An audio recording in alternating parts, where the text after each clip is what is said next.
Once you are awake, it is almost impossible to fall back to sleep again. Once you discover that the Earth is not a spinning globe, but a flat and stationary plane with a firmament above it, everything changes. The trusted voices and satanic scientific priests who once shaped our reality and understanding of the world are no longer reliable. Our first-hand experience of the Earth as a stationary realm is at odds with their fabricated narrative of space and spinning planets. The scarring of our land and the barbaric mining of Earth's once majestic giant trees is at odds with the history books and geological narrative. And the awake are left wondering, what on earth happened? If they've lied about the Earth, space, and the destruction of our flat realm, then how can we trust the official, mainstream historical narrative? The historical narrative, like the heliocentric model, does not make sense. It doesn't add up. And all it takes is a closer examination, and their lies, which have governed our understanding of history and the world since our birth, begin to fall apart. Let's stir the mind with a few contemplations. We are told that the first true power tool was invented in 1895, when a German company combined an electric motor with a manual drill. The drill weighed 16.5 pounds and required multiple operators. It wasn't until 1957 that a company called Bosch began designing power tools in bulk that were both economical and powerful. So then how did our historical ancestors, a more primitive, underdeveloped people, design and build some of the structures we encounter? What about all the gigantic monolithic stones we encounter that have been cut with such precision? Ask yourself, could you repeat this today with the arsenal of equipment we have at our disposal? And what about the magnificent ancient stepwells of the East? Stepwells, we are told, were multi-storied wells built by our primitive ancestors as ways to preserve the water supply during droughts. But look at the intricacy and complexity of these structures. Look at the glory and the finesse. Look at the geometric precision. All dug out and crafted from using hand tools. Yeah, right. What about the gigantic canal networks we find all over the world? The Erie Canal in America was allegedly built between 1817 and 1825. There were no civil engineers in America at this time. The people responsible for planning construction were novices, we are told. The canal is 12 meters wide and 4 meters deep. The Erie Canal spans 363 miles. But this was not just a case of digging each day for the Irish immigrants and their oxen companions. They had to fell hundreds of trees as they passed through the virgin forest. They had to build complicated aqueducts and locks, and they had to pass through the Niagara Escarpment, an 80-foot high wall of hard limestone. They had to use black powder to blast through this, we are told, as dynamite had yet to be invented.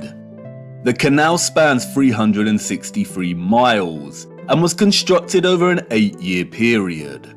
This means that on average, 1 mile was completed every 8 days.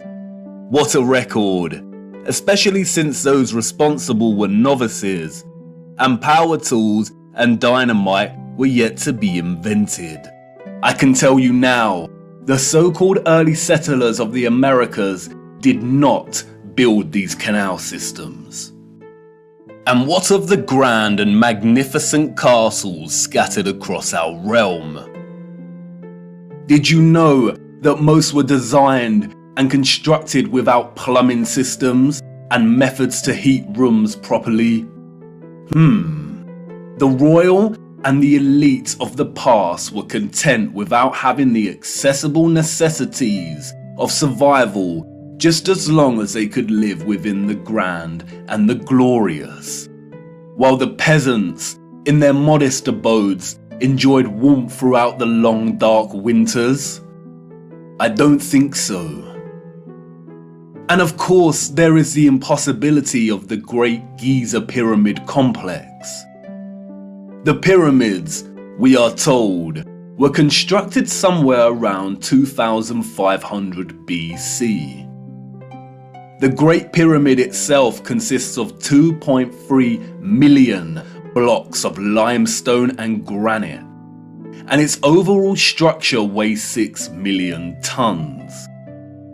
The largest granite stones weigh between 20 and 80 tons each.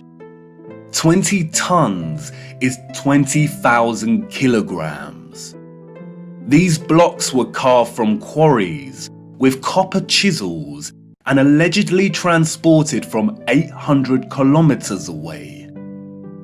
The so-called experts can only theorize that a vast amount of slave labor was required. Being gullible and falling for the official narrative of slave labor is one thing, but can someone please explain how the air shafts of the Great Pyramid align so neatly with the circumpolar stars? And then there is the curious case of star forts, or what the official liars of the world call bastion forts. Developed in the late 15th and early 16th century, these forts, we are told, were designed during an era of gunpowder and the cannon.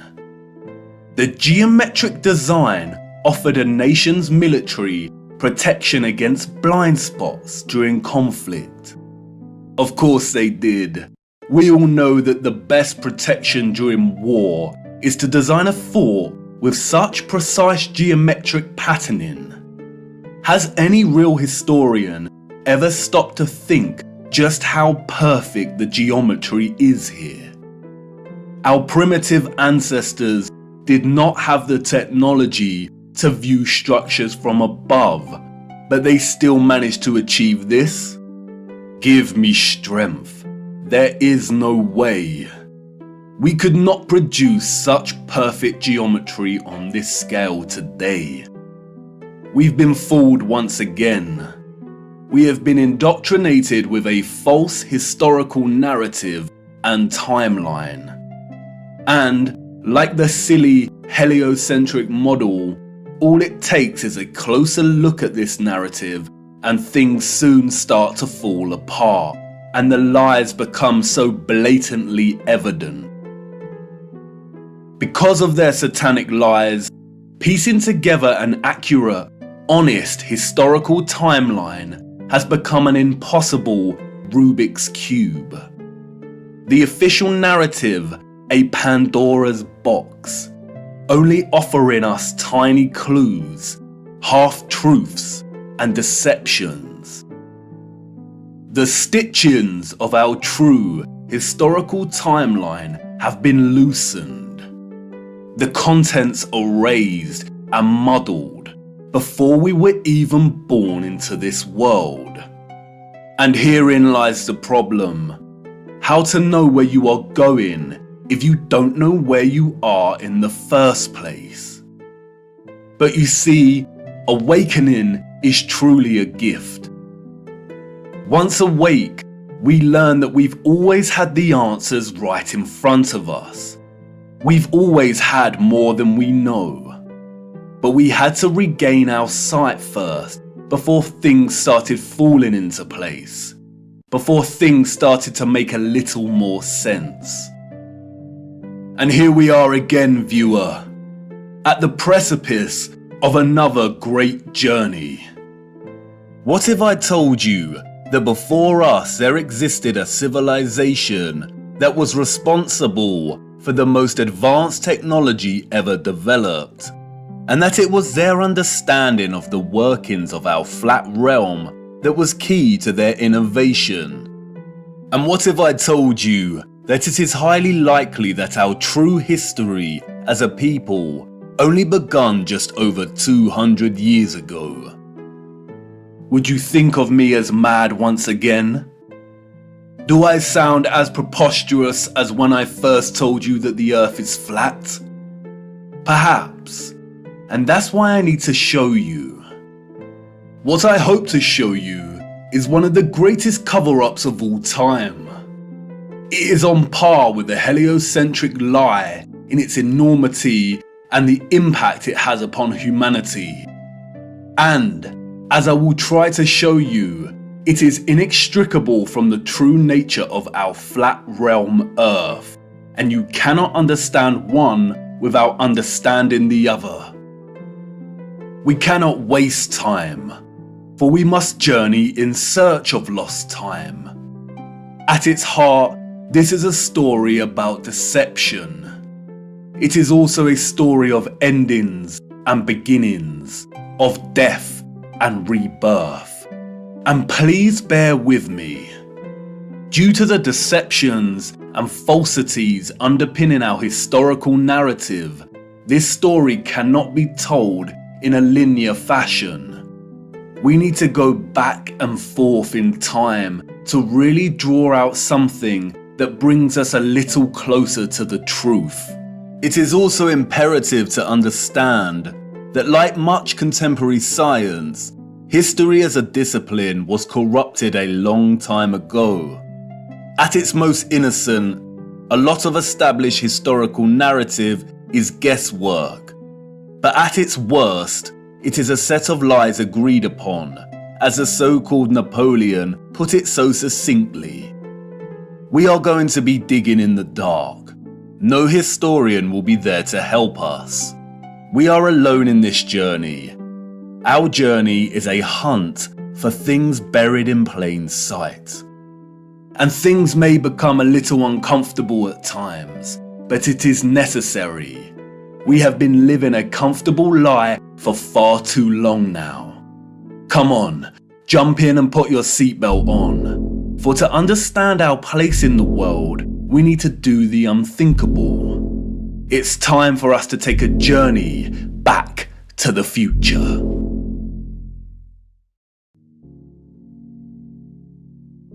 Our journey begins in the unlikeliest of places. 19th century St. Petersburg, at the entrance to St. Isaac's Cathedral. The city cold, the early morning mists dissipating with the approach of the sun, and our boots caked in mud. The year is 1860, and while St. Petersburg stands regal and proud, its inhabitants are nowhere to be found. It is quiet, too quiet.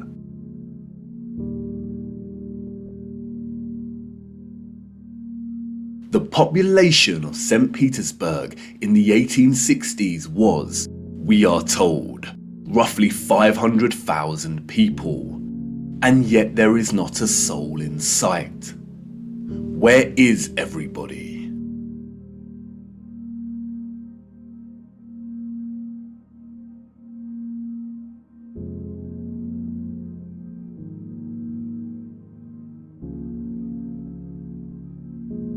The long shadow of Alexander Column gives us a clue as to the time of the sun's journey above this region.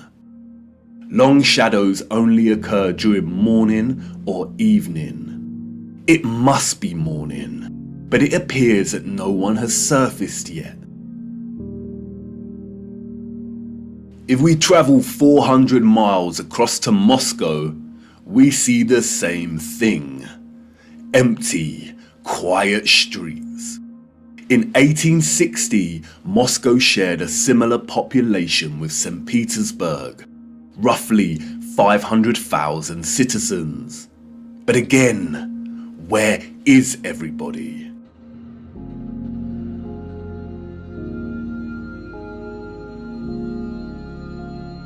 What about the rest of the world during this time period?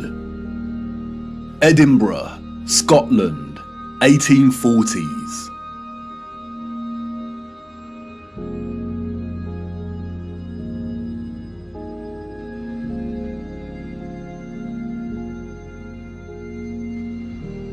Copenhagen, Denmark, 1840s.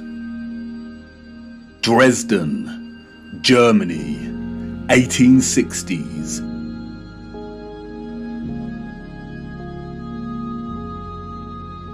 Rio in Brazil, 1860s.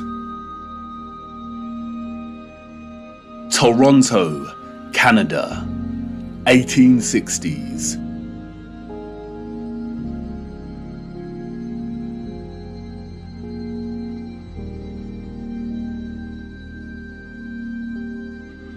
Athens in Greece, 1860s.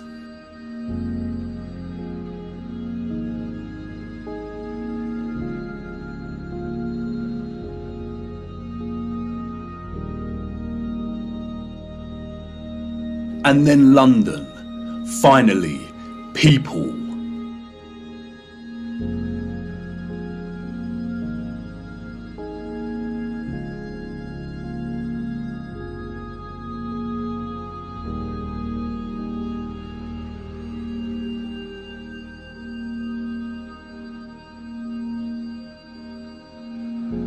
And what about Paris? People, life.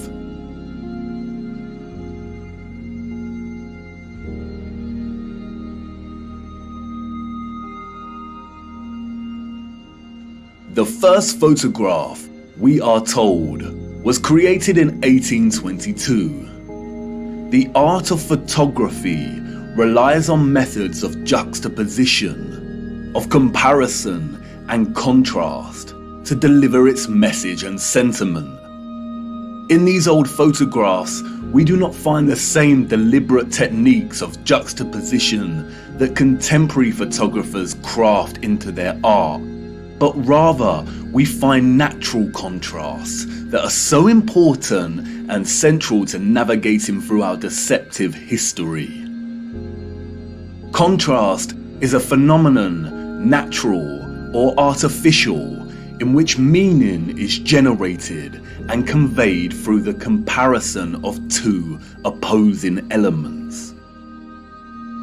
When looking at 1860s Russia, there is an immediate contrast between the lack of population and the sheer size of these cities. Even in the 19th century, both Moscow and St. Petersburg are enormous.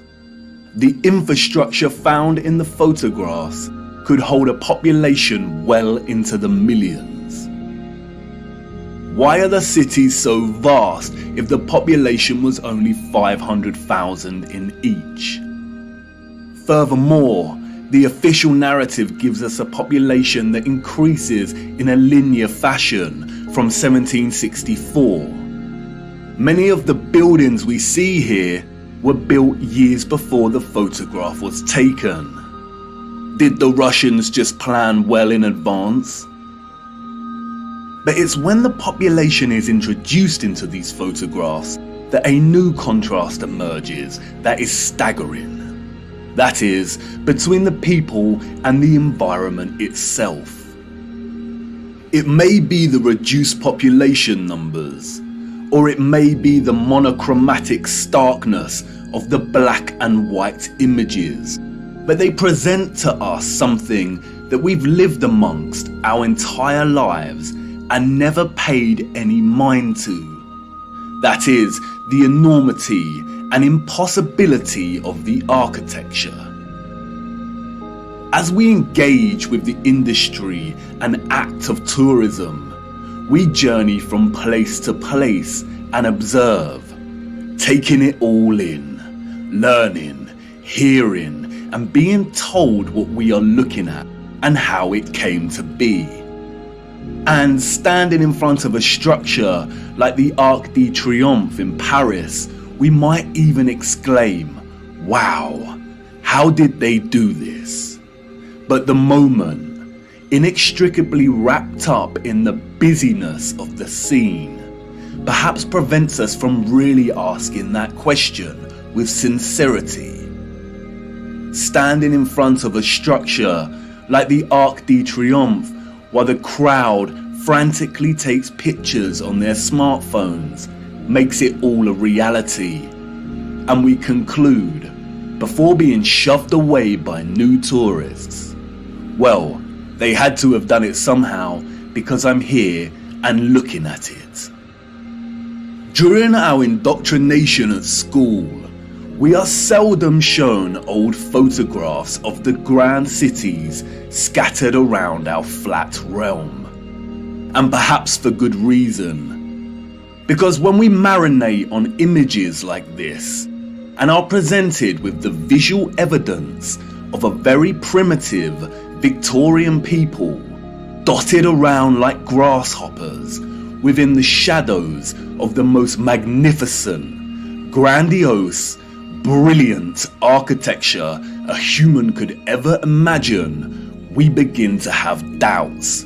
Indeed, how did they build this? The Arc de Triomphe is made from 36,695 cube meters of limestone and weighs 95,407 tons, or just over 95 million kilograms. They tell us it took 12 years to build the giant arch in two different periods, between 1806 to 1814 and between 1832 to 1836. How did they transport this amount of limestone with the same horse and carts that we see in the photographs? Look closer at the four sculptures that adorn each of its sides. Look at the intricacy of the sculptures and the patterning of the ornamentation that frames the arch. Each section is perfectly repeated without any deviation or inconsistency. The first true power tool was not invented until 60 years after this arch was completed. They tell us this was crafted by hand. Is that even possible? And then there is the ceiling of the arch. Immaculate, 3D sculpted roses, perfect in their geometric symmetry. The nuance of the detail and finesse of each petal and cross-section borders is overwhelming. Look at the rest of Paris during this time.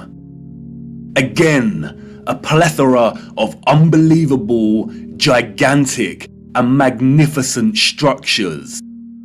The city's infrastructure glorious, and the people and their means of transport primitive, unsophisticated, and seeming not at all developed to the point of producing a city like this. The roads are improperly paved and uneven. They are dirty and muddy. We also see buildings during this period in which the architecture aligns with the inhabitants.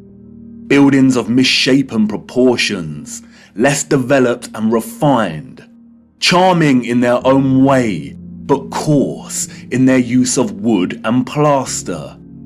This is exactly the type of architecture we expect of a generation of horse and cart.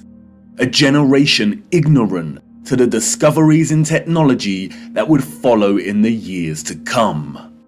Furthermore, at the time of this photograph, the arch is roughly 40 years old since its completion. Yet can you see how worn some of the parts of the structure are? We see weathering on the stone that suggests the arch is much older. As we approach the late 19th century, we see that the people of Moscow have finally decided to leave their homes and venture out into the streets. The infamous Red Square, now bustling with life. St. Basil's Cathedral and the Spasskaya Tower dominate the frame of the square. The construction of St. Basil's Cathedral began in 1555 and was completed in 1561, a mere 6 years. It suffered a huge fire in 1737 and underwent restoration over a 20-year period. But look at it. What a structure. Almost unreal and like no other. It is composed of thousands of red bricks and tin sheet metal that has been shaped into the distinctive onion domes we see. Look closer at the intricacy of the domes. How did they bend metal to achieve such precision and perfection in the 18th century? And again, if they had the skills and dedication to build a wonder such as this, then why are the conditions of the road so poor and covered in mud? We see these incredible structures and buildings everywhere in 19th century photography. We have the wondrous Crystal Palace of London, a monstrous structure with the greatest area of glass ever seen in a building, and all constructed before England had automatic glass manufacturing. We have Westminster Abbey and Parliament. We have the old Euston Arch, constructed out of pure sandstone in 1837, and streets unpaved and full of mud. Why did these people not prioritize the streets they walked upon? The Frauenkirche, the domed masterpiece of Dresden, Germany. Its intricate and opulent splendor in direct contrast with the beat-up wagons and horse-pulled carts of the people below, a people dependent on the bare necessities, a people completely dwarfed by its size and majesty. The Library of Parliament in Ottawa, Canada, built over a period of 17 years. The first major settlers arrived in 1800, and at the time of construction, the city's population was under 20,000. Would a grand, glorious library really be a priority for settlers? Why does the building look like it's been cropped out of Europe and pasted into Canada? Even at the turn of the century, 40 years before Bosch economized the power tool, we have the old Penn Station in New York. Look at the size of this. Completely mind-blowing proportions. As we can see here in the photograph, each octagonal, sculpted pattern on the arched dome ceiling is larger than one individual human. Look at the gigantic columns and detailed acanthus leaves decorating the tops of each pillar. They tell us this station took 6 years to build. 6 whole years. Yeah, right. Why are we so gullible? Even without access to modern power tools, printable construction pieces, and crane technology, we could not reproduce this today. And more importantly, we don't reproduce this type of architecture today. The official liars of our world have an umbrella term for this type of architecture that we see in North America. They call it historicism. Historicism is a term coined to describe a style of architecture that is revival in nature, or in other words, copies the style of another period in time. The grand arches and buildings with giant columns we see are built in the classical or Greco-Roman style, and the cathedrals are built in the Renaissance and Gothic styles of medieval Europe. Components of these particular styles of architecture feature large spires, arched windows, towers, turrets, domes, arcaded arches, sculptures, enormous doors, circular geometric windows, columns, clock faces, and bell towers. Traces of this impossible architecture are literally found everywhere, in every city and across our world today.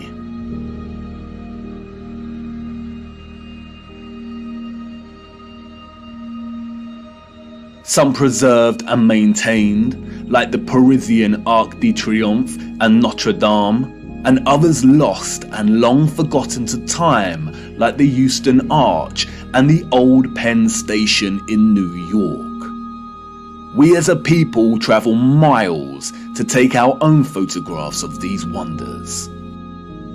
But the photographers of the 19th century gift us with something they would never have expected to give a future generation: perspective.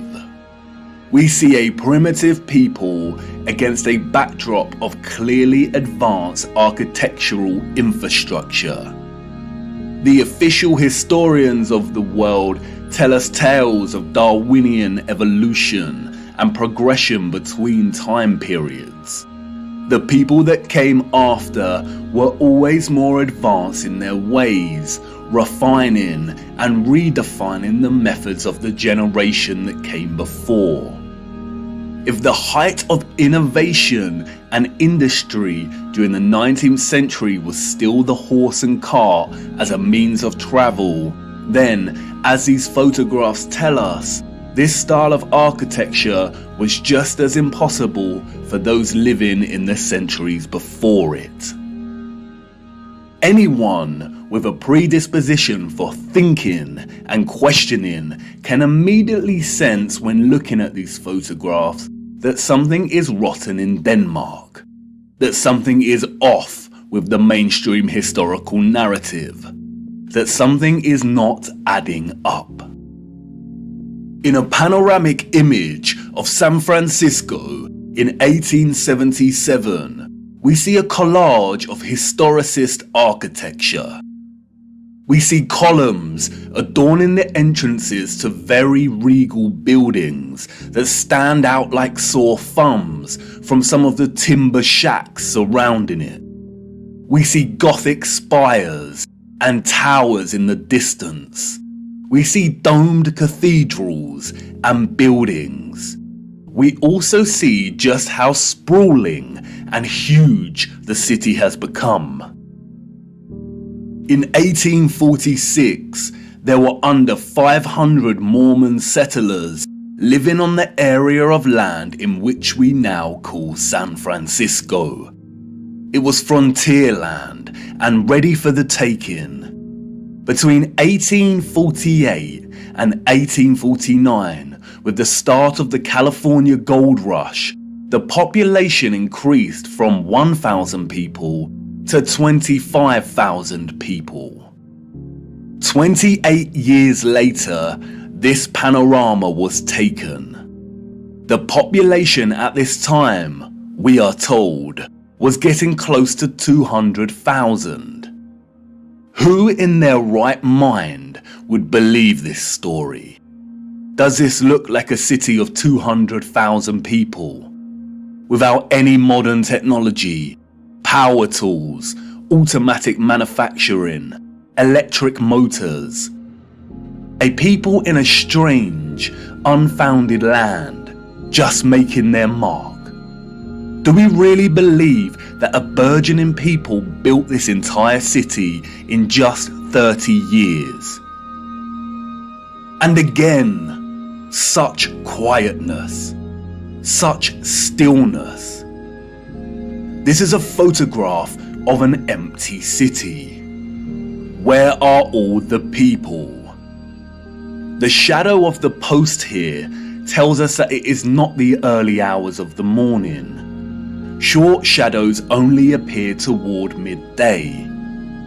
A city of this scale at noon should be bustling with life. But there is not a single person in the shot of this panorama. The only life we see is that of a horse without any master in sight. It seems highly unlikely that all the people were told to stay indoors because a cityscape photo shoot was taking place. And this silent scene becomes all the more eerie when we consider that there is intention behind the lens. Someone was there, standing at a vantage point and taking this photograph. But who? And for what? And what are the chances that in the 19th century, during similar decades, we see deserted Russian, European, and North American cities photographed like this?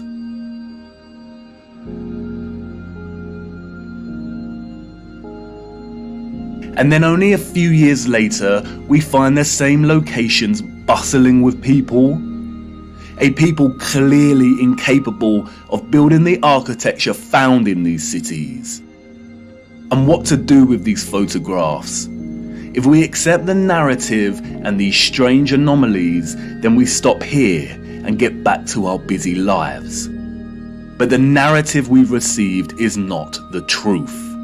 And we shouldn't accept any narrative, no matter how official and certified it is, unless it makes sense.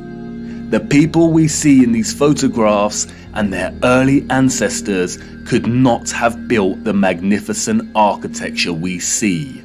It is an impossibility. Come on, jump in. We must venture further into these cities and look a little closer. There must be some clues waiting to be uncovered that helps us understand why these cities are empty. Wait, what's that you say? You want to wipe the mud from your boots first? Do not bother, it's a waste of time. Come on, jump in and let's go. For it is the mud that offers us some small clues as to what could have occurred during this time period.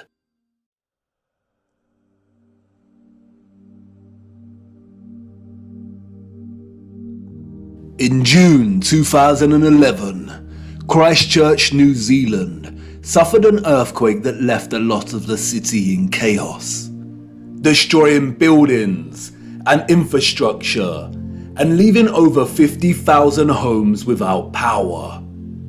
As a result, there were collapsed houses, ruptured water mains, flooding, and fires due to disrupted electrical lines. Due to the strong ground motions and intense shaking, part of the city experienced a strange phenomenon known as soil liquefaction. Sand boils emerged from asphalt roads, toppling and sinking cars, and causing boulders to fall from hills, resulting in more home damage.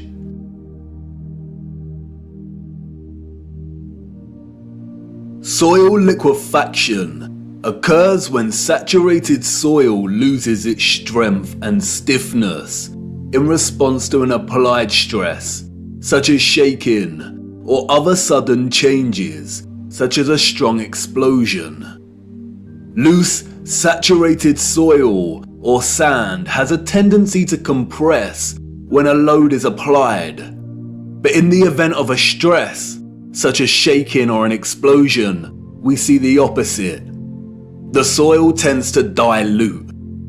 and the result is treacherous quicksand or quick clay. The land turns to liquid, causing structures of heavy mass such as buildings, infrastructure and cars to start sinking, topple over or collapse. It can also affect dams and bridges. Turbidity currents can also form huge landslides that are impossible to stop. In the worst case scenario, entire cities may be destroyed. As you can see, liquefaction can move entire areas of land. The mud can rise dramatically and rapidly, and its destructive force is unstoppable. It is a well-documented phenomenon. The 1964 earthquake in Nagata, Japan caused liquefaction, and we can see the effects very clearly in these photos. The same here with the 1964 Alaska earthquake. Buildings toppling, cars sinking, infrastructure collapsing.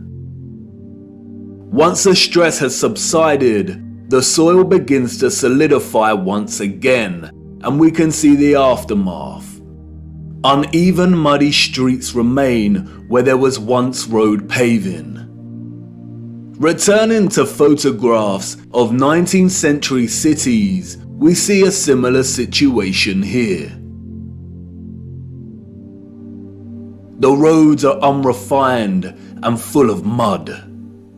We see unsophisticated, uneven, coarse and muddy roads everywhere against a backdrop of refined, sophisticated and magnificent architecture. Could these cities have suffered the similar fate of soil liquefaction that we see in more recent times? Perhaps. But unfortunately, muddy roads is not enough evidence to base any conclusions on, is it?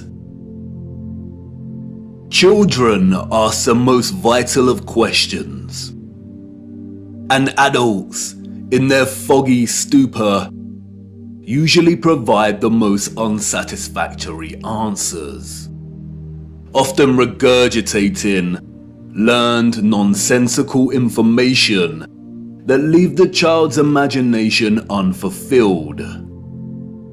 Squelching along these muddy 19th century roads, observing their surroundings, a child may ask, why did they build the windows so low to the ground?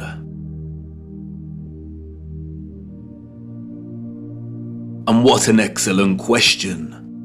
Yes, why indeed did they build windows on ground level? For you see, the people we see in these photographs, sadly, did not build this architecture. And maybe some of them, at some point in their busy day-to-day life, ask the exact same question. We see it everywhere. Windows at ground level.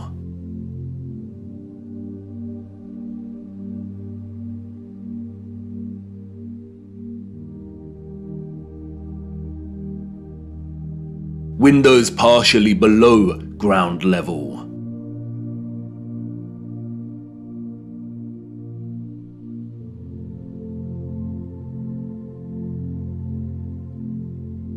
First floor entrances raised from the ground level.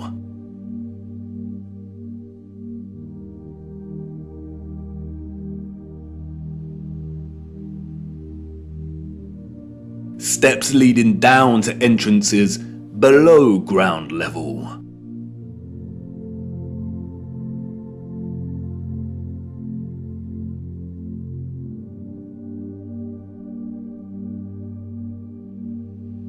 We can find this in almost every major city across our realm, in both old photographs and when we walk in the streets today.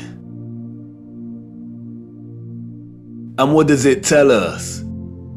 that a society with access to modest construction tools and horse and car constructed their infrastructure by first spending countless amounts of hours and energy clearing land with a depth of over 3 meters to begin their construction. Building basement floors is incredibly hard work. Since the 20th century, large powered excavation machines, such as backhoes and front-end loaders, have reduced the time and manpower needed to dig a basement dramatically as compared to digging by hand with a spade. Perhaps you could say that our historical ancestors were just that dedicated to the architecture they built.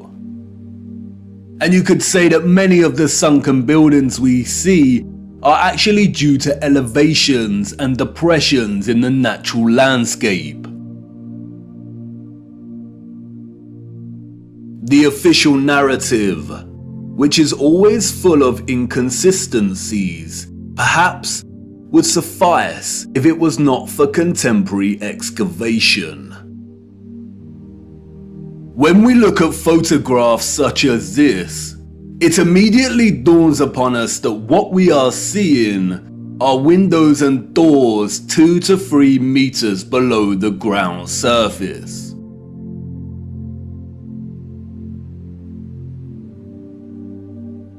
Why are there windows and doors underground?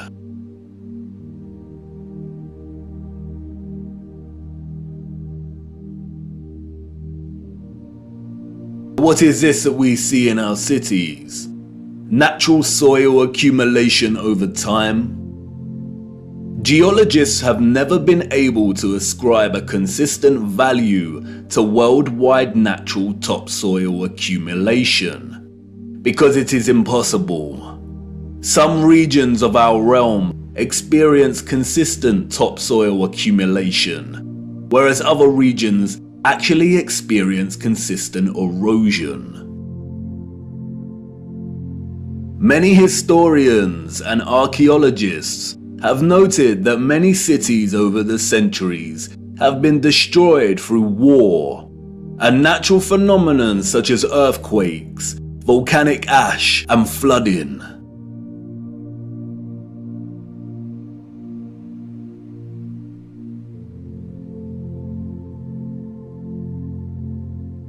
Aren't these just the layers of previous civilizations?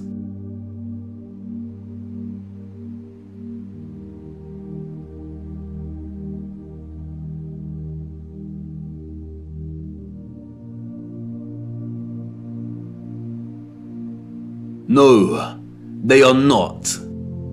We see over and over again whole floors of buildings consistent with the architecture existing above the layer of ground.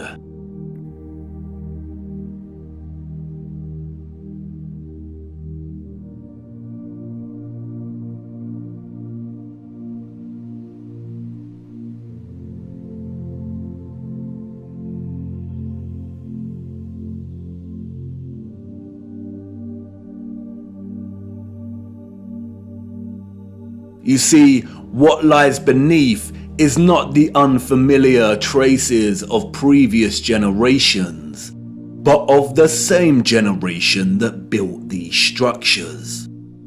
And once you really see this kind of sunken, buried infrastructure that exists in such prevalence across our world, you can never unsee it.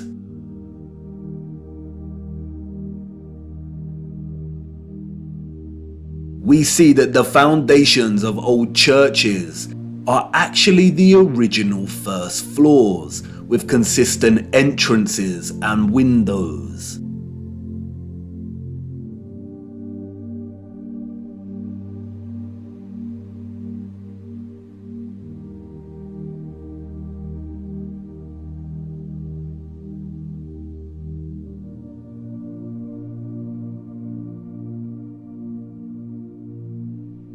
We see mosaics unearthed,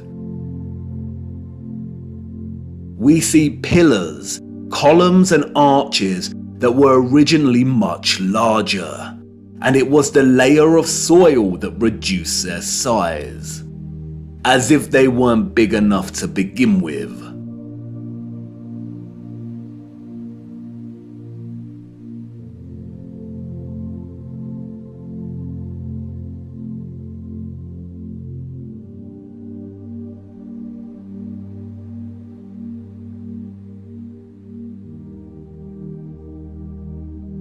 And like with the 1964 earthquake in Nagata, Japan, we also find many so-called ancient structures that are leaning, as if at some point the soil beneath these structures loosened and liquefied. We have the Sahurzen Church Tower and Our Dear Lady at the Mountain Church Tower in Germany, the Tiger Hill Pagoda in China, the Leaning Tower of Neveyansk in Russia, the Leaning Temple of Huma in India, Oude Kerk in the Netherlands, the Tower of Zaragoza in Spain, and, of course, the Tower of Pisa. The official liars of the world try to justify the buried and tilting structures we see, filling our heads with stories of antiquity and ever-changing geology. But it becomes trickier for them when we turn our attention to America. If we are to believe their narrative, then all of the buildings we see in 19th century photographs of the burgeoning American cities are newly constructed. Why do we see famous structures, such as the Washington Capitol building, with consistent infrastructure that buries very deep into the ground?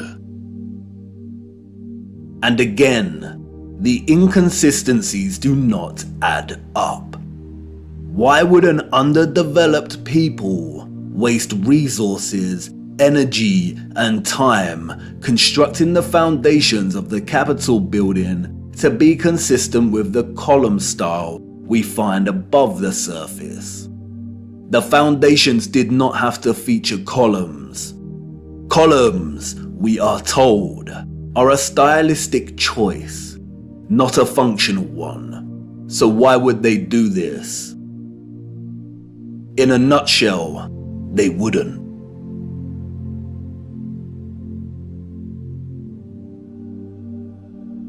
We see images that suggest that the people of the 19th century were actually concerned with moving a lot of the vast amount of mud we see, leveling the ground and excavating existing structures.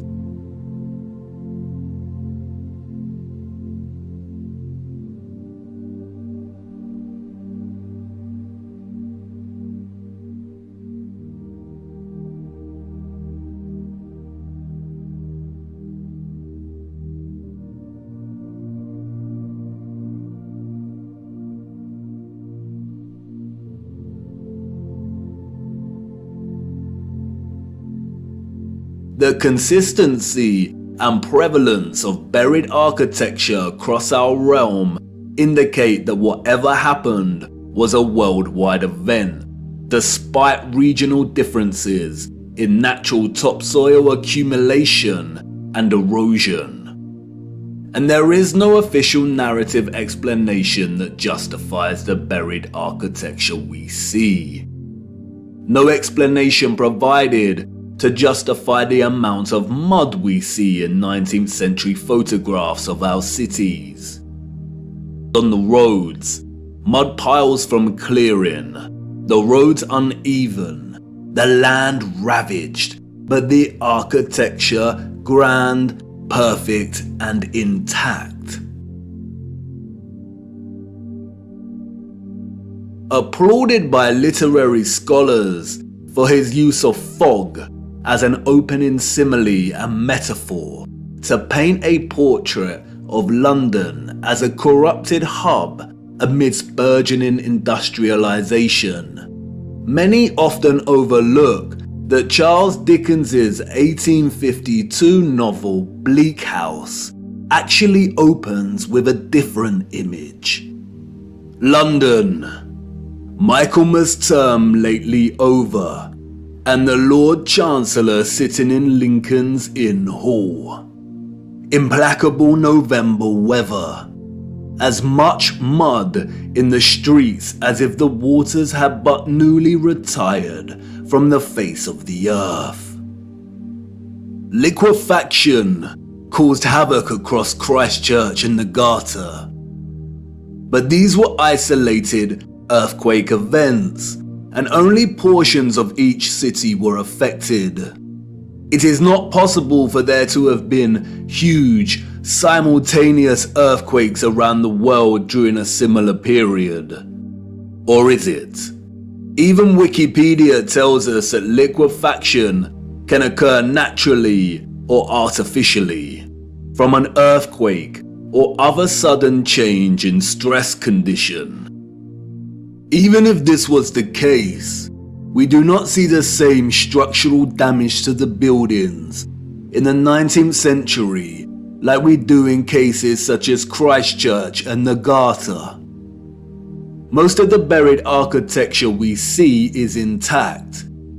It is either sunken or the ground level has been raised at least 3 meters, sometimes in a uniform manner, and other times partially buried in rolling mud hills, as if there were huge landslides. The strange case of the buried architecture provides the following conclusions: that what lies beneath are not the remains of previous civilizations. More often than not, the buried structures are consistent with the architecture we see above ground. That the structures are much larger than originally suspected, and therefore they are even more of a construction impossibility for a Victorian generation of horse and cart, and those existing before them. That natural topsoil accumulation and soil liquefaction are not satisfactory explanations for what we see here.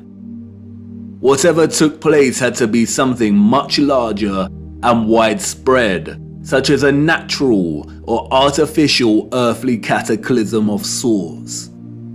As many of the photographs show, many citizens of the 1800s were responsible for moving much of the mud, leveling the ground, and excavating buildings, which suggests that whatever happened had happened very recently in their past.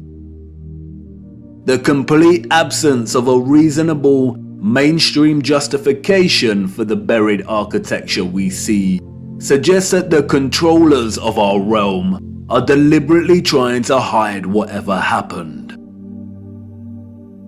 And what of the deserted cities we see in the earlier photographs?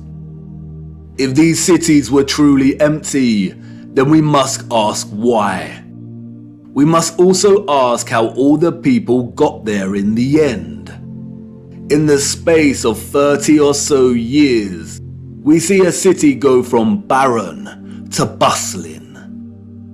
Interestingly, it is Charles Dickens and 19th century literature more generally that offers some clues.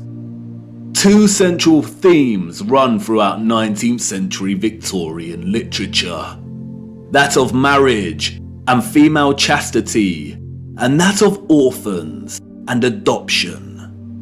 Many of the fictional characters we've come to love over the years are orphans. We have Oliver Twist and Pip from Great Expectations. We have little orphan Jane Eyre and Heathcliff from Wuthering Heights. We have Mowgli from The Jungle Book, Cosette from Les Miserables. we have Heidi, Rapunzel, Peter Pan, Snow White. We have Tom Sawyer and Huckleberry Finn and Anne of Green Gables. And these books were of their time as far as orphan prevalence goes.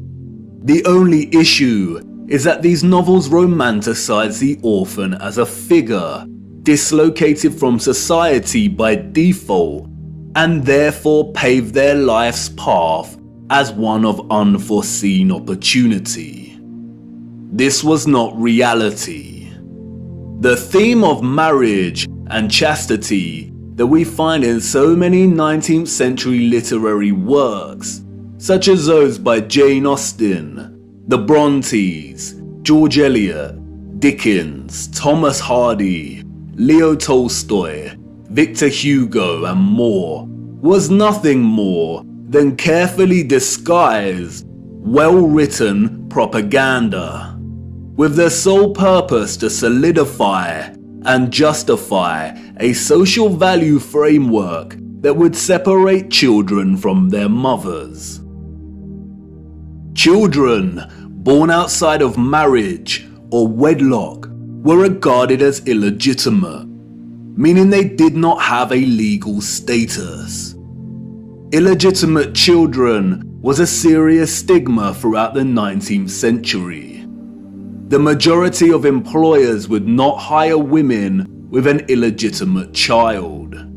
Many unwed mothers with illegitimate children ended up without a home, in poor health, starving, exhausted. Their only place of refuge would be the workhouse, where they would carry out the most unpleasant duties. In some places, women with illegitimate children were singled out and had to wear a special uniform, which alerted everyone to their status as an unmarried mother or fallen woman. As a result, a vast amount of orphanages and foundling institutions were established. This is the London Foundling Hospital that was very active in the 19th century. Look at the size of it. Charles Dickens was obsessed with this place. Inspiration, they say. The official narrative tells us that an estimated 4,500 women handed over their children to this huge building. But this was just one institution. Wikipedia gives us a partial list of over 64 orphanages that were founded in the UK during the 19th century. The list is only partial. The peculiar case of the vast amount of parentless children in the 19th century is well documented by many researchers. And most of them agree it is almost impossible to establish figures that really do justice to just how many orphans there were during this period. Their footprint did not enter the record books. It formed in the mud and was then washed away. It wasn't just the UK. This was a worldwide phenomenon. New York City had 4 foundling asylums alone that processed thousands of children annually. By the beginning of the 20th century, Italy was reporting 32,000 children per year. Spain and Portugal were reporting 15,000 annual foundlings. Before 1860, 374,000 recorded infants were processed by the asylums in Milan, Naples, and Florence alone. Historian David L. Ransell states that Moscow was receiving between 16 and 18,000 infants annually by the 1880s, and sending over 10,000 of these each year to outlying villages for care. In 1882, there were all told 41,720 foundlings from the Moscow home living with 32,000 foster families, scattered throughout 4,418 villages. A dozen villages had over 90 fosterings each. One thing that is often overlooked is that there were a series of laws passed in the 1800s, making it almost impossible for unwed mothers to keep their babies. The 1833 Poor Law Reformation introduced bastardy clauses that shifted the entire responsibility for the illegitimate child onto the mother. Social stigma meant that she would not be able to provide care for her child and would be forced to hand them over to the authorities, or worse. Advertisements for adoption or nurse care became popular in newspapers. And, as many scholars have pointed out, these were a front for what was termed baby farmers, or paid murder. As Dorothy L. Haller states, the adverts may have been misleading to the general public, but read like a coded message to unwed mothers. No references are asked for, and none are offered. The sum of 15 shillings a week to keep an infant or a sickly child was inadequate, and a sickly child and an infant under 2 months were the least likely to survive and the cheapest to bury. Infants were taken, no questions asked, and it was understood that for £12 no questions were expected to be asked. The transaction between the mother and the baby farmer usually took place in a public place, on public transportation, or through a second party. No personal information was exchanged. The money was paid, and the transaction was complete. The mother knew she would never see her infant alive again. Most children, however, were not murdered, but were dropped off at the doorsteps of orphanages or the workhouse.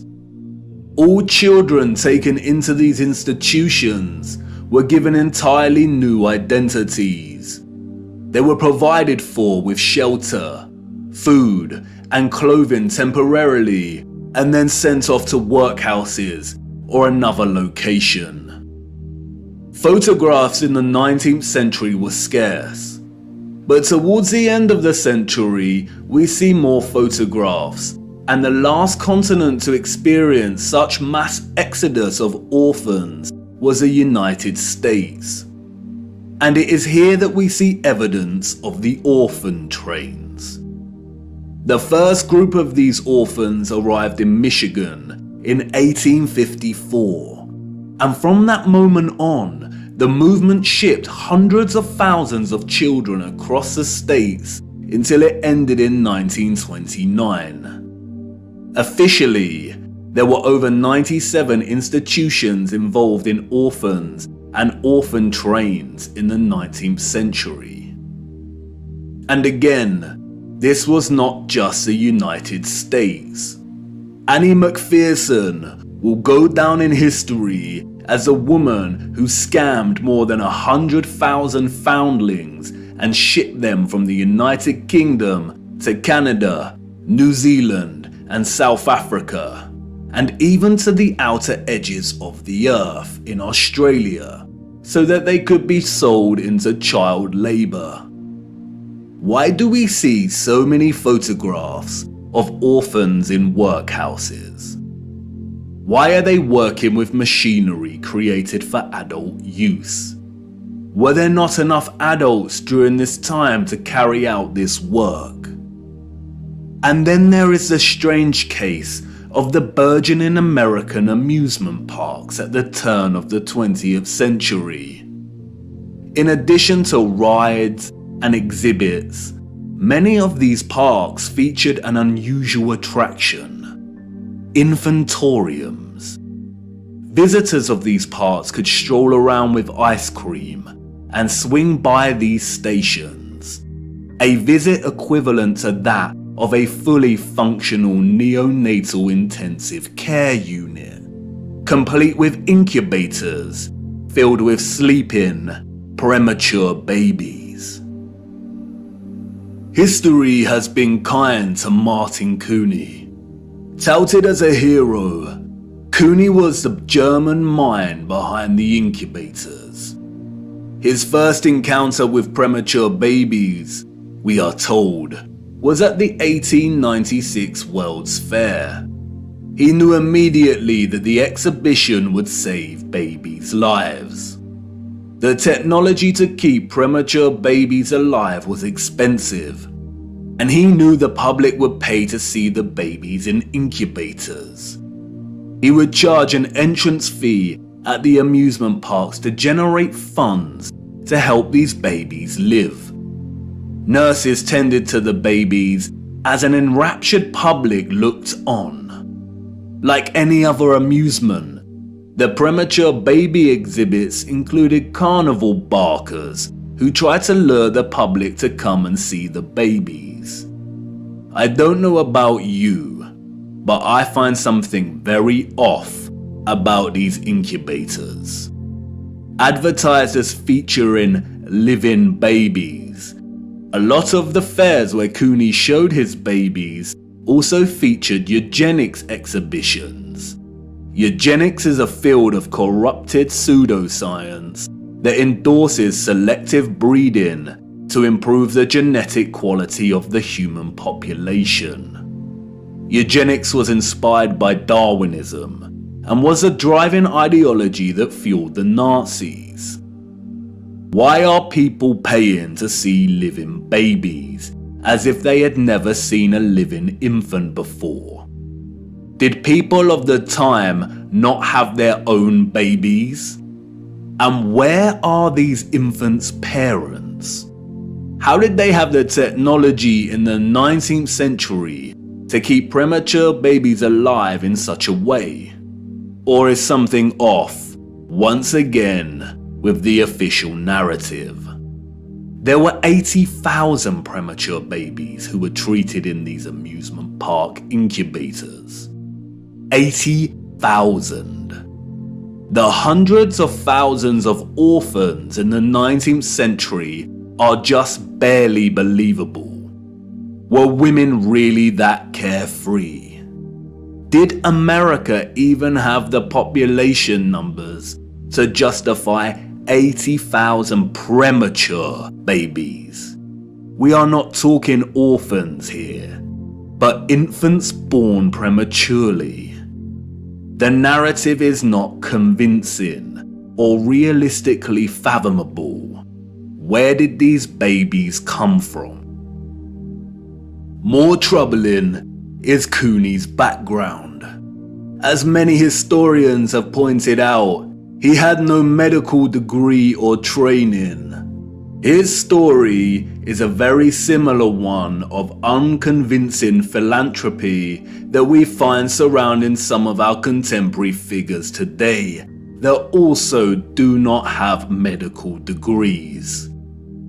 And then there is Marie Dressler, a Canadian silent film and Depression-era movie star.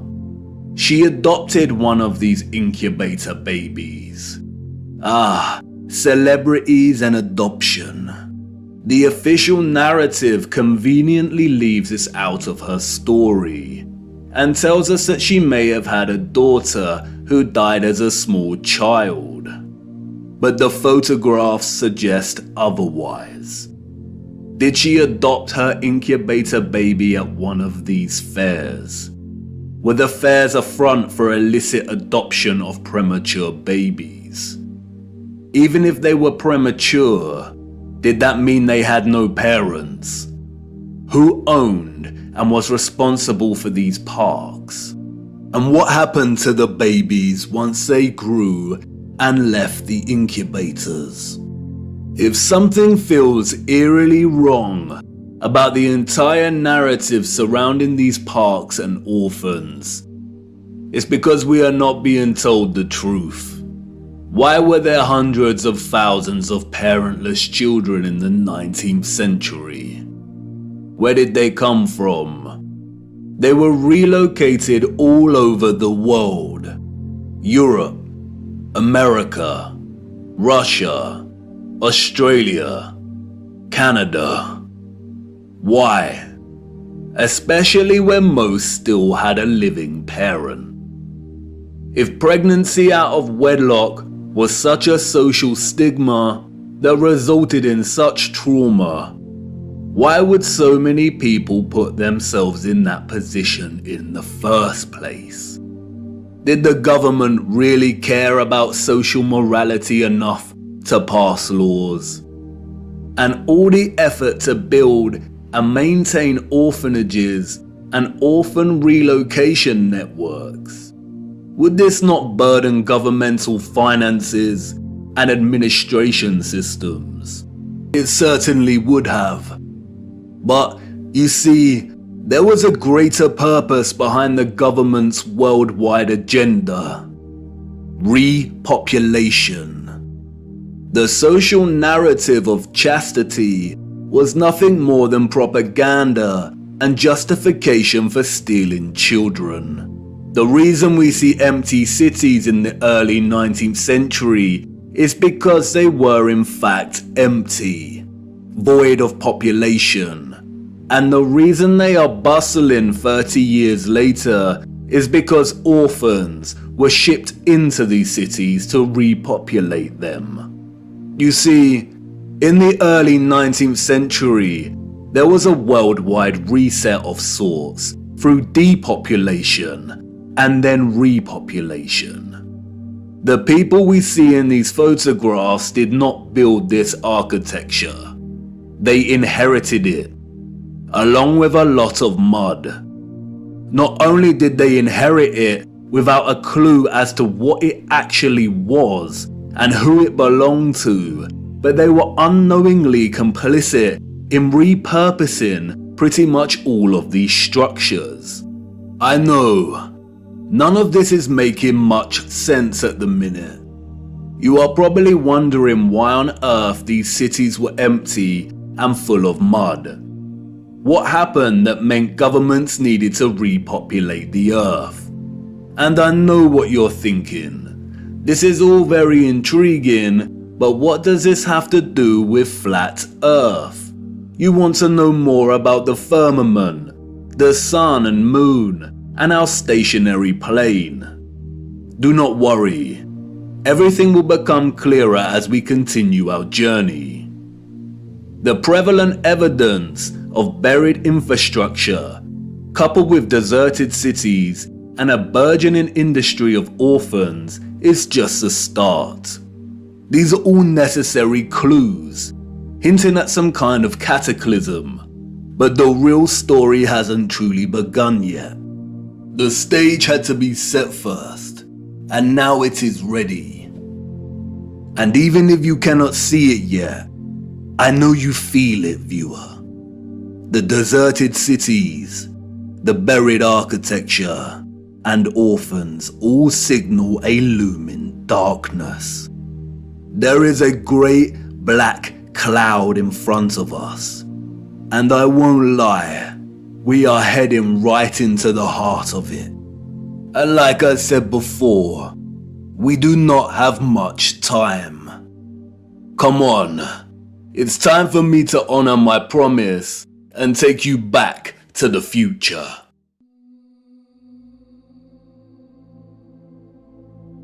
Water, an inorganic, transparent and odorless chemical substance that covers 70% of the known Earth's surface. It is the driving life force behind the carbon-based organisms that flourish on our Earth.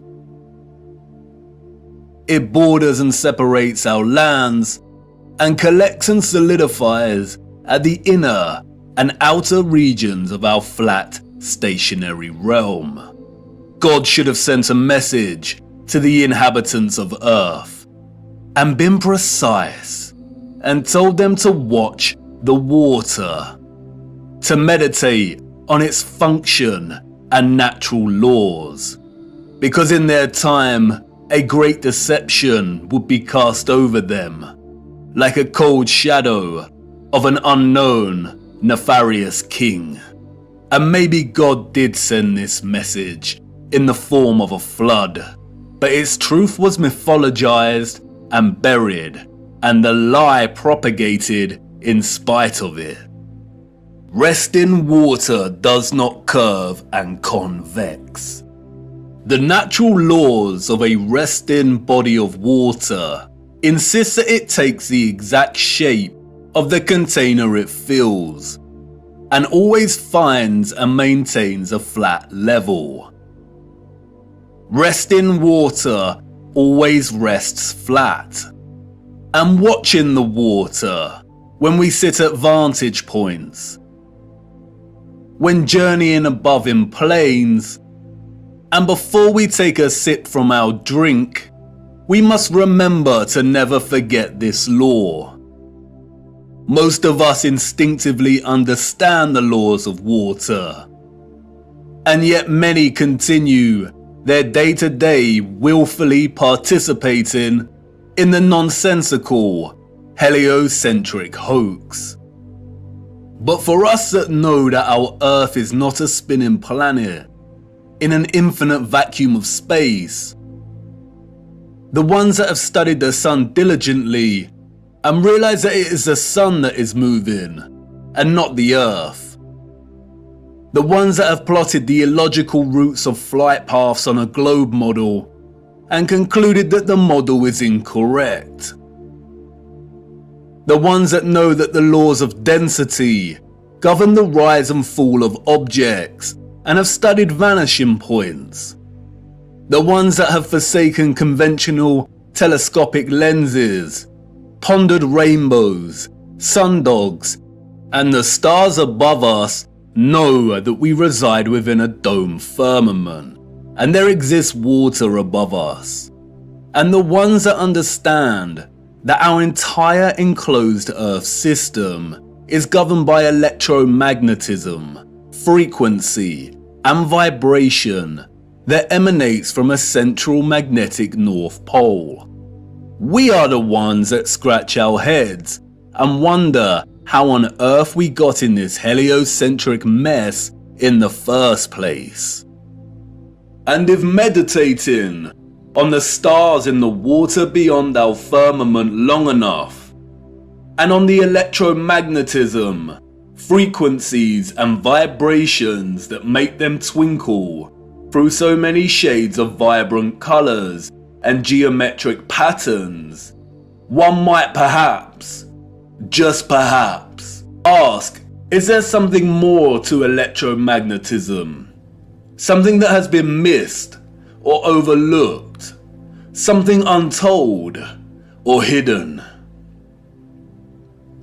Electromagnetism is a fundamental force of Earth. The electromagnetic field takes the form of a torus in which all electromagnetism, frequency and vibration flows. A toroid is a revolving surface that takes the shape of a donut. Toroidal inductors and transformers are central to generating electric energy. There are many ways in which electromagnetism can be produced. We've looked at some before. We know that a magnetic field can produce electricity, and that electricity can produce a magnetic field. It works both ways. Magnetism and electricity are inextricable. It is a dance of polarity. Electric charges either repel or attract each other. Magnetic poles attract or repel one another. For every North Pole, there is a corresponding South Pole.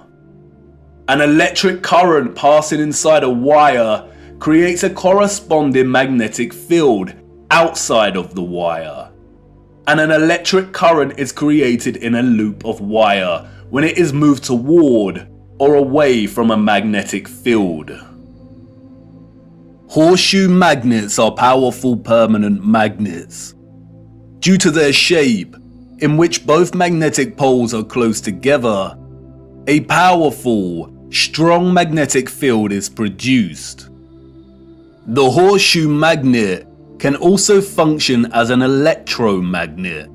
The first ever electromagnet was invented in 1824, we are told, and was in the form of a horseshoe magnet. Its power was evident from the beginning. It weighed only 200 grams, but could lift 4 kilograms of iron. The key to the horseshoe magnet's power is the placement of its poles. You can see the magnetic field here, represented by the vector lines. If you look closely, you can see the concentration of the magnetic field is greater near the poles of the magnet. Since as far back as we can remember, we have been presented with and entertained ideas of the future.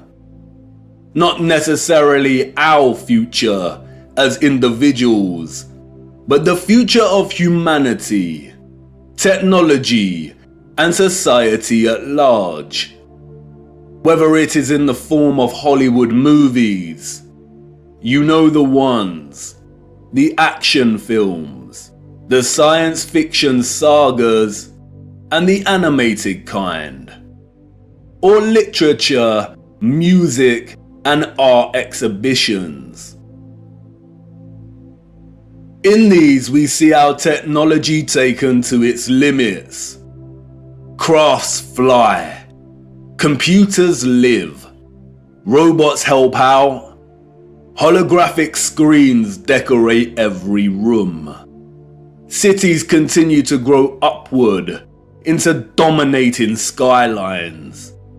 Some can teleport, and space travel is now possible and the accepted norm. Outside of fiction, we also have sobering documentaries telling us where we are heading, usually featuring narration by an old man, lamenting the unstoppable path we are on. It's all very serious.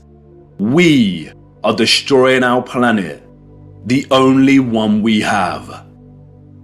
And we have political parties, non-governmental organizations, and the trusted voices and scientific, award-winning geniuses sharing similar messages.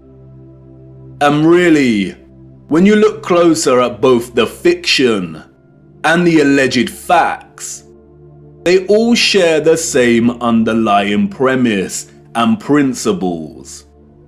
We are becoming so technologically advanced that the planet we reside on is no longer enough, or can no longer sustain our activity. The advanced artificial intelligence systems, the flying crafts, the breakthroughs in cloning and medical beds mean that the natural world has suffered as a consequence. And depending on the type of genre you are entertaining, the solution is either 1. For humanity to perish as a result, perhaps destroyed by the very artificial intelligence systems it created in the first place, or perhaps by a natural, lung-choking virus that has mutated and is sweeping the earth to restore natural balance. Or 2. For humans to say goodbye to their lonely little blue ball and head off into space in search of a new home. But you see, there is no globular planet, and there is no space, and therefore all visions of the future are purely fictional, and not particularly innocent. What we don't see emphasized in these visions of the future, however, is the potential of electromagnetism to transform all human life, technology, and society. Which is strange when you consider that all life, and the Earth itself, is impossible without electromagnetism. Why wouldn't visionaries want to explore this in more detail? Could it be that they are not allowed to? Could it be that they are afraid of something? Afraid of us connecting one too many dots, perhaps? And again, horseshoe magnets can act as powerful electromagnets. If a civilization was to advance technologically through the use of electromagnetism, then the horseshoe magnet would certainly have a tremendous role to play in that development. Yes, it certainly would. And it certainly did. The horseshoe magnet. The Arc de Triomphe. Yes, one of the most powerful electromagnets ever constructed.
Welcome to the future.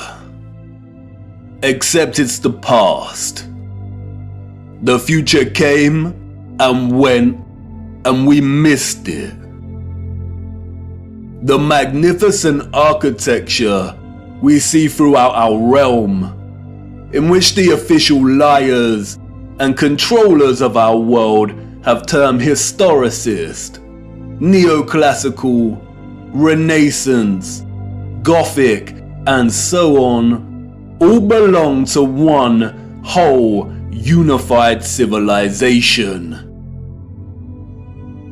A civilization so developed they had harnessed the power of electromagnetism to such a high degree that they not only built these huge structures, but also crafted them with utter finesse and beauty. A celebration of their own technological advancement. The structures were designed with the sole intention of harvesting and generating electromagnetic energy and distributing it across the world. Their cities, towns, an entire way of life ran and depended on the use of free, clean, and powerful electromagnetic energy. The energy was harnessed and collected from the ionosphere above our heads through the use of antennas, spires, domes, and towers. All the impossible structures we see today have been repurposed and rebranded by our controllers and the citizens of the 19th century. This is not a church. This is not a mosque. This is not a castle. And this is not a government building. These are generators, powerful and gargantuous. They would collect and generate the electromagnetic energy, which was then stored in huge power stations and distributed and redirected by sophisticated, advanced structures, one of which is the huge electromagnet, or what we've come to know as triumphal arches. The energy was stored in batteries and capacitors, such as towers and obelisks.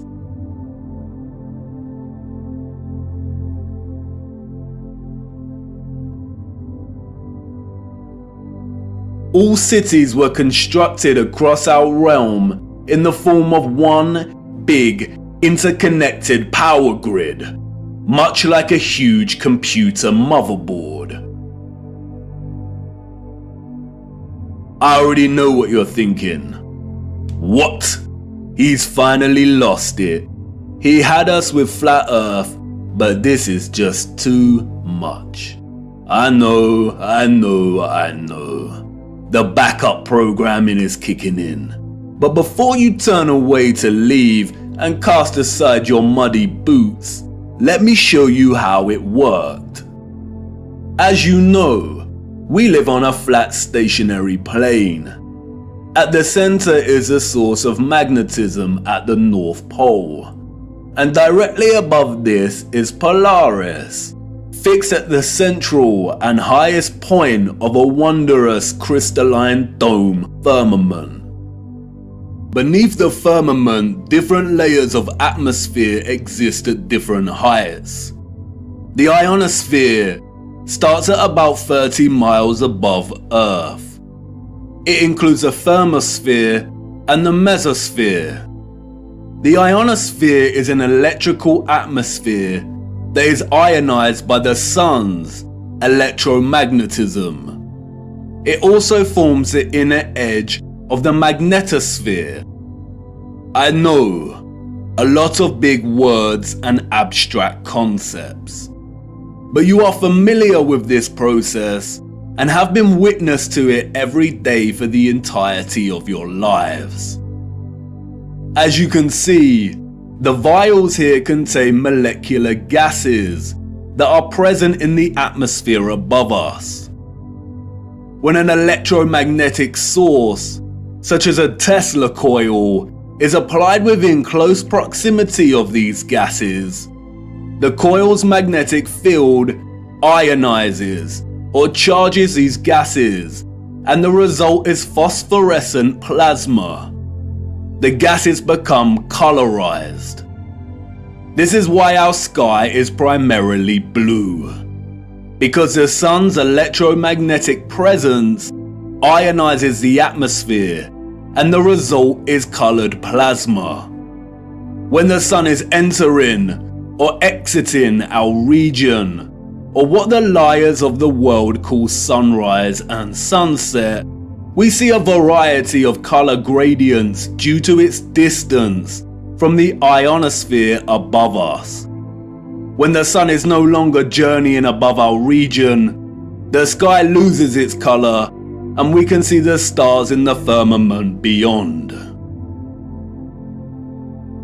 Although the official scientists designate the ionosphere as an atmospheric layer, it is actually an ethereal layer. Ether is the fabric or element that carries electromagnetism.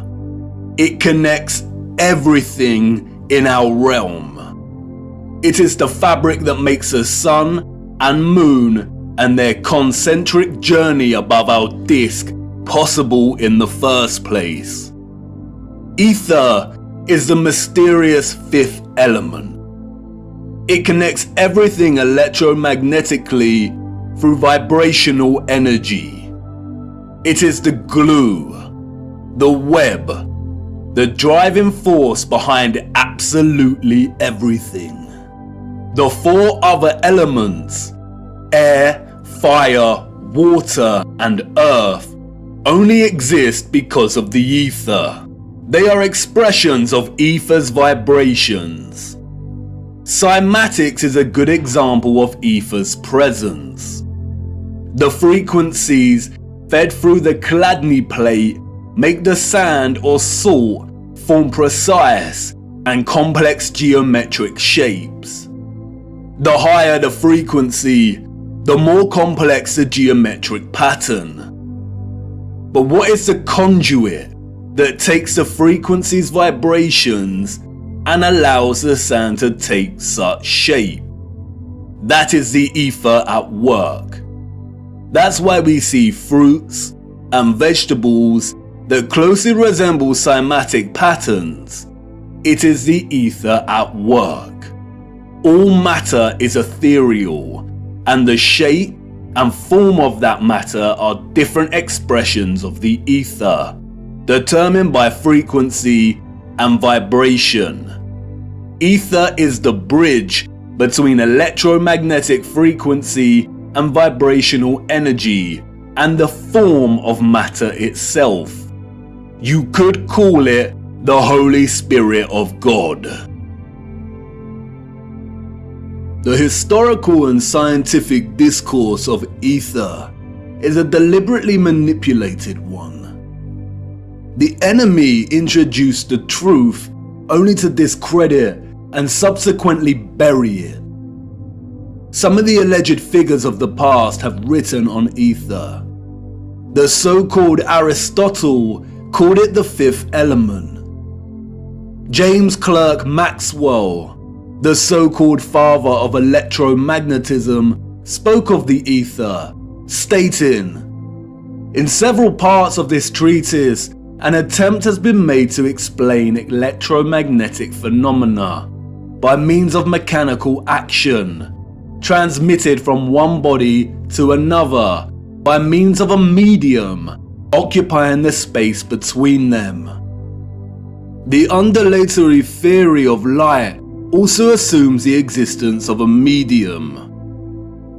We have now to show that the properties of the electromagnetic medium are identical with those of the luminiferous medium. The medium he refers to here is the ether. Albert Einstein and others successfully solidified the heliocentric model through fraudulent schools of scientific thought. But even Einstein could not deny the presence of ether. According to the general theory of relativity, space is endowed with physical qualities. In this sense, therefore, there exists an ether. According to the general theory of relativity, space without ether is unthinkable. For in such space there would not only be no propagation of light, but also no possibility of existence for the standards of space and time, measuring rods and clocks, nor therefore any space-time intervals in the physical sense. Even contemporary scientists, under the spell of heliocentrism, admit it is nonsensical to deny ether's existence. Today, the vacuum is recognized as a rich physical medium. A general theory of the vacuum is thus a theory of everything, a universal theory. It would be appropriate to call the vacuum ether once again. Returning to the ethereal ionosphere. As I said, this layer of ether above our heads is a constant sea of electromagnetism and is responsible for the colored plasma above that we call the sky. The source of its electromagnetism is the sun. It is because of this ionized layer that we get ionospheric lightning in the form of sprites, which in turn influence the thunderstorms below. An ion is a particle, atom, or molecule with a net electrical charge. Electricity is a continuous flow of ions. The electrolytes in our body are ionized. Everything is connected by electromagnetism and the ether. Our highly developed and sophisticated historical ancestors not only understood the workings of the ionosphere and the ether, but they had developed methods to masterfully harvest it as a fuel to power the entire Earth. And while the exact process by which they were able to extract the ether is deliberately hidden from us and remains unknown, the structural remains that humanity has since repurposed and reused as architecture offer us many clues as to how it all worked.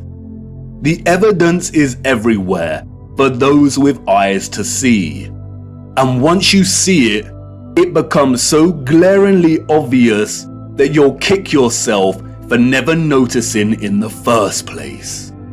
The matter is very complex, and it would take time to really flesh out. So for now, let's have a closer look at some of these structures, and I will introduce some basic concepts. As we continue our journey, we will explore everything in more detail. We see them everywhere. On top of all these magnificent structures, towers, spires, and pinnacles that rise into piercing antennas. It was through these complex antennas that the ether was harvested. You see, after the Great Reset of the 1800s, the enemy fractured the old world's unified understanding of God and created multiple religions to try and hide God and justify the existence of such grand and beautiful technological structures. And I know this may trigger some people, but stay with me, I will not let you down. But for now, it is critical to understand that a lot of the religious icons that adorn and make up these antennas were never indicators of different religions in the old world, nor were they intended to be. They signaled something else entirely. They are usually made from copper and gold.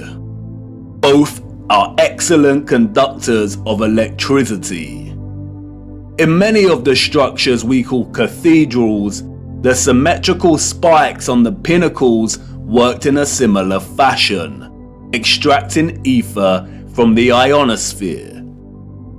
Once harvested, the energy would inevitably have been drawn down into the top larger portion of these domed structures. When examining many of the interiors of these domes, we come to realize that they rely heavily on symmetrical ornamentation. This is achieved by indentation or cavities in the masonry. In the world of electromagnetism, a cavity resonator works through symmetry to produce oscillation or vibration of energetic particles. Symmetrical shapes force energetic particles or ions to vibrate in a constant manner. Is this why we see perfect symmetrical ornamentation within the ceiling of many domed structures? It no doubt sounds absurd, but the majority of these structures also feature a smaller type of cavity resonator, or what is more appropriately termed cavity magnetrons, that offer some clarity as to the real function of these structures. A cavity magnetron is a high-powered vacuum tube that generates microwaves using the interaction of a stream of ions with a magnetic field while in the cavity resonator. A magnetron operates through a hollowed, symmetrical vacuum.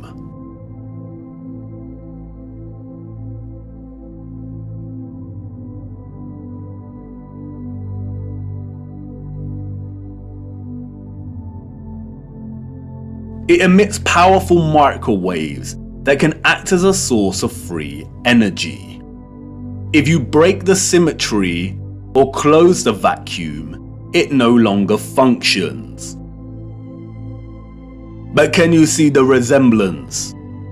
These structures were never intended to hold glass within them. The controllers added the stained glass to the rose windows to shut off the magnetron's function. They closed out instruments of free energy. And they are everywhere in these structures.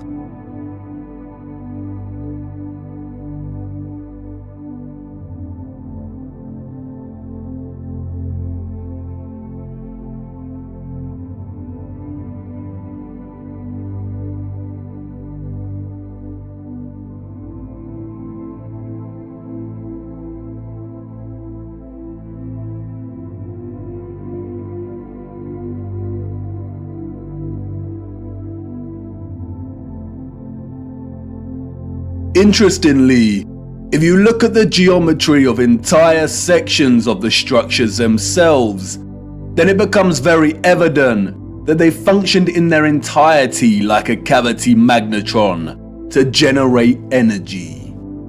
All cavity magnetrons consist of a central heated circular metal chamber in which the current leaves, and it's called a cathode.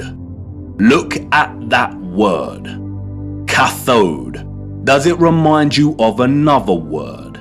Cathedral. Cathode. Like with everything else, they corrupt the truth and hide things in plain sight. The controllers removed most of the cathodes integral to these cavity magnetrons, but there are some structures today in which you can see traces of the old cathodes still present. The heavy reliance on symmetry and cavities within these structures is not coincidental. The symmetrical ornamentation would have worked in a similar manner, causing the energetic particles to vibrate in a constant manner. The flowers within the squares can be understood as similar to acoustic resonators, working to vibrate the ions. It is here that the energy would have been continually manipulated into vibrational and electromagnetic energy of specific frequencies. Really look at these magnificent acoustic resonators. Could you craft one of these by hand today, and at such height? Why would an underdeveloped people spend so much of their time crafting such perfect symmetrical ornamentation? Especially if it had no function and was purely aesthetic. They wouldn't. The cavity resonators and magnetrons would have had to have worked in partnership with a central engine, or reactor, contained within all these structures. Both resonator and reactor are interesting words. Just like the words conductor, generator, creator, and the name Mercator, they all contain the word Tor within their linguistic structure. They hold a linguistic memory and pay homage to the torus or toroidal field. The torus is the flow of electromagnetism. Without this flow of energy, there would be no life on Earth. No one can really know for sure, but some have suggested that the engine was probably similar to a fusion reactor. The traces of these engines can be found within all of the larger generators. The empty shell of where the engine used to reside is usually, but not always, octagonal. It's been right in front of our faces the whole time. The controllers remove the engines, sometimes repurposing the space as baptistries and bandstands, sometimes just leaving the base either barren or attempting to cover them up. We see these octagonal structures in cathedrals, government buildings, mosques, and detached bandstands. And unless they have been repurposed, these structures seem to hold no overall function. They do not contribute to the overall structure. They appear superfluous and unnecessary. Theories have surfaced that the engines or central technological mechanism was similar to a tokamak. And while I do not subscribe to this idea, which will become evident as to why later in our journey, for now we will use it for illustrative purposes. A tokamak is a powerful device that uses a magnetic field to produce plasma in the form of a torus. The contemporary tokamaks we see are used in thermonuclear fusion power. The tokamak's toroidal field, in conjunction with the vibrating ions from the ether, would have produced a highly conductive electromagnetic field of gases called plasma, just like our sun and ionosphere. If those of the old world used anything closely resembling a tokamak's capability, then the result would have been an abundance of free, powerful, clean electromagnetic energy that could fuel entire cities and the entire Earth. These were never churches, cathedrals, castles, and parliament buildings. They were all huge engine generators.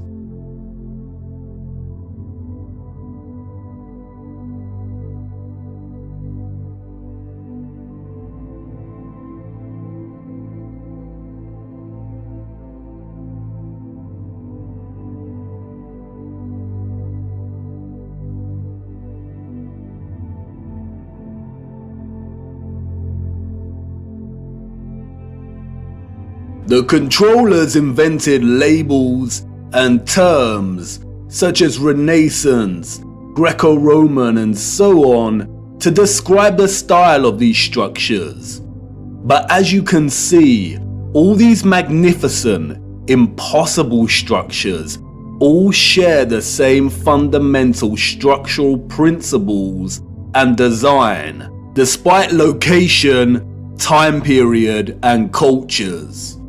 And this is because they were created with the sole purpose of generating energy. And just because these structures were never used for prayer and worship does not mean they were not holy sites. The civilizations of the past had a relationship with the Source and the Holy Spirit, or the Ether, like no other. And they paid homage, reverence, and thanks to it by constructing their generators with such splendor and beauty. And not only that, but they constructed the entirety of their structures, statues, and ornamentation in reverence of this gift, in reverence of the energy production that made their way of life possible in the first place.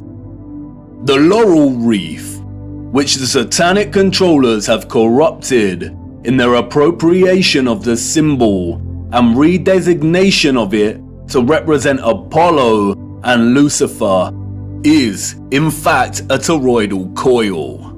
And we see the toroidal coil throughout the old world's infrastructure, as simultaneously having both a function and a celebration of this function.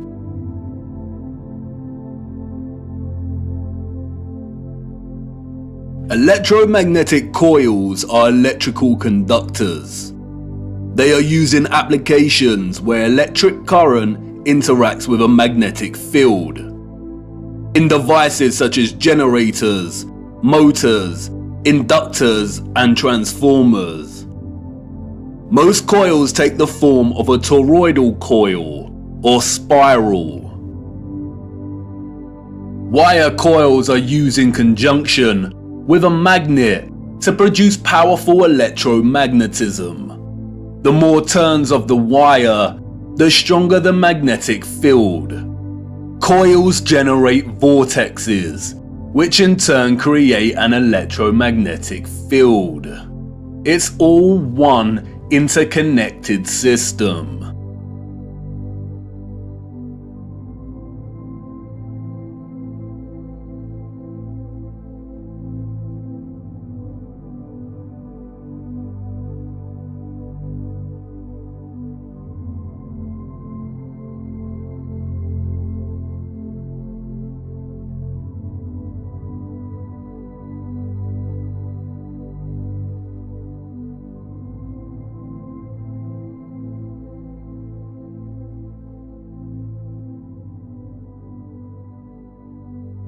And we see it everywhere.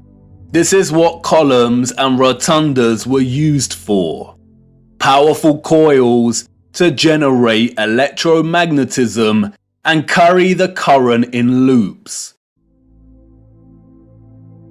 The torus is found at the base of pretty much every column found throughout our realm. It is everywhere. Look at the movement of electricity through a wire and the simultaneous magnetic field it produces. This is exactly the shape of a column. And we see this present in all of these gigantic and meticulously crafted columns.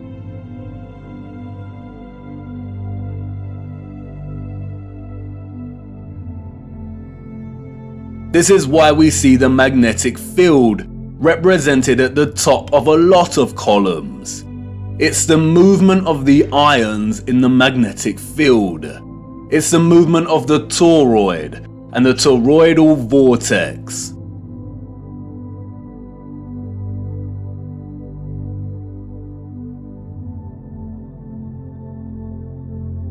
As you saw, coils of copper wire are essential in electrifying the magnet. And I know what you want to say. That's great, but the columns and other structures you are referring to are made of stone. But you see, all of these impossible structures are made from a mixture of stone and metal. They used iron bars in their construction. Iron is magnetic.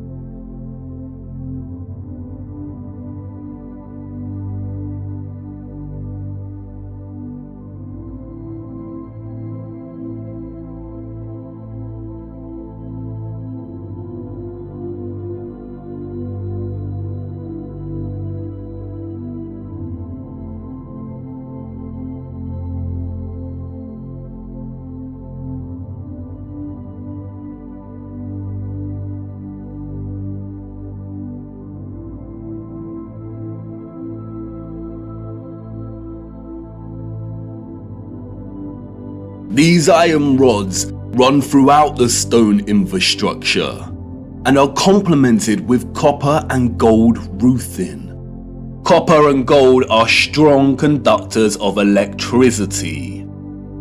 Often we find entire statues, arches, domes, and roofing made from a distinctive blue copper. Furthermore, the limestone, granite, and dolomite stone is mixed with crystal silicon or quartz. Quartz has strong electric potential. The colonnades and arches we see everywhere were at once integral components to the overall electromagnetic infrastructure, while also constructed in geometric forms that mirror the flow of electromagnetic energy, such as coil loops, horseshoe magnetic fields, and toroidal vortexes. As with everything else constructed in the old world, they were both functional and crafted as a homage to that function. A lot of ethereal energy was stored in structures constructed from red bricks and concrete. Red bricks and concrete are excellent conductors of electricity. They operated as huge capacitors or batteries.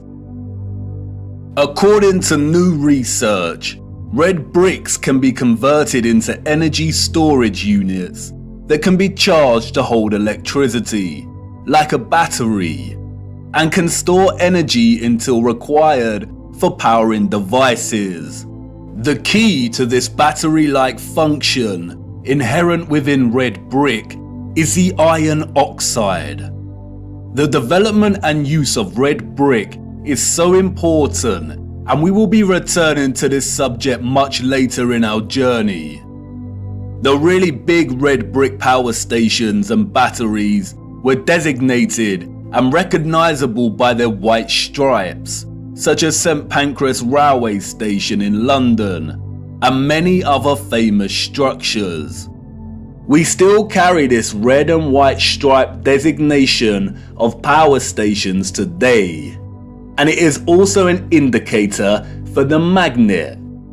Some were constructed of blue, black, and brown with white stripes. Towers, obelisks, and small clock towers functioned as the intermediate capacitors or batteries to store, distribute, and provide energy throughout the grid. The entire flat realm Earth was connected as one whole grid, a complex interconnected system of free energy production, distribution, and consumption. And this entire grid was destabilized and deactivated somewhere between the 17th and 19th century. Power grids like this do not function on a spherical mass. Our historical ancestors knew that the earth they walked upon was flat.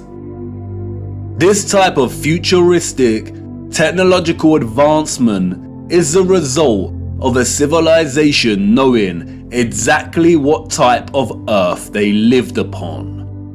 They were not subject to the same satanic deceptions and abuses as we are. They were not raised believing they existed on a lonely, globular rock spinning in the vacuum of space. The true, ethereal, electromagnetic properties of the earth were not hidden from them. They knew there was a domed firmament above their heads. They studied it. They imitated its properties and understood its central relationship with the entire ethereal existence of electromagnetism. They revered the magnificence of its craft and showed utmost gratitude to the Source, to God, and the ethereal Holy Spirit for giving them everything they needed. Look. Domes.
Have you seen anything as overwhelmingly exquisite as this before?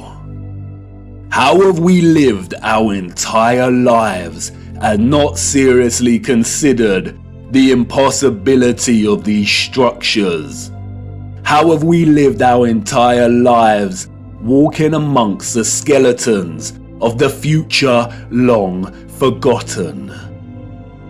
I know this is all a lot to take in, and I know that the picture has not formed properly in your mind yet.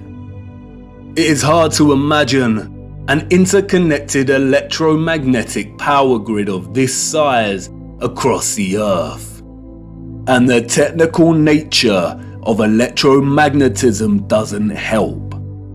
And I know that you're full of questions. Who were these people or beings that built these structures? Where did they go? And why were the power grids deactivated? What about all the religious iconography and art we see inside of the cathedrals and mosques? What about all the histories and photographs we have of the construction of these structures? What about the Romans and the Greeks? What about some of the grand mosques that have been constructed in recent times? And if what you're telling me is true, then how did they distribute and store all of this energy like you say? Was it similar to our Wi-Fi and radio signals? We will get to all of these in good time. We have barely scratched the surface. But for now, it is the last question that is important. How did they distribute and store all of this energy? And in what form? For you see, our sophisticated historical ancestors did something that we, as a society, have come to neglect. They watched the water, and they watched it closely, right here on Earth and up above, beyond the firmament. Come on, let me show you.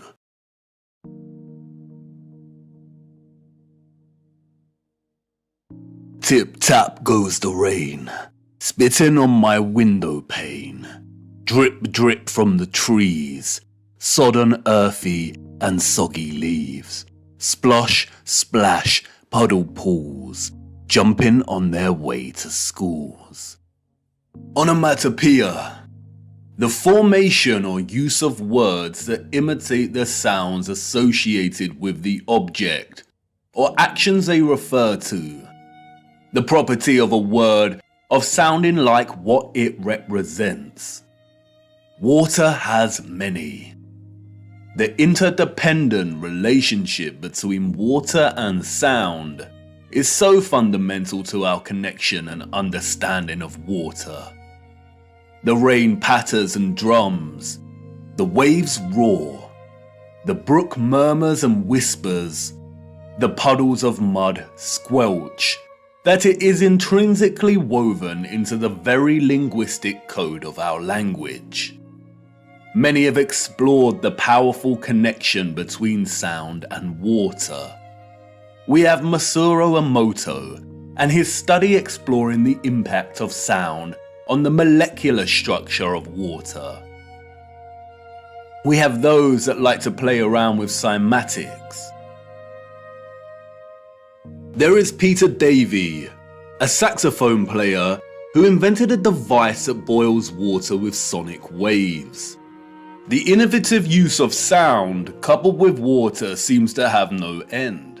So much so that in recent times, biologists are discovering that ultrasonic water can even treat the most resistant of infections and heal wounds at rapid pace. And in a future where electromagnetism was harnessed with the utmost innovation, water, sound and frequency had to have a major role to play. And of course it did. They wanted us to know that it did. And not just the water here on earth. They were telling us to look up and above. They wanted us to know that what they had achieved right here on earth was only possible because they had studied what existed above. In the beginning, God created the heaven and the earth. And the earth was without form and void, and darkness was upon the face of the deep. And the Spirit of God moved upon the face of the waters. And God said, "Let there be light." And there was light. And God said, "Let there be a firmament in the midst of the waters, and let it divide the waters from the waters." And God made the firmament, and divided the waters which were under the firmament from the waters which were above the firmament. And it was so. Some criticize the King James translation of the Bible for its use of the word firmament. But in the original Hebrew, the word is rakia, which translates directly as firmament. In the New International Version, it is called the vault. In the English Standard Version, it is an expanse. In the Good News Translation, it is dome. What is important, however, is that in all translations, and in the original Hebrew, the notion of the firmament or vault separating the waters above from the waters below does not change and remains consistent. There is water above our realm.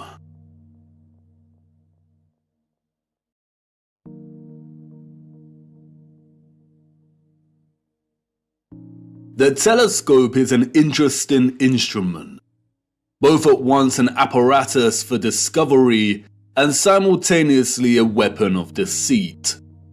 There are two primary types of telescope, the refractor and the reflector. A refractor uses an objective lens, usually a convex lens, and a reflector utilizes a single or a combination of curved mirrors to reflect light and form an image. Many reflector telescopes use either a concave mirror or a parabolic mirror. This is what a reflection looks like in these mirrors. The eyes we were born with, and which we see the world through, are convex lenses. We do not witness the world through curved mirror reflections. This is Jupiter as seen through a reflecting Newtonian telescope.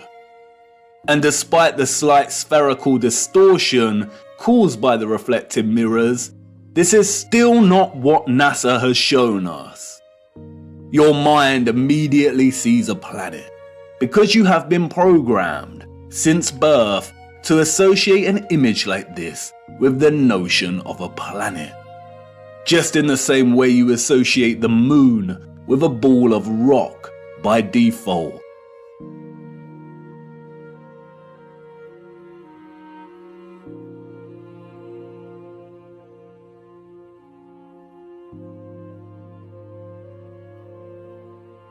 But as you can see here, both refracting and reflecting telescopes produce images similar to the Nikon P900. The Nikon lenses have been criticized by some astronomers as lacking the power to really see the luminaries above.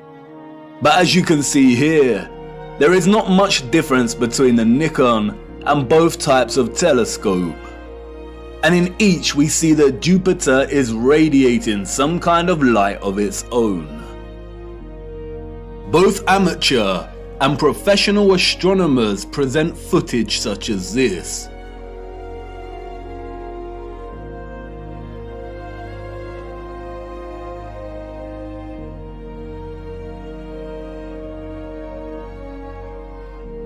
But look what happens next.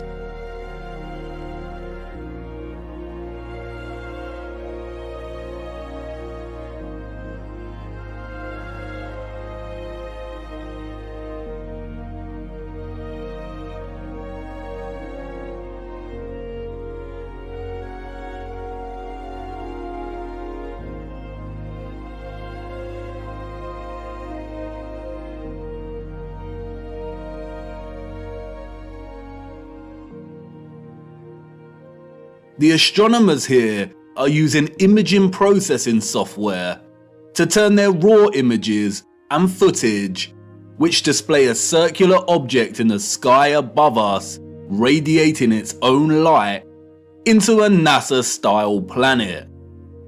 And this type of doctored, processed image is not what we see with our own eyes through these lenses. I am not saying that this is deliberate deception. Astronomy is a practice of its own, but it is very important to never confuse the highly edited images and footage we receive with reality. And it is also worth being mindful of those that are being very manipulative. They are usually the astronomers with the paid sponsorship from magazines and websites. It is also important to note that what we call planets are not actually planets.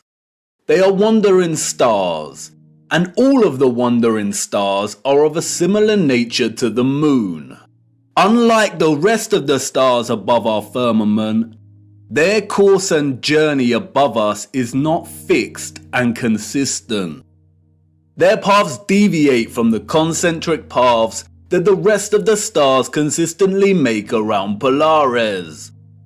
And the reason for this is because they are not located within the waters beyond the firmament. They are very different, and their function is way more occult, and their significance to life here on Earth much more important than we realize. We will be returning to the true nature of the so-called planets and moon later. Back to the waters. Arcturus is one of the brightest stars in the sky. Here is Science magazine's artistic impression of the star. And now here is Arcturus as seen through a refracting telescope. There is no resemblance. What we see through this telescope footage is really similar to what we see when you zoom in on the stars above with a powerful Nikon camera. Many criticize the refracting telescope because it can produce chromatic aberration. Chromatic aberration is a failure of the lens to focus all color to the same point. The result can be purple fringing, and we see that here. Photographs can suffer from chromatic aberration. Interestingly, the Nikon does not produce the same chromatic aberration when zooming in on Arcturus. Therefore, you could say that the Nikon is actually more reliable and stable. Through both the telescopic lens and the Nikon, Arcturus is pulsing, shifting, rippling. It is dancing geometry. Many will jump up from their seats and exclaim, it's because of atmospheric distortion and light pollution. It's because Arcturus is so far away. But if it is atmospheric distortion, then why do all the stars display their own unique geometry and light patterns? They should all distort in a unified, consistent manner. It is not atmospheric distortion. The stars are pockets of sonoluminescence in the water above. They are self-illuminating, radiating their own light and frequencies in the waters above. Our own convex-lensed eyes tell us that there is some kind of water above. We see it in the stars and when rockets accidentally hit the firmament. And, like I said before, just because the so-called planets or wandering stars and the moon appear spherical does not mean they are. They are not synonymous with the stars in the water beyond. They are something else entirely. Our advanced predecessors wanted us to watch the stars. They wanted us to understand that electromagnetic vibration and frequency produce pockets of sonoluminescence in the waters above. They were pointing it out because they wanted us to know that water was the key to unlocking the real potential of electromagnetic energy. They wanted us to know that once harnessed, the ethereal electromagnetic energy could be fused with water, so it could be stored and distributed. And once produced, the water could be manipulated, enhanced, and elevated to a level of new possibilities through the use of vibration, frequency, and sound itself. Their civilization depended on the industry of what we will call the living waters. Their technological advancement enabled them to transform the entire Earth into a power grid. But this grid was only possible because of water. The civilization of the future was an electromagnetic water world. Canals are no great secret. They are found everywhere across our realm, both the great and the small. Most of the great canals around our Earth are connected to the ocean. Salt water is an excellent conductor of electricity. Sodium chloride is ionized. We have the Corinth Canal, connected to the Aegean Sea. We have the Panama Canal that connects both the Atlantic and Pacific Oceans. The Suez Canal connects with the Mediterranean Sea. And there is the Volga-Don Canal, connecting the Azov Sea, Caspian Sea, and Black Sea with the major oceanic networks. All of the canals built before the 1920s were not built by us or those in the history books. We inherited them. And while the official narrative tells us that the Volga-Don was finished during the 1950s, its construction actually began back in the 16th century. All narrative surrounding the construction of these canals is purely fabricated, and I will show you how much later in our journey. Once you start paying attention, it becomes very evident that most continents and countries feature a combination of canals and rivers that span the entirety of the land itself. The citizens of the old world utilize the oceans and rivers to create a grid of interconnected waterways to provide water to all of their areas of habitation. In order to pass difficult sections and keep the supply going, they would build aqueducts and viaducts. Sometimes these were constructed with the purpose of energizing the water as it passed through and into different areas, and that is why many were designed with symmetrical archivolt structures. The Romans did not build these structures. The entire infrastructure of so many cities found across our realm are designed around canal systems. Look at Amsterdam from above. The precise geometric grid lines here are not roads, they are canals. And the sole purpose was to supply water from one area to another. The water was stored and manipulated for a variety of purposes in reservoirs, water towers, pumping stations, cisterns, and other structures. The water also functioned to provide necessary balance. A complex grid of electromagnetic production, distribution, and consumption would generate a lot of heat and magnetism. Water provided not only a balance of diamagnetism, but also ensured the entire grid did not overheat. When looking at all the magnificent generators and other instruments of power from the old world, we can always find water nearby, or the remains of water storage. Sometimes this is hidden primarily underground. Many do not realize that many so-called Victorian cisterns and reservoirs run very far under a lot of our cities, and other times it is a central characteristic feature of these structures. an example of which is what the controllers have redesignated as castle moats. The electromagnetic water grid was not just an energized version of what we are already familiar with in our cities and towns. It was much, much, much more. It was way more magnificent, impressive, and futuristic than we could even imagine. The grid was connected to central, bigger power stations, or what is more appropriately termed star stations.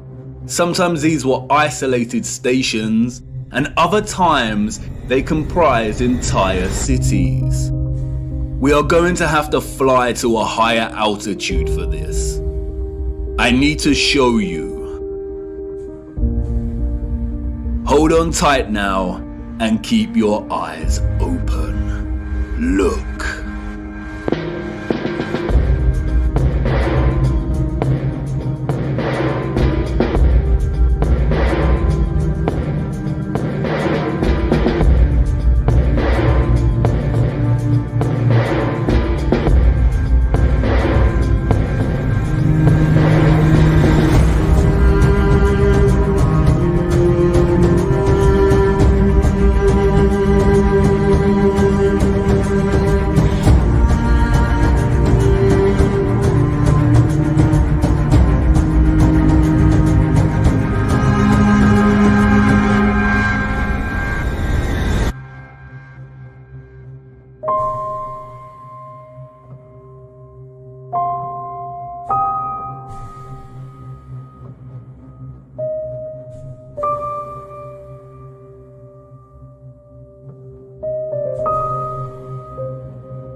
The sole existence, let alone construction, of these star structures is almost beyond our comprehension. As you saw, they are found everywhere across our realm, with undeviating geometric consistency.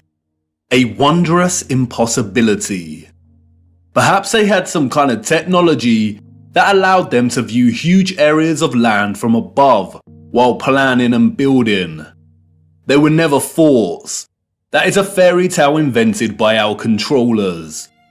The stunning geometric precision and symmetry of the star structures would most likely have functioned to enhance the power of the generators and to etherize the water, or turn the water into living, energized water. We can see from comparing some of these ruined sites, and some left a little more intact, that water would have been present throughout the structure. Before the controllers destroyed and drained most of these structures, they were full of water. They were connected to rivers and canals and the oceans. They were a key component of the entire power grid. The star structures are fractals of symmetrical geometry, just like many of the ceilings of these huge energy generators. And, like the acoustic cavity magnetrons and resonators, the symmetrical sharp diagonal walls would have caused the ions to perpetually vibrate. Old plans and illustrations, which have no doubt been edited or manipulated in some way or another, offer suggestion as to how complex, integrated, and essential the star geometry was to the entire grid. Look at Paris here. It isn't obvious at first glance, but upon closer inspection, we come to realize that the entirety of Paris was itself a star station, or a star city. And like with everything else constructed in the old world, these structures were at once functional and a celebration of the source of their innovation. Look closer at the star geometry here. Can you see the resemblance? The snowflake. Do you remember what happened in Masaru Emoto's experiment on water? Ethereal vibration expressing itself through water's molecular structure. Those of the old world had perfected this science. They knew the key to releasing electromagnetism's potential was through sound and water. Just imagine what they were able to achieve. Sound, vibration, and frequency was just as integral to the success of their technology as water was. Those of the old world did not hide their adoration for sound.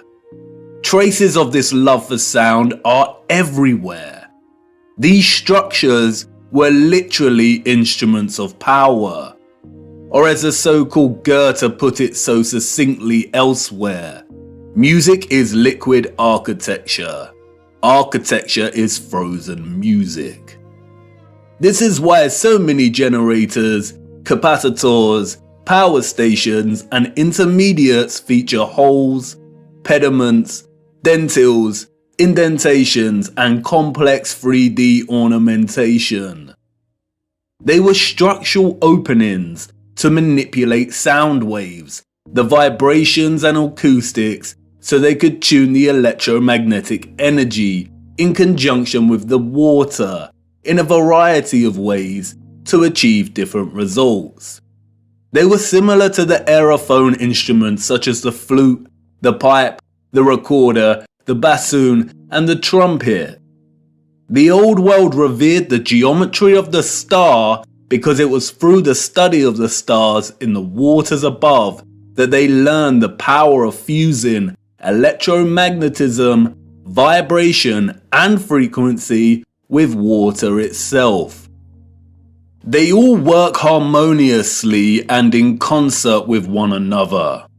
This interconnected and interdependent energetic relationship is what makes the stars and all life itself possible in the first place.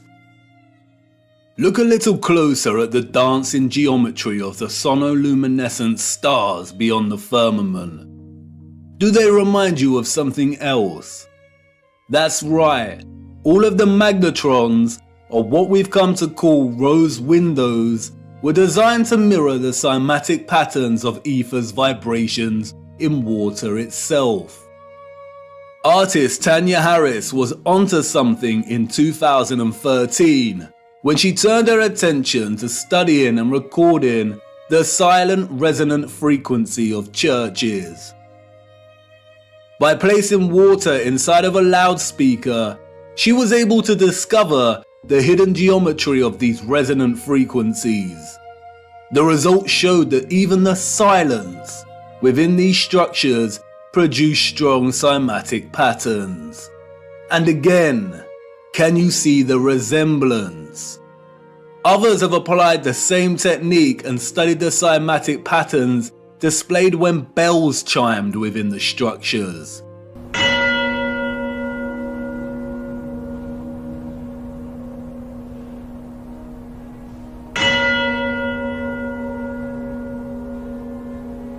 Look at the patterns. Magnetrons.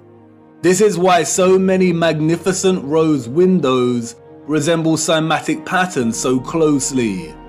This is why they look like the petrified pulsations of a star. The entire ceilings of many cathedrals also mirror this sacred cymatic geometry. This is why so many of the structures contain huge bells and chiming clocks. The tolling bells would emit powerful vibrations and frequencies and influence an entire area's water supply. The sound would influence the molecular structure of the water, which was then used for a variety of purposes. And that's not all. Many of these structures also housed another wonder of the world. The king of sound. The organ. Have you ever stopped to look at some of the great organs before? These were not constructed by ordinary people in the 19th, 18th, 17th and 16th centuries. Like the structures they reside in, they are a marvel of elegance and majesty. The most powerful sound instrument in the world. The specific organ sound waves of low and high frequencies would no doubt have enabled those of the old world to manipulate the ethereal energy in ways they saw fit.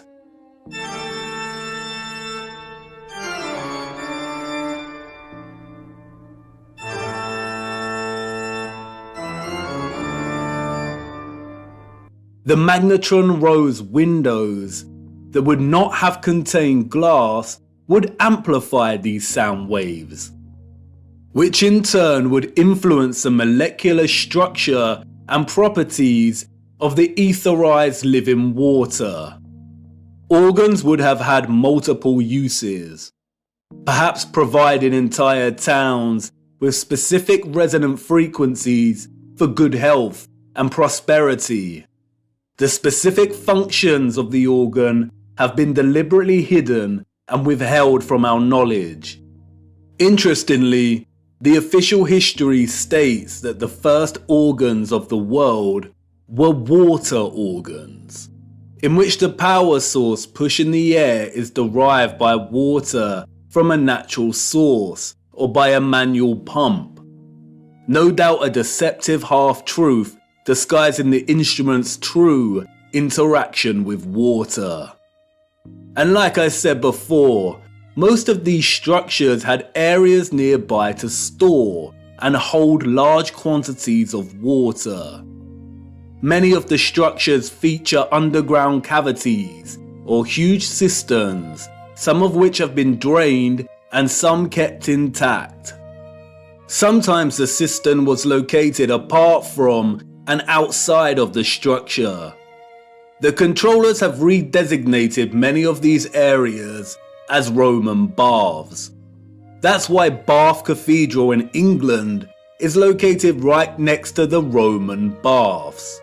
The water was also stored in red brick power stations, capacitors, or water towers. Open rectangular sites, reservoirs, wells, and step wells. This is why step wells were constructed with precise geometric patterns. Again, the symmetrical structures here work to encourage oscillation or vibration of the ions. They kept the water electromagnetically charged, and the aqueducts and viaducts would have worked in a similar fashion. It is likely that a lot of the huge electromagnets we see scattered across our realm would have actually straddled passing water, much like we see on the Volga-Don Canal, even though it's unlikely that the Volga Arch is original, and that many roads themselves were constructed during the Great Reset. It is likely that the inheritors of the 19th century were instructed to drain and fill many of the tributaries that once carried water. That's why we see drained castle moats and star stations. Perhaps that's what a lot of the surplus mud we see during this period was used for. Perhaps a lot of homes and buildings were constructed with underground chambers to store their own personal supply of living water, and these areas were destroyed, filled in, and forever hidden with vast amounts of mud during the 19th century. The use of electromagnetism, sound waves, and water would have had endless applications and uses in the old world, most of which we will never know about. But many structural remains do offer a lot of clues. The abundance of remarkable and impossible stately homes, halls, and manors found throughout our realm all point to the mass-scale farming practices of the old world. We travel miles to marvel at their beauty and grandeur. But more impressive than the structures themselves are their gardens and water gardens. We have the Palace of Versailles, Schwetzingen Palace, the Royal Palace of Caserta, Nymphenburg Palace, Herrenhausen Palace. Even today, they still retain much of their splendor and brilliance. But it's when we look at some of the old plans of these areas that we realize just how otherworldly these sites were. They were never constructed to house the elite. They were the farms of old. Look at the gardens. They are cymatic gardens. Even from these old illustrated plans, we can see just how gargantuous these farms were.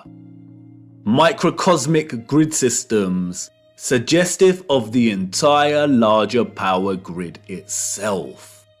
The cymatic gardens were likely grids cultivated with sound and the living water to grow food, herbs, and who knows what else. Even contemporary scientists openly acknowledge that sound waves strongly influence the growth of fruit, vegetables, and crops.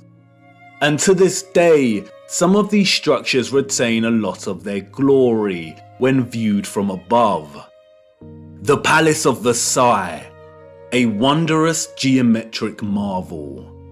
A collection of impossible structures, extraordinary cymatic gardens, and water systems. Let's venture closer into the Palace of Versailles and have a look. Hold on now. Wait, what?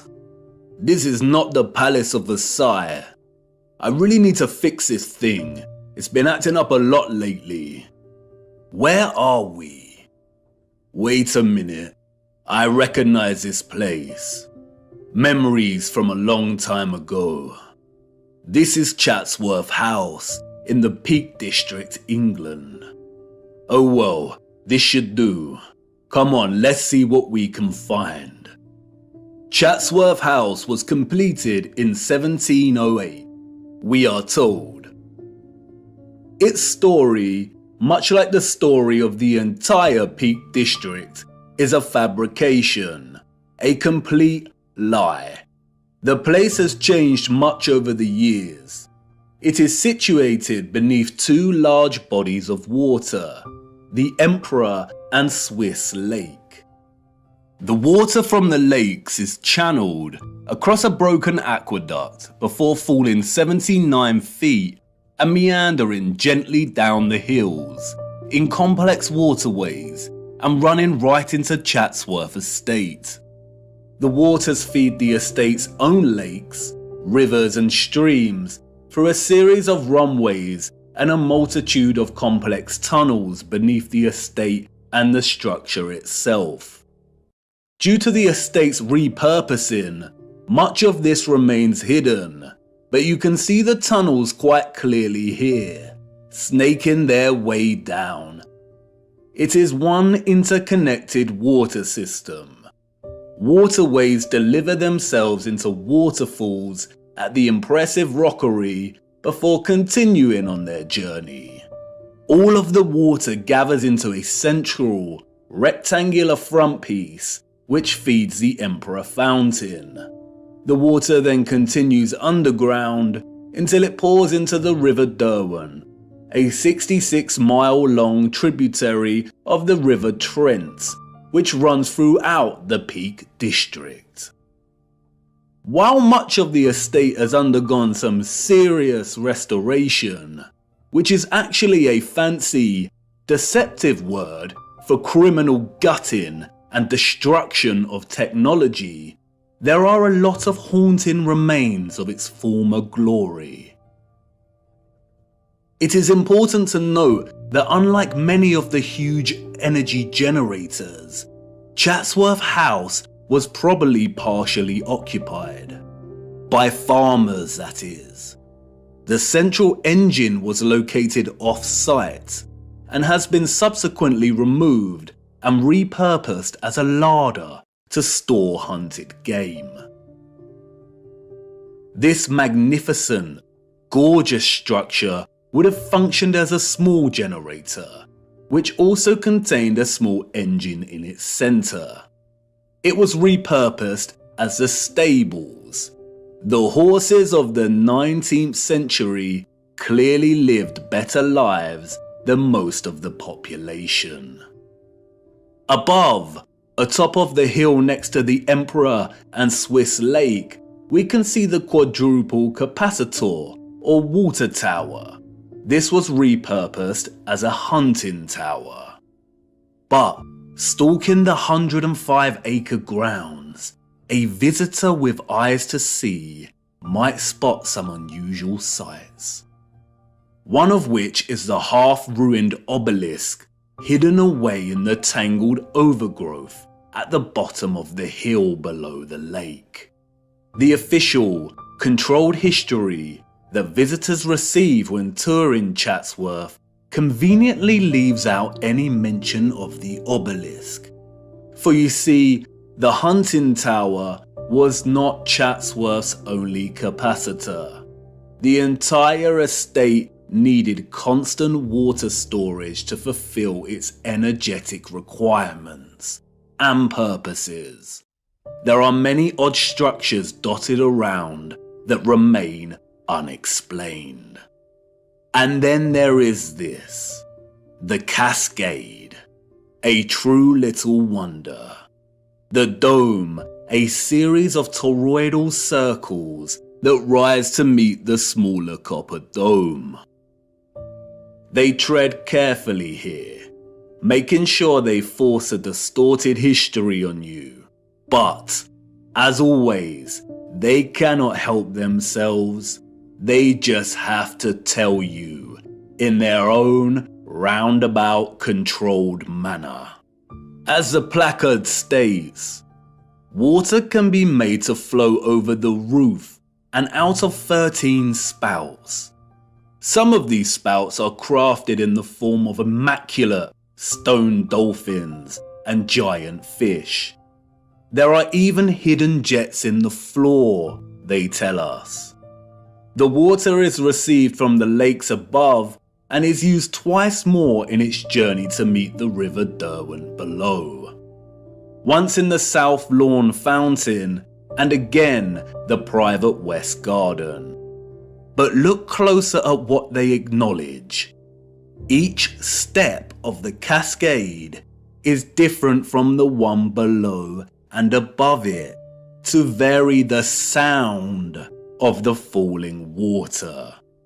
This was allegedly built in 1703. Why would an 18th century people be concerned with varying the sound of falling water? How did they even have the knowledge and skills to manipulate the sound of water like this? And it's everywhere in the estate. The waterways, streams and rivers all meander gently down to rest briefly at ponds and lakes before continuing their journey toward the River Derwent. Their journey is one of such splendid sounds.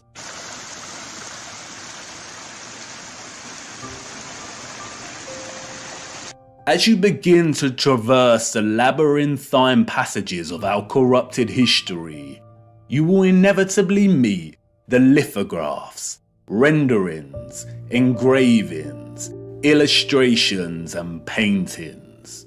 How easy it is to lie when there is no photographic or visual evidence, just artistic interpretation. We would never accept illustrations as reliable sources of information today. So why do we accept them as historically accurate? And while these are not to be trusted, devoting some time to browsing their particulars can yield some interesting insights. For instance, the fountain here looks wildly out of proportion. Did it used to jet water more powerfully? And some would claim artistic exaggeration. But if you dig a little deeper, you come to learn that the original Emperor Fountain, constructed in 1843, was able to jet water at a height of 296 feet. What? How? This is the 19th century we're talking about. And like I said, they cannot help themselves. Even Wikipedia states that the water power of the fountain found a practical use in generating Chatsworth's electricity. There it is, barely hidden in plain sight. And as we continue browsing these little illustrations, we stumble across it. An old engraving of Chatsworth from above. Look at the size of this. Cymatic gardens, rows and rows of crops, large bodies of water that are no longer there.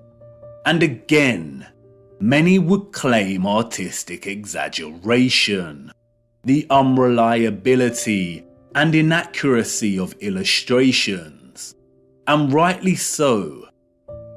But when we look at Chatsworth from above on Google Earth, what is this we find? Shadows on the ground across from the river? No, these are the markings of old infrastructure that was torn down. The markings suggest there was once a bridge here, a bridge we see in the illustration.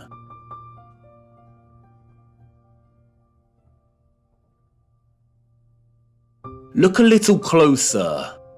An octagon with the clear outline of an old generator. So yes, the illustration is a lie. The estate was much, much larger than depicted here. In 2018, there was a heatwave in England, and the old markings of Chatsworth's former glory started appearing in the grounds themselves. They had to acknowledge it. Sometimes mud and lies are not enough to bury the truth. Chatsworth was a huge farm in the old world. As I said before, the illustrations and paintings are not to be trusted. More often than not, they are used as tools of deception against us. But as you see here, they do have a tendency to backfire on the controllers. Just like with the plans of star stations and cities, our own technological access to tools such as Google Earth validate these old plans and illustrations as half-truths. You can bet good money that even the plans and illustrations are only giving us a fraction of the full picture, just like here with the plan of Chatsworth. And it's in Chatsworth that we encounter the first of many acts of barbaric desecration by the hands of the enemy. Chatsworth's great conservatory stood immense until destroyed in 1920. It was 84 meters long and 20 meters high, and constructed, they say, in 1840 before the establishment of automatic glass manufacturing. Huge interconnected tunnels and water pipes collected under the ground of the structure to provide heating via boilers and hot water, an engineering feat as impossible as the construction of the structure itself. It was designed by Chatsworth's gardener, Joseph Paxton. Paxton is a phantom that haunts the pages of the history books. Paxton's story is one of fortunate circumstance, daring innovation, and success. It is, unfortunately, a dishonest story, an unconvincing fiction. We are told that Paxton secured a gardening role when he was 20 years old, while working at Chiswick Gardens, and it was here that he encountered William Cavendish, the Duke of Devonshire, who was so impressed by young Paxton's horticultural abilities that he hired him as head gardener of Chatsworth House. Paxton is responsible for creating the following: Chatsworth's Arboretum, its rockery, the Emperor Fountain. You remember, the fountain that sprayed water into the air at twice the height of Nelson's Column. The Great Conservatory. He was responsible for cultivating the Cavendish banana, the most consumed banana in the world today, and designing railway stations all over the Peak District. What a talented and productive young man. Paxton's achievements, however, did not end with the banana and the conservatory. The farce doesn't end here. What a tangled web we weave when setting out to deceive. Paxton's success with Chatsworth led him to design the infamous Crystal Palace of London, just in time for the Great Exhibition of 1851. It was originally constructed in Hyde Park for the fair. It was constructed in just over a year, an engineering feat never again repeated. It was made from more than 1,000 iron bars, and its overall mass comprised of over 4,000 tons of iron. The Chance Brothers Glassworks in Smethwick provided the 300,000 sheets of glass. Remember, this was before automatic glass manufacturing. This is the glassworks in which the glass was produced. A simple maths equation gives us an average of 822 glass panes produced every day, 7 days a week, for a year. Right here in this factory. This was Paxton's initial planned sketch for the structure. He went from this to this in a year. Furthermore, the entire Crystal Palace was able to house gigantic trees, and they had to board a lot of the glass panes up and cover a lot of the top of the structure during the World's Fair exhibition because the interior of the structure became too hot. Wouldn't Paxton, who designed the Chatsworth Conservatory, know that a huge glass palace would produce immense heat? The entire narrative soon dissolves into stupidity when we realize that a year later, in 1852, they dismantled the Crystal Palace and moved the entire structure to Sydenham in southeast London, where it was rebuilt with 2 additional huge water towers at either end of the monstrous structure. Interestingly, no photographic evidence of the original Hyde Park Palace exists. Just illustrations. Wouldn't the structure have been the focus of many photographers during the opening of the Great Exhibition of 1851, the first of its kind? It is highly likely there were either 2 of these crystal palaces in London, and both destroyed, or the Hyde Park Palace is just an outright lie. Interestingly, a few years after its relocation to Sydenham, this map of the palace was produced, all designed at the hand of our genius gardener. He struggled with the water supply, we are told. After all, supplying 12,000 fountains, 2 of which shot water 250 feet into the air, and the various cascades would be a difficult task to achieve. But clearly not for Paxton. He made it happen. Interestingly, the Crystal Palace also featured one of these impossible, grand, and spectacular organs. Oh, and if that wasn't enough, while Mr. Paxton was redesigning the Crystal Palace at Sydenham, he was also designing the glorious Mentmore Towers for none other than Baron Mayer Rothschild. Who would have thought that a random, young 20-something gardener would go on to be responsible for some of the most impossible and impressive engineering feats in history? Let's also not forget about his banana. Paxton is an example of the enemy's laziness when it comes to hiding our true history. It is not fathomable or even possible for the citizens of the 19th century to have even built these structures, let alone assign their inception to one sole man.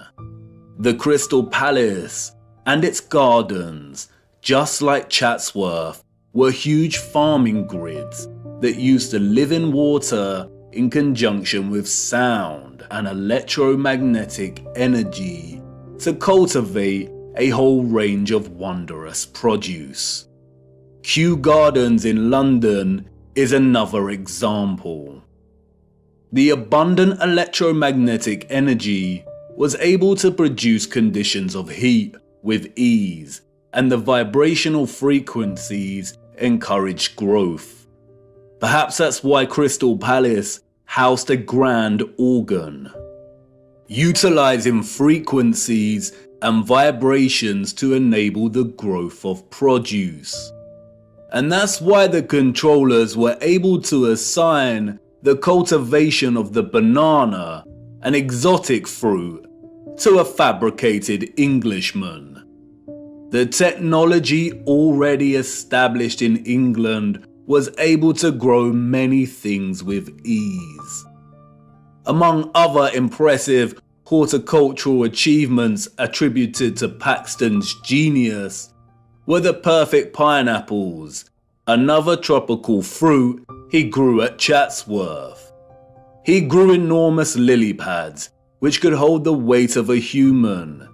He grew gigantic sequoia redwoods at Chatsworth, which usually only thrive in humid conditions.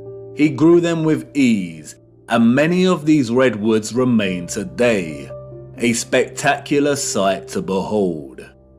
It's probably worth noting that among Paxton's many other talents, Wikipedia also tells us that he became quite skilled in moving gigantic trees, as well as gigantic crystal palaces.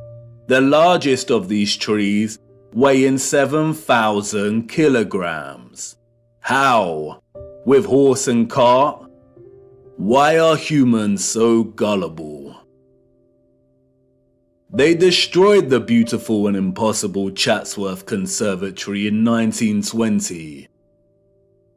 As the Duke's son said in a letter to his father, they blew off well over 200 pounds of explosives to tear it down, so it must have been well built. The structures of the old world were built to stand for centuries. What a great shame. The lies surrounding the Peak District do not end with Paxton. The entire national park was one gigantic interconnected electromagnetic water system of the old world. It was most likely one of Britain's primary suppliers of farming goods. The national park boasts one of the largest collections of stately homes, halls and manors, all of which would have functioned as huge farms. It was also a regional retreat that specialized in healing. Yes, that's right, healing. The Peak District is home to two large towns, Matlock and Buxton. Buxton is famous for its bottled water, and Matlock is renowned for its historical baths. Even today, both towns boast an enviable collection of old world structures. We see an abundance of old generators, domed pavilion structures, capacitors, colonnades, columns, bandstands, gardens and water systems. Overlooking the town of Matlock is Ribber Castle. Its silhouetted frame and turrets stand regal in the distance. It is a derelict structure and has been derelict for over a century. The curious public are not allowed near the structure. They tell us it was built very quickly by a Mr. John Smedley. Smedley was, we are told, an industrialist. By the 1850s, he had become the driving force behind Matlock's hydropathic industry. Hydropathy is the practice of healing and curing diseases through the use of water. The official narrative states that Smedley built Smedley's Hydro, which sits on Smedley Street in Matlock. It is now a government council building. Smedley's Hydro was just one of the hydropathies in the region. At one point, we are told, there were over 20 hydropathic establishments in the region. Just look at these structures. Smedley did not build the Hydro. Its structure and immense water tower evades his capabilities and the capabilities of all the 19th century citizens. The citizens of the 19th century Peak District inherited all of this infrastructure, and the controllers of our realm knew that they needed to squash any possibility of it being used for its original intended purposes, or for any of the inheritors to discover the truth. It was just too obvious, and soon someone amongst the crowd might start putting two and two together. So they did what they do best and employed a puppet. But unlike Paxton, who was able to achieve fame and fortune for taking all of the credit, Smedley had a different role to play. A role that many puppets in our society today still play. His mission was to carefully control the introduction of hydropathy, only for it to be declared primitive or fraudulent, and then subsequently buried and eradicated as a serious practice. His story is a very similar story to another enemy puppet that has gained a lot more attention over the years. I too once fell for the lies surrounding this man's story. The hydropathies were able to accommodate hundreds of patients, and they were tremendously successful in curing a whole host of diseases and issues, ranging from inflammation and bilious attacks to paralysis, rheumatism, and fevers. This was conducted through an array of different bathing techniques, applying dripping sheets as bandages, and fusing electricity, sound waves, and water. There were, as one newspaper reported, electric bells throughout the buildings. No doubt the actual potential of hydropathy was never fully expressed in Smedley's array of hydros, but they nonetheless helped people tremendously. And they were a huge success, so the controllers temporarily profited financially. The hydros healed and increased the well-being of people through water and its fusion with sound, vibration, frequency, and electricity. Look at the electric treatment menu from one of the old brochures. Options for high-powered parabolic reflector, electric ionization, and high-frequency treatment. Smedley also demonstrated the ability of etherized water to heat entire rooms in a profound way.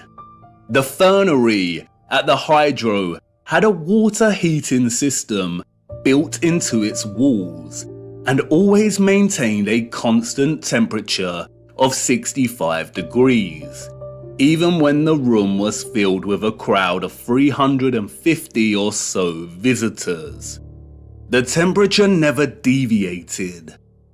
How was this kind of technology available in the 19th century, and yet today we do not have access to this kind of sophisticated heating? Historians and journalists of the time would deliberately smear Smedley, casting hydropathy as pseudoscience, comparable with homeopathy. Smedley had many battles with the burgeoning medical industry, and after his death, the hydros were purchased and the structural alterations began. Like Tesla, Smedley played his role and successfully introduced the science of the old world to have it debunked, tarnished, and sidelined forever. Hydropathy today is regarded as nothing more than a relaxing spa venture. All of its original applications of frequency and electricity have been eradicated from the practice. Smedley's role-playing allowed the controllers to justify the entire water grid system of the Peak District, successfully preventing the current 19th century and further subsequent generations from questioning its presence. The remains of the grid today are so evident. You can sit and relax to the soothing sound of water falling over the turreted regal Derwent Reservoir, which connects the entire region through its branching rivers and canals. You can stroll around shopping inside of old power stations and at old pumping stations. And in every area of the region, there are wonders waiting to be discovered. Not only in the larger towns do we find old fountains that once provided the living waters, but also in the remote villages. Tucked away, we find an old dry fountain. Look, the Lord's gift, a bittersweet joy to behold. The citizens of the old world unlocked the power of electromagnetic water by studying the stars above in the firmament.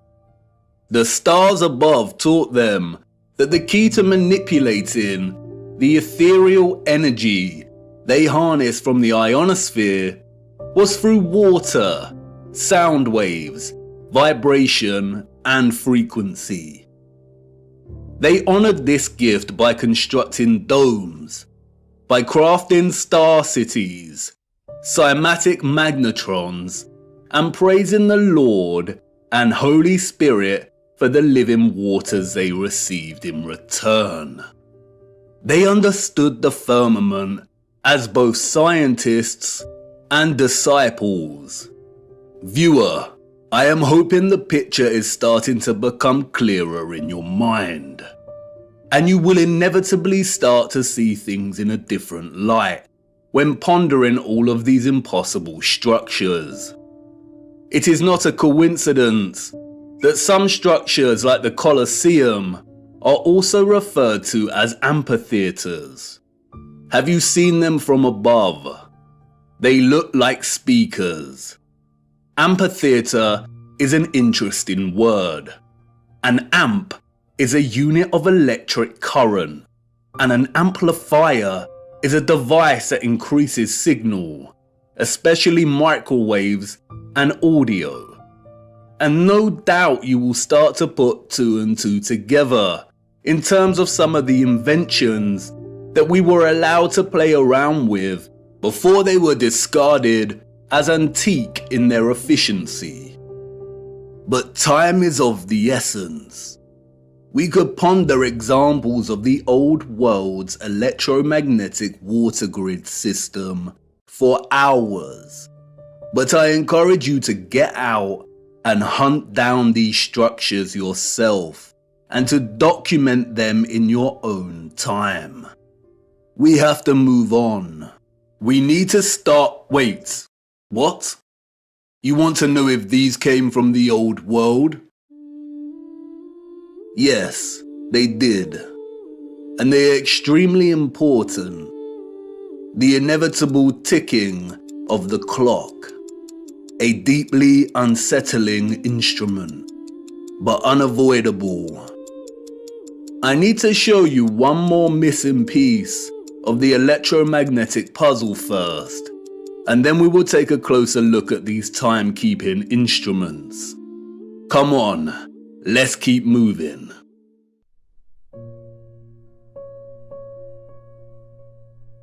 A missing piece of the puzzle. When observing the old world structures today, there is a great sense of absence and alteration.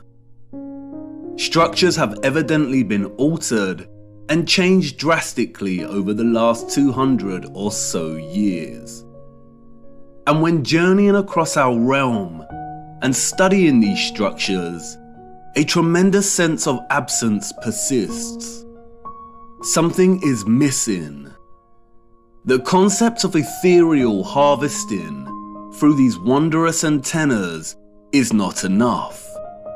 It is not concrete enough to complete the picture.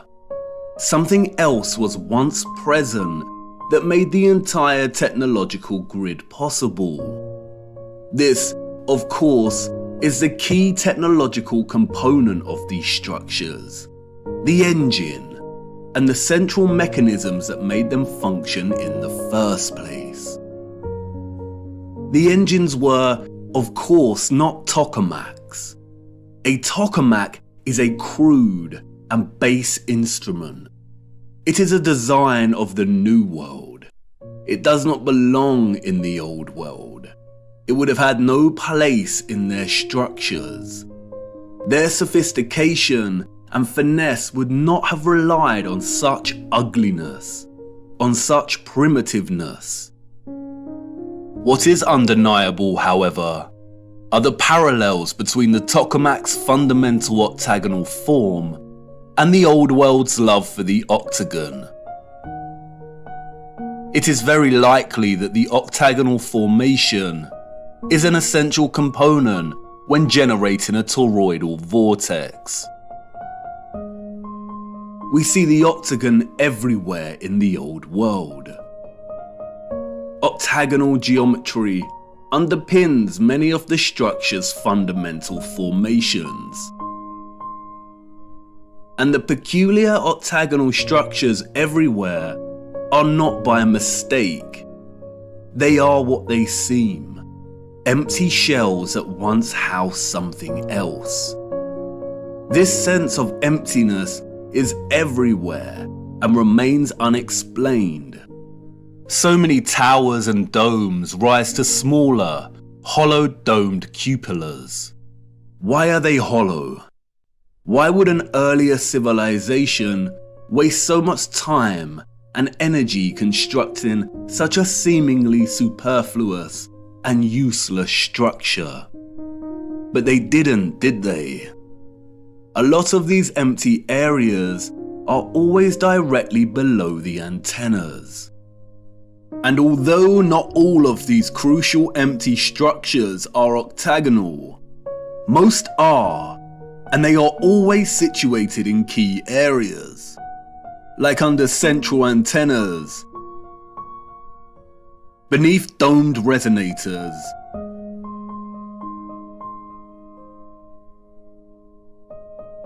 in the center of closed, symmetrical courtyards, or detached and just outside the bigger generators. And when reflecting on such perfectly wrought geometry, the absence is tangible. There used to be some kind of cylinder or apparatus contained within this space.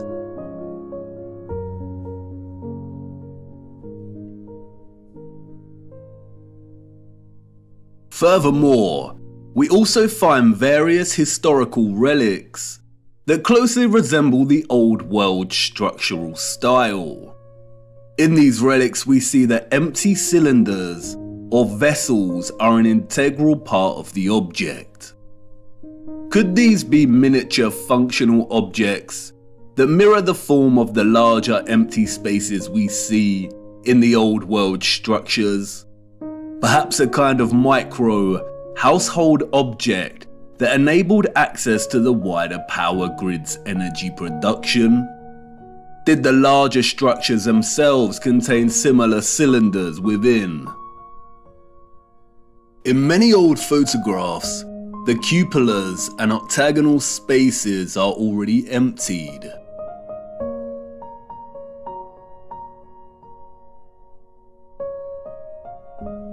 But there do remain a few images and illustrations that can offer a little insight as to what was present before.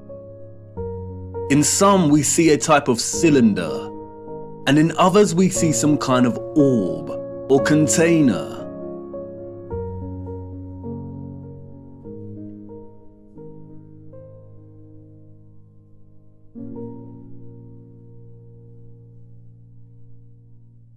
Due to the lack of images, it is hard to present a consistent finding.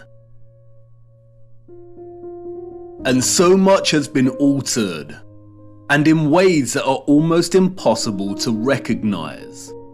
For instance, this is an 1880 illustration of the so-called completion of Cologne Cathedral. It focuses on the top of one of these spires. The wooden boards here are scaffolding, As you can see, the tops of these spires open, revealing some kind of cylinder. This is a model of the area of the spire that we see in the illustration. It was put outside of the cathedral to give tourists an idea as to just how large these spires are. An impossibility for citizens of the 19th century. The men in this illustration are not completing the final spire of the cathedral. They are removing whatever existed in the container at its apex. And it begs the question as to how many other aspects and features of these structures open in similar ways. And why do they open? What did they contain? Interestingly, it is the esoteric and occult that provide some clues. Alchemy was an arcane natural philosophy or proto-scientific tradition. Its central focus was chrysopia, or the transmutation of base metals into noble metals. From its inception in ancient Egyptian, Greek, Indian, and Middle Eastern culture, the field of alchemy, we are told, was obsessed with turning base metals into gold, and a maniacal obsession with creating the elixir of life to achieve immortality. We have all heard of the medieval Nicholas Flamel and the Philosopher's Stone. It is a field of inquiry steeped in a rich fabric of occultism, Kabbalah mysticism, and magic. It wasn't until the mid-18th century that alchemy was divorced from its occultism and transformed into the burgeoning field of chemistry. But there was a small occult revival during the 19th century that continued into the 20th century. In 1922, a mysterious text was written by an equally mysterious figure. The Mystery of the Cathedrals by Fulcanelli, a French alchemist, we are told. To this day, the identity of Fulcanelli is still debated. No one knows who he truly was. And like many mysterious figures in the history books, his name appears to be an anagrammatic play on words. Fulcan is a reference to Vulcan, the Roman god of fire, and Eli, a reference to El, the Canaanite word for God. It is evidently a work of one or more Freemasons, but nonetheless, its alchemical reading of the wondrous and magnificent structures we call cathedrals is potently original and offers many insights and half-truths.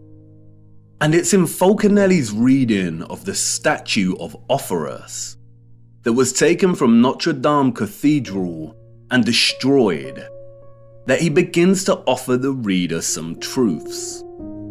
As the legend goes, Offerus was a strong giant, but with a dull mind.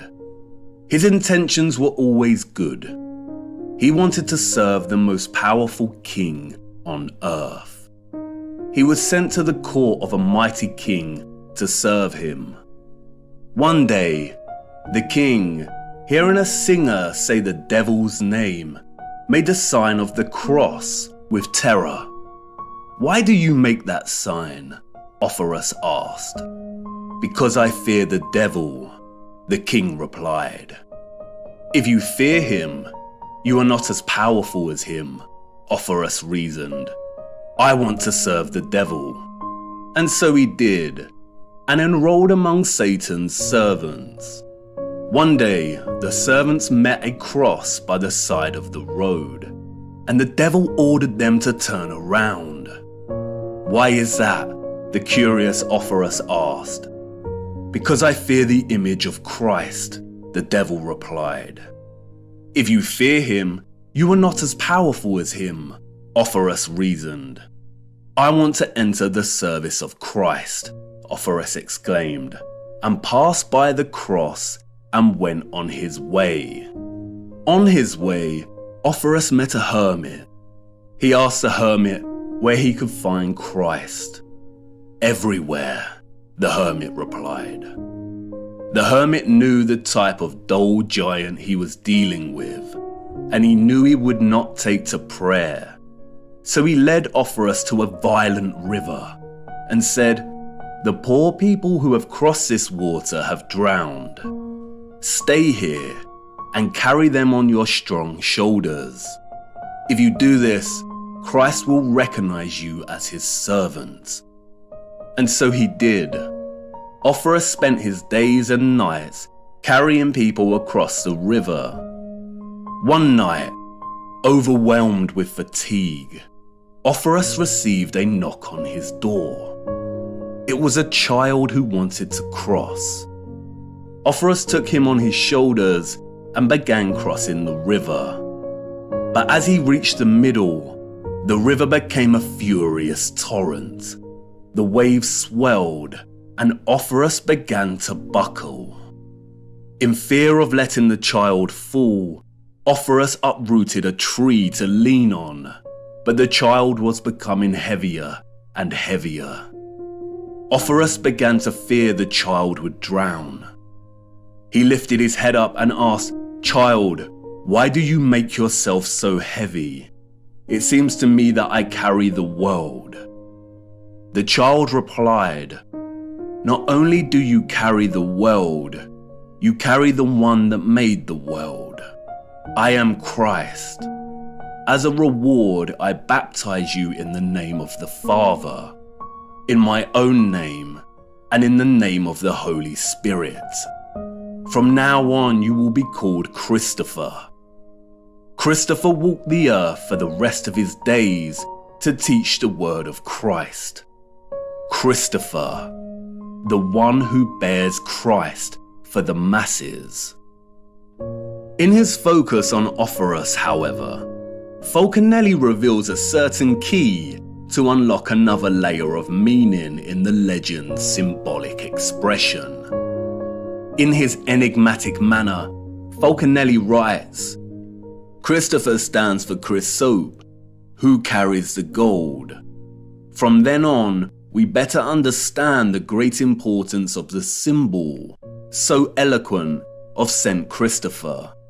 It is the hieroglyph of solar sulfur, Jesus, or the nascent gold, raised on mercurial waves and then carried by the clean energy of this mercury to the degree of power possessed by the elixir." Cryptic indeed, almost impenetrable prose. But let's look at this passage a little closer. Falconelli is stating that in the symbolic legend, Jesus, or Christ, is the nascent gold. Nascent means coming into being. The word's etymological roots stem from the concept of beginning or birth. Nascent gold here, or the solar sulfur, is not just gold, it is gold growing into its full potential. The final section of the excerpt explains why the gold is growing.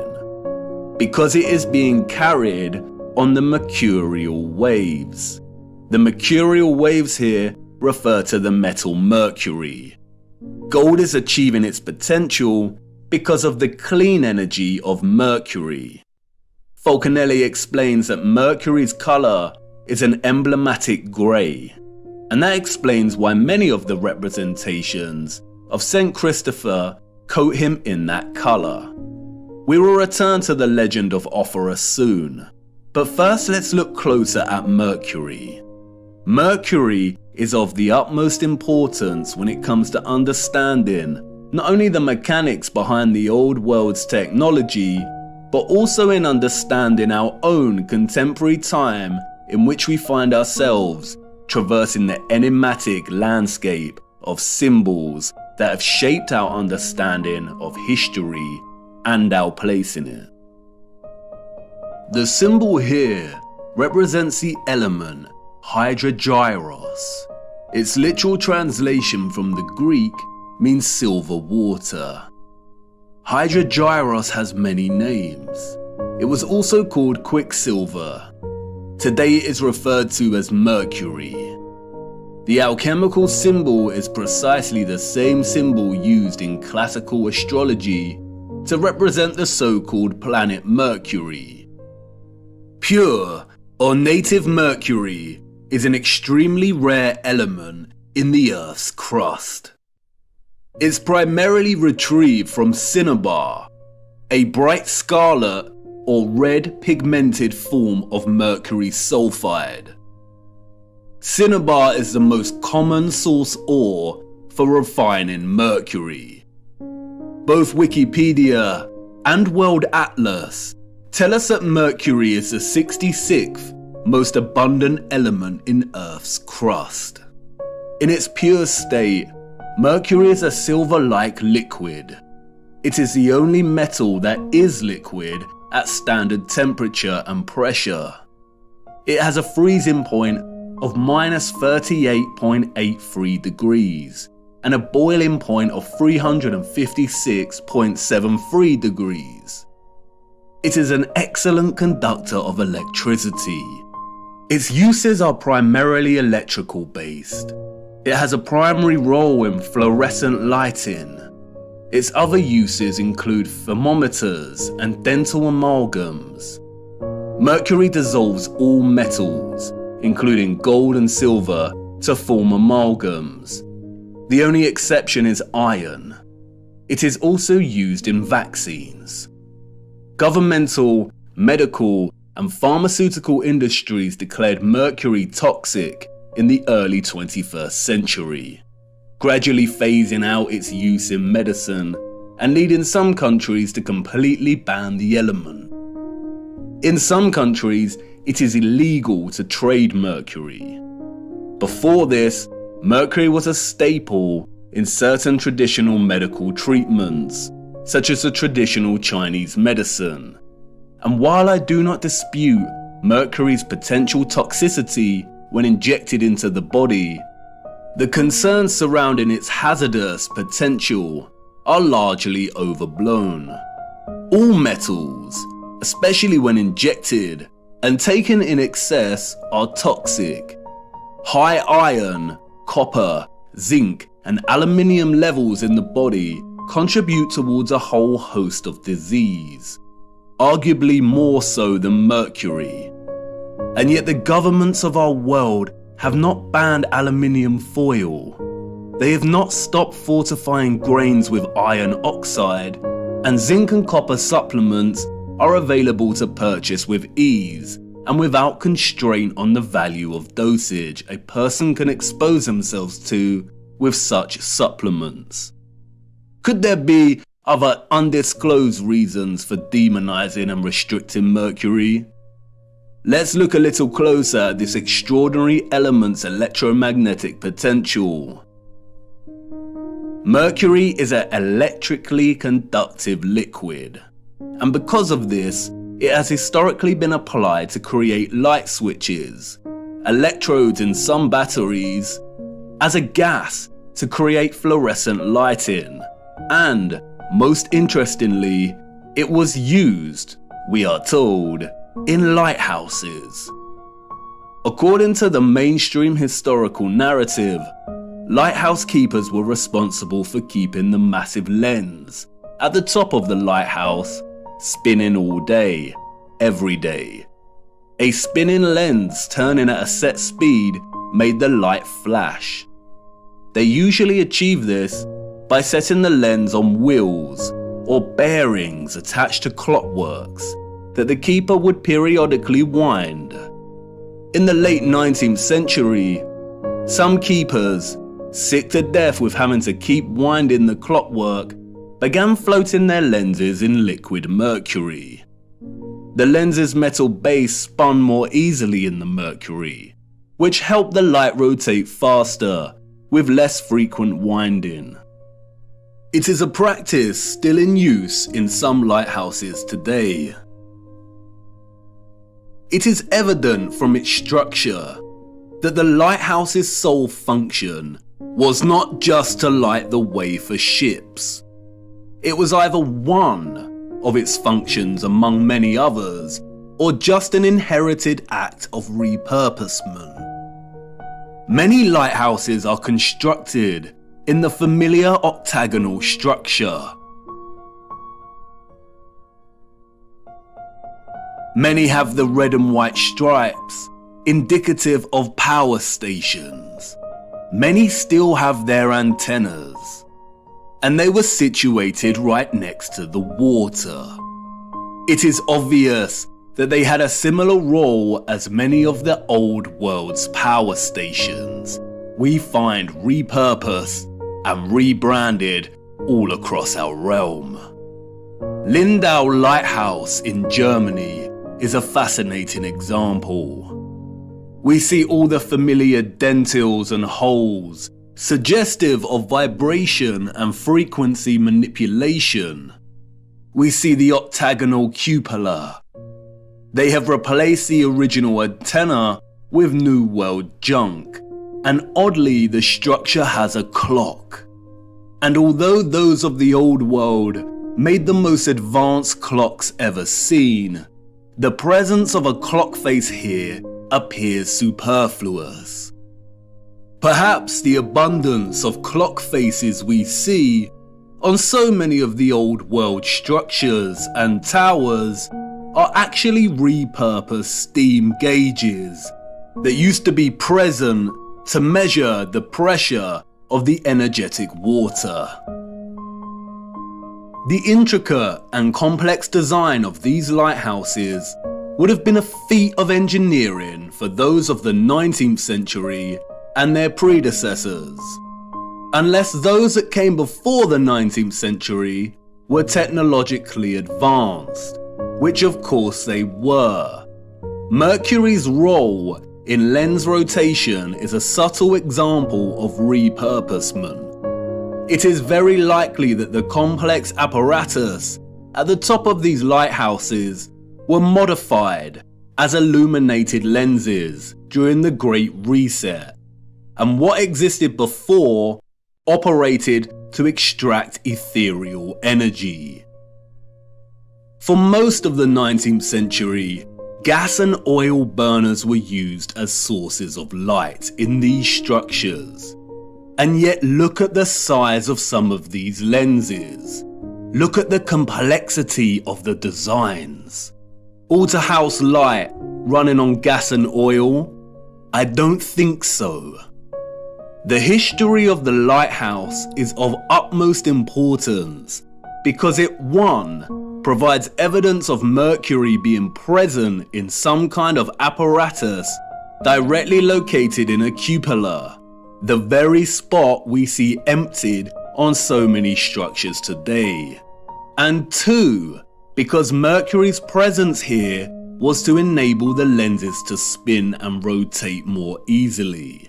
And that's very interesting, because look what happens when you apply magnetism and electricity to Mercury.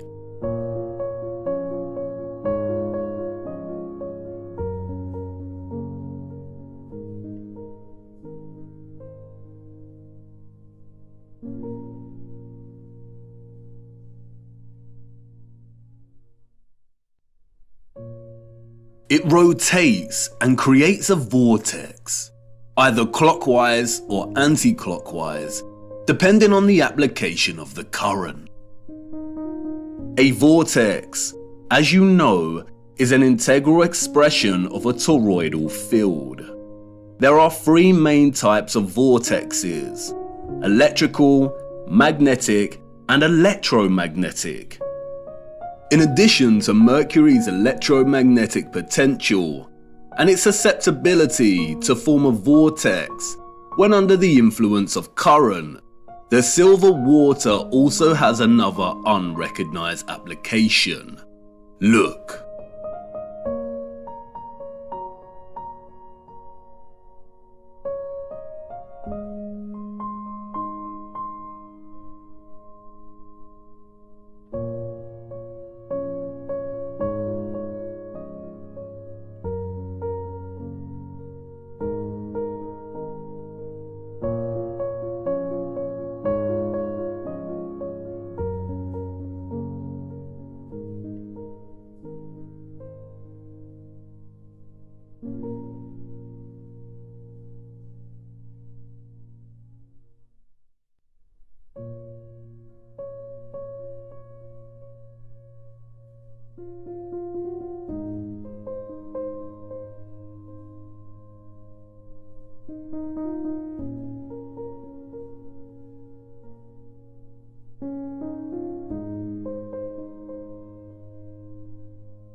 No wonder mercury is demonized and illegal. As you can see, mercury is able to provide even a homemade television antenna with the ability to convert radio frequency alternating currents to extract a television signal. Antennas can be designed to transmit and receive electromagnetic waves in all directions equally. And you could hypothesize that the orbs on the old world's antennas contained mercury. But again, it is no secret that mercury amalgamates with gold and other metals. An amalgam is an alloy of mercury and another metal. Mercury strongly amalgamates with gold, copper, silver, and many other metals. The only common exception is iron.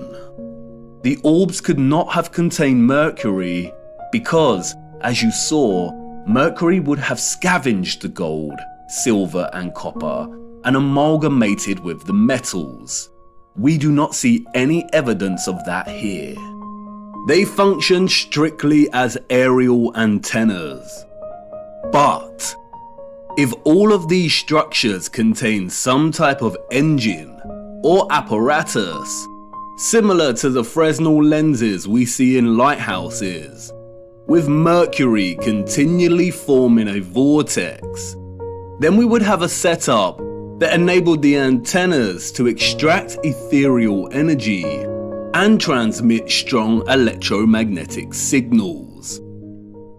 Just as Falconelli reveals in his reading of St. Christopher, it was the mercury that enabled the gold to achieve its potential. It is highly likely that the absent cylinders, vessels, and containers that were removed from these structures, and which were usually present within the octagonal geometric structures, contained mercury. And it raises the question, if some lighthouses are still running their lenses off of mercury today, wouldn't they still extract ethereal energy? No, they would not. And once again, Falconelli tells us why. As Falconelli states elsewhere in The Mystery of the Cathedrals, the dissolution of sulfur, or in other words, its absorption by mercury, provided the pretext for very different emblems. But the resulting body, homogeneous and perfectly prepared, retains the name philosophical mercury. It is the first-class matter or compound, which requires only a gradual cooking process to transform itself first into red sulfur, then into elixir, and then, in the third time, into the universal medicine. As Falconelli makes clear, transforming pure mercury into a red, sulfurous state is the first step. And as mentioned previously, cinnabar, or mercury sulfide, is red. And as we see here on representations of St. Christopher's robes, he wears one half grey to indicate mercury and another half red, which is indicative of the red sulfur. It is the transformed state of mercury that allows the gold, here represented as Christ, to achieve its full potential, or, to keep it consistent with the legend, to reach the masses. What Falconelli is actually telling us is that in able to distribute this clean electromagnetic energy via golden orbed finials or antennas, a special kind of mercury had to be present. This is what was contained within the vessels and engines. And it is likely that it was this unique mercury that enabled the extraction of the ethereal energy from above in the first place. Perhaps it is just a coincidence, if you believe in such a thing, But it is interesting that many of the smaller vessel-like relics we see have markings inside the containers that are red, perhaps a homage to the substance they once contained.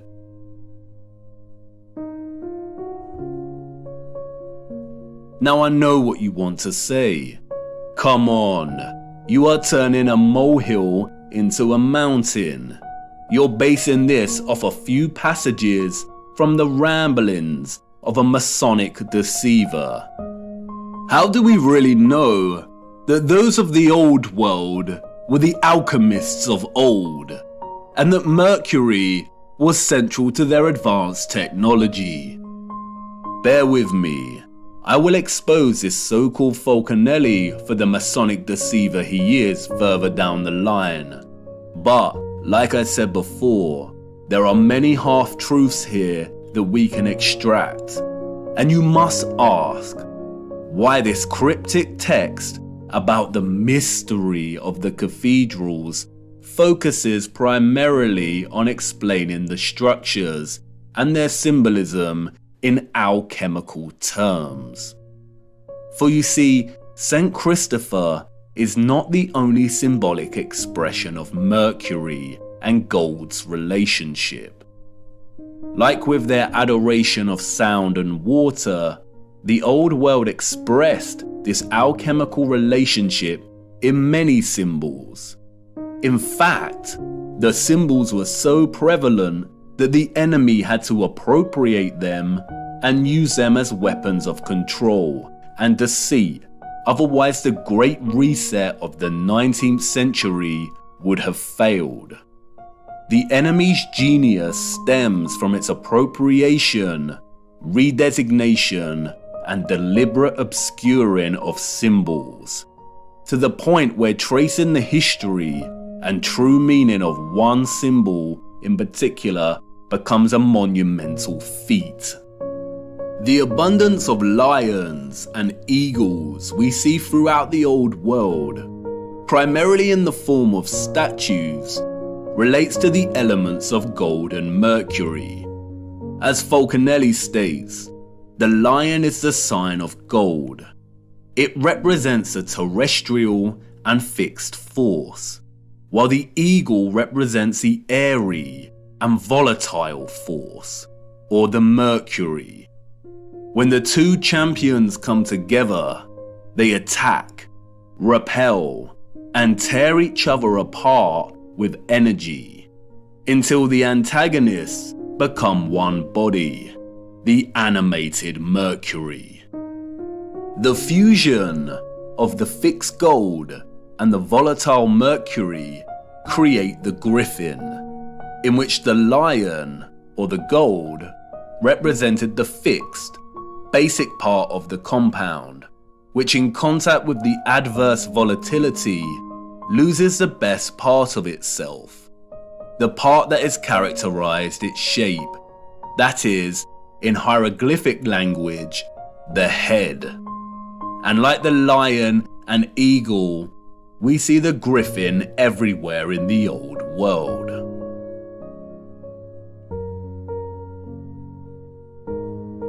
Like St. Christopher, the griffin is symbolic of the alchemical concoction and combination of mercury and gold that powered the old world's technology.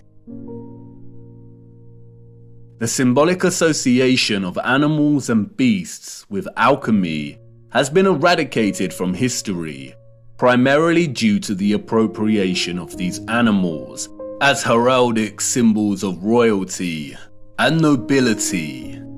These are the animals that adorn national imperial seals, as we see attributed to the Roman Empire, the British Imperial Empire, the United States, and so on. An act of post-colonial domination over the old world, the appropriation of its symbolism and eradication of its history through falsified narrative. Furthermore, the chemical, alchemical, and cosmological symbol used to represent Mercury is immediately recognizable for its conflation of two of the most widely used symbols throughout history and culture. That is, the cross and the crescent moon. It is openly acknowledged that at one point, all religious symbolism predated its current religious use and application, and belonged to another culture and represented something different during different historical eras. But just because this is openly declared does not mean it makes any sense. Were our historical ancestors and their own historical ancestors really that uninspired that they needed to recycle already established symbols? Or are we not being told the truth once again? The conflation of Christian and Islamic symbolism and culture is so prevalent across our realm that upon closer inspection, it begins to appear quite absurd.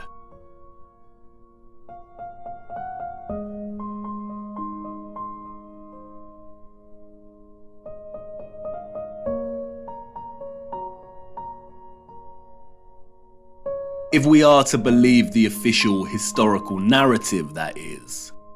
If we believe the narrative of the Crusades and Ottoman Habsburg Wars, of the continual warring between West and East, then the presence of the crescent symbolism displayed on many so-called medieval European coats of arms and crests indeed makes no sense. Perhaps this is just more cultural appropriation, but the narrative becomes very unconvincing when we turn our attention to the structures themselves. Why was the Hagia Sophia Holy Grand Mosque originally constructed as the Church of Hagia Sophia by the so-called Roman Empire? It remained a church, we are told, for almost 1,000 years. Its 4 minarets were constructed after the Ottoman Empire took the region. But look at its original design. It does not resemble a traditional cathedral whatsoever. And we see this over and over again. The Cathedral of Cordoba in Spain, originally erected as a mosque in the 8th century, and then converted to a cathedral in the 13th century. We see right here the conflation of both styles of East and West. Interestingly, the structure also features the red and white striped arches, indicative of power stations that we find throughout so many impossible structures. And even without their unconvincing narratives of structures passing between cultures, we still see the presence of both styles in many structures that do not have this narrative attached to them. St. Mark's Basilica and the Doge's Palace in Venice look extremely Eastern, as does the Brighton Pavilion in England. These structures were impossible for all of those, East and West, in the official narrative, unless they had advanced technology, which the narrative tells us they did not. The official narrative tells us tales of architects being inspired and influenced by the structures of East and West alike. But remember, at the time these structures were built, the people didn't have accessible transportation. Journeying between continents and countries took weeks, and they had no cameras to document the structures in order to be able to replicate them with such accuracy in the first place. Why don't synagogues have their own unique particular style, like mosques and cathedrals? We see this fusion of architectural style everywhere. We see water pumping stations that resemble cathedrals. We see water towers that resemble castle turrets. We see cathedrals that also resemble official government buildings. All these structures belong to one whole, unified civilization. That's why we find so many ruined cathedrals in the Middle East. They were destroyed and ruined during the Great Reset and after to solidify the falsified narrative. That's why we see the crescent moon in old 19th century photographs in areas it should not be. This is Brazil. Look closer. Even today, Brazil's Muslim population comprises a total of 1% of the country. So why is this crescent present at the top of one of these antennas in the 19th century? Why is it present in San Francisco in 1905? Why do we see many structural antennas composed of both the cross and crescent moon? In many of the old photographs, we see many structures without any religious symbolism, but just standard antennas. And what about all the unusual antennas we see? Many of the antennas functioned as symmetrical instruments to enhance ether extraction and to transmit energy to other antennas.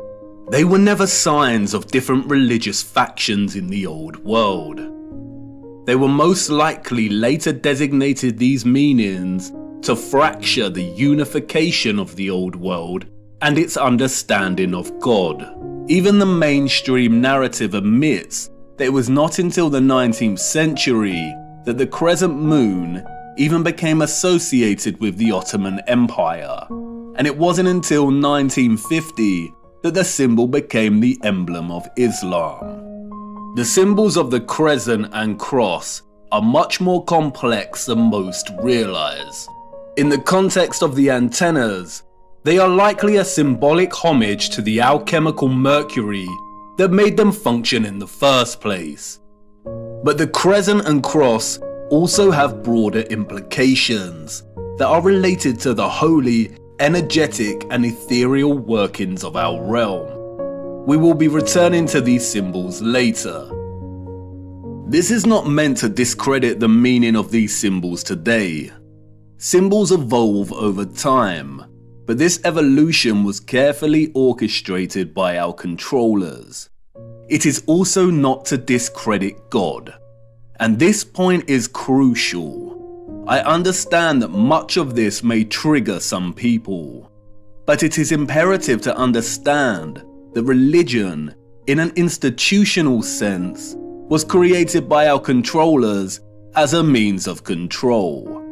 Many religious organizations today are corrupt and use religion as a front when their true allegiance lies with the psychopathic controllers of our realm. Religion was an essential tool of deception to justify the old world's infrastructure. Religion is not synonymous with an understanding of God, faith and prayer, and it is also not to discredit the life of the Son of God. No, and this is crucial, and you will see why later in our journey. And in many a sense, this is what Christ tried to teach people, to see through the deception and manipulation. And when thou prayest, thou shalt not be as the hypocrites are, for they love to pray standing in the synagogues and in the corners of the streets, that they may be seen of men. But thou, when thou prayest, enter into thy closet, and when thou hast shut thy door, pray to thy Father which is in secret. You see, the scriptures are more accurate than most understand. They are at once historical accounts, instruction manuals for living, and sacred texts of prophecy. There are a handful of texts that are so important that the enemy has been desperately trying to steer people away from them in recent times. And you will see why this is of utmost importance later in our journey. Stay with me, the best is yet to come. And it doesn't end there. The basis for the alchemical symbol of Mercury, we are told, was a caduceus. And we see the caduceus throughout the remains of the old world.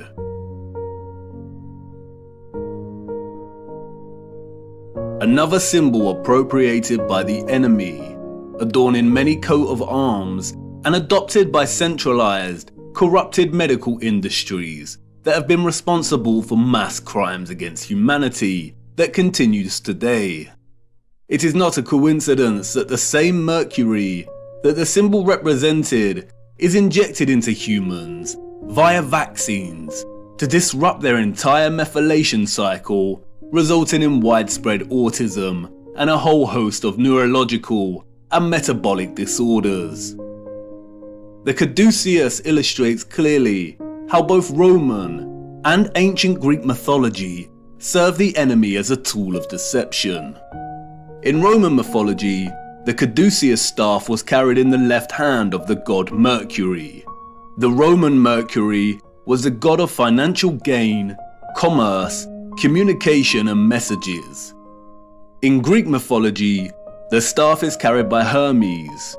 Hermes was the god of travelers, merchants and commerce.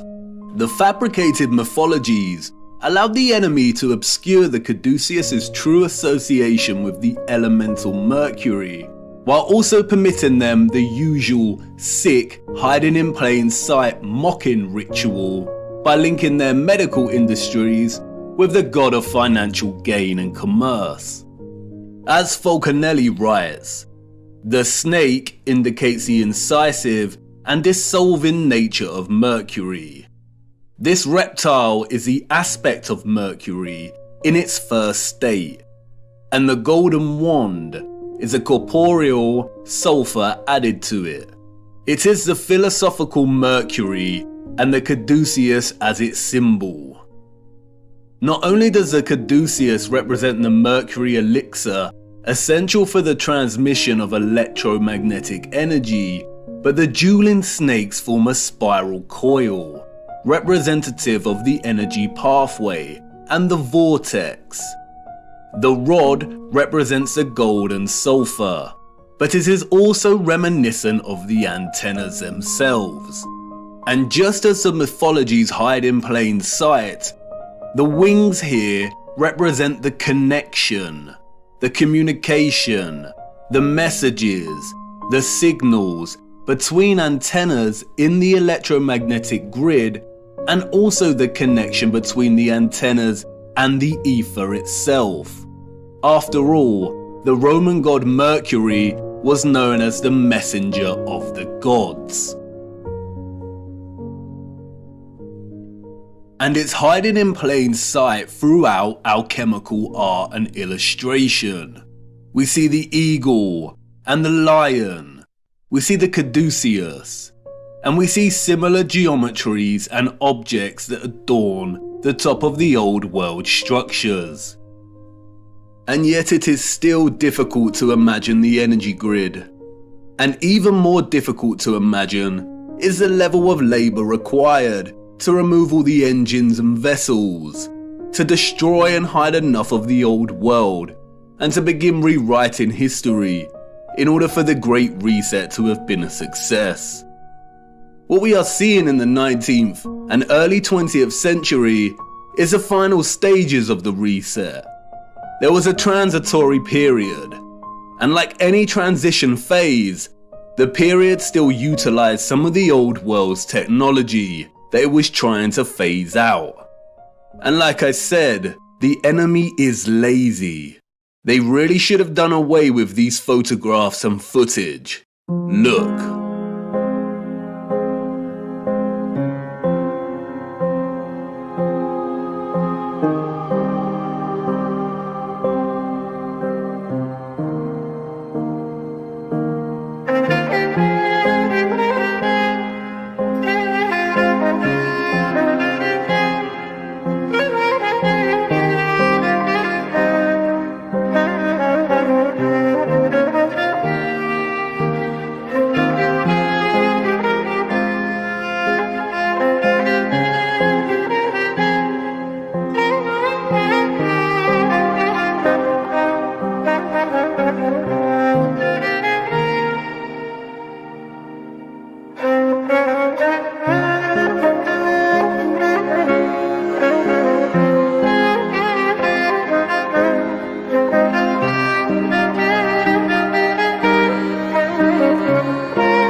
Whoa. Most of these images were taken during the World's Fairs of the 19th century and at the turn of the 20th century. Any electrician will testify to just how impossible illumination in this time period and on this scale would be. What an absolute nightmare to wire. But they didn't need complex wiring, did they? How did they have moving sidewalks during this period? We also see this technology on display in the burgeoning American amusement parks of the early 20th century. There is a reason they called them electric parks. In fact, the reference to electricity can be found everywhere amongst repurposed old world sites, even in the unlikeliest of places. Even in this transition phase of the reset, these environments look glorious. This is with most of the water grid already destroyed. Just imagine what they were able to achieve. So many of the major symbolic icons of our time can be traced back to the mercury that made this electromagnetic, technological old world possible in the first place. Interestingly, in his reading of Offerus, or St. Christopher, as a mercurial carrier, Falconelli takes his Masonic trickery of half-truths and deceptions to the limit. He begins discussing Offerus's belt as depicted by Julian Champagne, whose painting of Offerus hangs in Jean Lamant's mansion, what Falconelli calls one of the most attractive and rare philosophical residences. The painting depicts Offerus wearing a belt stitched with crisscross lines. It is important to note that none of the other famous artistic renditions of Offerus depict him wearing this belt. Falconelli exclaims that the artist did even better than the rest.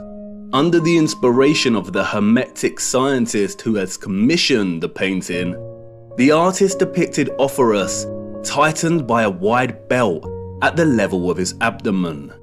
It is this belt, Falconelli writes, that gives St. Christopher his true esoteric character. Listen very carefully to what he states next. According to some documents kept in the archives of the Lallement mansion, we know that Jean Lallement belonged to the alchemical brotherhood of the Knights of the Round Table. What we are going to say here cannot be taught. Offerus's belt is the sign that all philosophers recognize as the external mark that indicates the extreme, intrinsic purity of their mercurial substance. It is a sign that the old authors called the Seal of Hermes, the Star of the Magi, the Bear Cub, the constellation in which the pole star is found.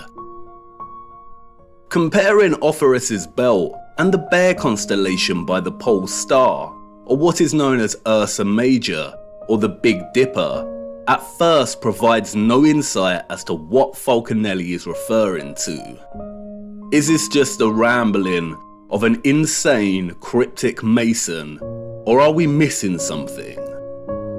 But if you begin to trace the pattern on the belt, then another hidden and familiar pattern begins to emerge within the pattern itself. When documented throughout the year, at each season, the Big Dipper constellation also forms this pattern, the symbol of the swastika. A now infamous symbol of evil. What many do not know is that according to the official narrative, the swastika was one of the most widely used symbols throughout history and different cultures. It is an important symbol in Asian countries, representing Hinduism, Jainism, and Buddhism. It was used by the so-called ancient Greeks and Romans, the Druids, the Celts, Native Americans, early Christians, and so on. We see it in mosaics, rock churches, bracelets, rose windows, crosses, pottery, clothing, and flags. We see it everywhere throughout time and culture. Interestingly, Swedish and Norwegian power companies used the symbol in the late 1800s and early 1900s to represent electric power stations and hydroelectric stations. This connection cannot be purely coincidental. The task of erasing memory and history is not an easy feat. It takes time. Out of all the symbols, this is the one that the enemy had to corrupt and dilute the most by appropriation. Not just because of its now lost association with electromagnetism, but because, as Falconelli let slip, its original association with Mercury's involvement in the old world's power grid. Like the Caduceus's spiraling snakes, it depicts a vortex that Mercury produces in the presence of electromagnetism. The swastika is the vortex. It also represents another vortex, the one below Polaris and the Big Dipper, at the center. The same vortex that NASA has teased hiding in plain sight here on Earth and in their representation of other planets' poles. It is the same vortex that Mercator and others documented in maps and writing. The whirlpool surrounding Rupes Nigra and located at the North Pole. Interestingly, scientists have recently discovered large natural stores of the so-called toxin mercury at the North Pole. They are worried about it melting and causing toxicity. Of course they are. As Kevin Schaefer writes in the National Geographic article, it turns out that not only is there mercury in permafrost, but the Arctic is also the biggest pool of mercury on the planet. Is this another mocking on their behalf, or is there actually a vast amount of mercury at the north? We will return to this much later in our journey. The noble metals and their original location on Earth are very important, and it is the scriptures that hold the answer. The old world knew. They knew the earth they walked upon better than anyone else. They knew the alchemical metals, gold, iron, copper, mercury, and so on, could be fused in ways that allowed them to access the ethereal electromagnetic energy. They knew that Ophorus, the alchemical mercury, could elevate the Christ, the alchemical gold, and carry him to the masses. It is not a coincidence that the path Ophorus carried Christ was across the river, across water. The legend of Ophorus is a symbolic and metaphoric totality of the old world's energy system. You have a question, and I have a feeling I know what you're going to say. You want to ask about the maps, Mercator and such.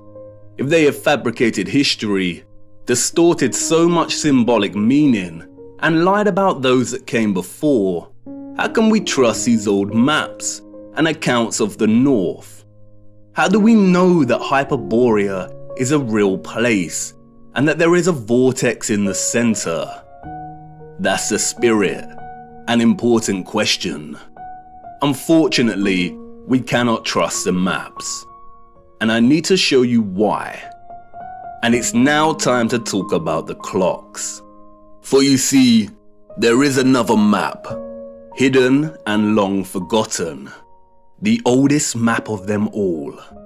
And it's not perfect by any means, but it's all we have.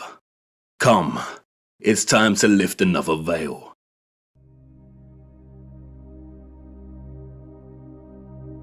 Midway upon the journey of our life, I found myself within a forest dark, for the straightforward path had been lost.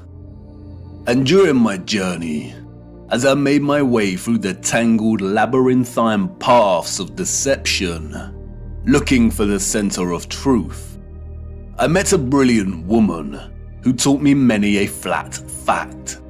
But out of all of her flat facts, it was one fact that struck a chord. She showed me the maps of old and asked me to find the key anomaly, the one error that all maps contained.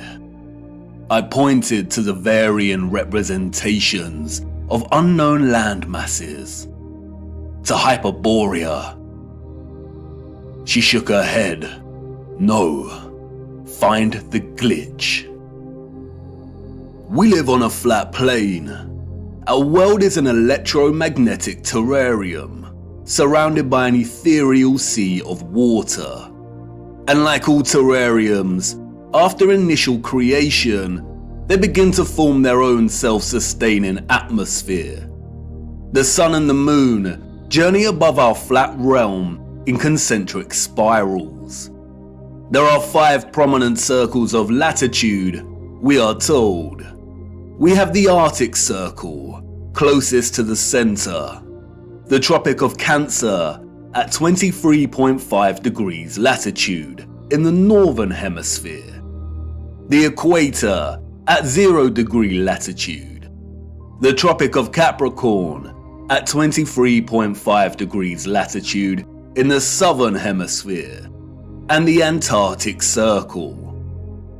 The sun journeys from the equator at the March equinox up in concentric spirals to the Tropic of Cancer.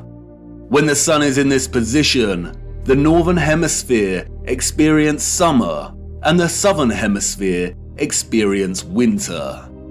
After which, the sun turns and begins making its way back to the equator. The word tropic stems from the Latin word tropicus, which means pertaining to a turn.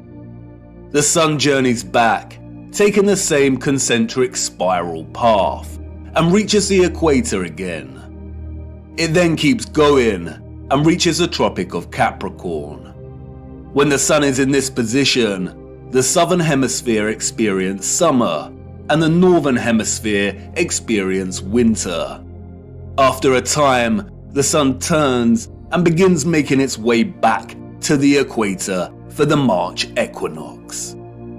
The equinox occurs when the sun is journeying the circle of the equator, and those living along this line of latitude will see the sun directly overhead at a 90-degree angle at solar noon. The March equinox marks a season of spring in the northern hemisphere, and the September equinox marks a season of autumn. If you live in the southern hemisphere, this is reversed, and the September equinox marks spring and the March equinox autumn. It is important to note that the sun never reaches the Arctic Circle, nor does it reach the Antarctic Circle. It never reaches the poles. It journeys to the tropic circles and then turns back. The point at which the sun reaches its most northerly and southerly excursion relative to the equator is called the solstice.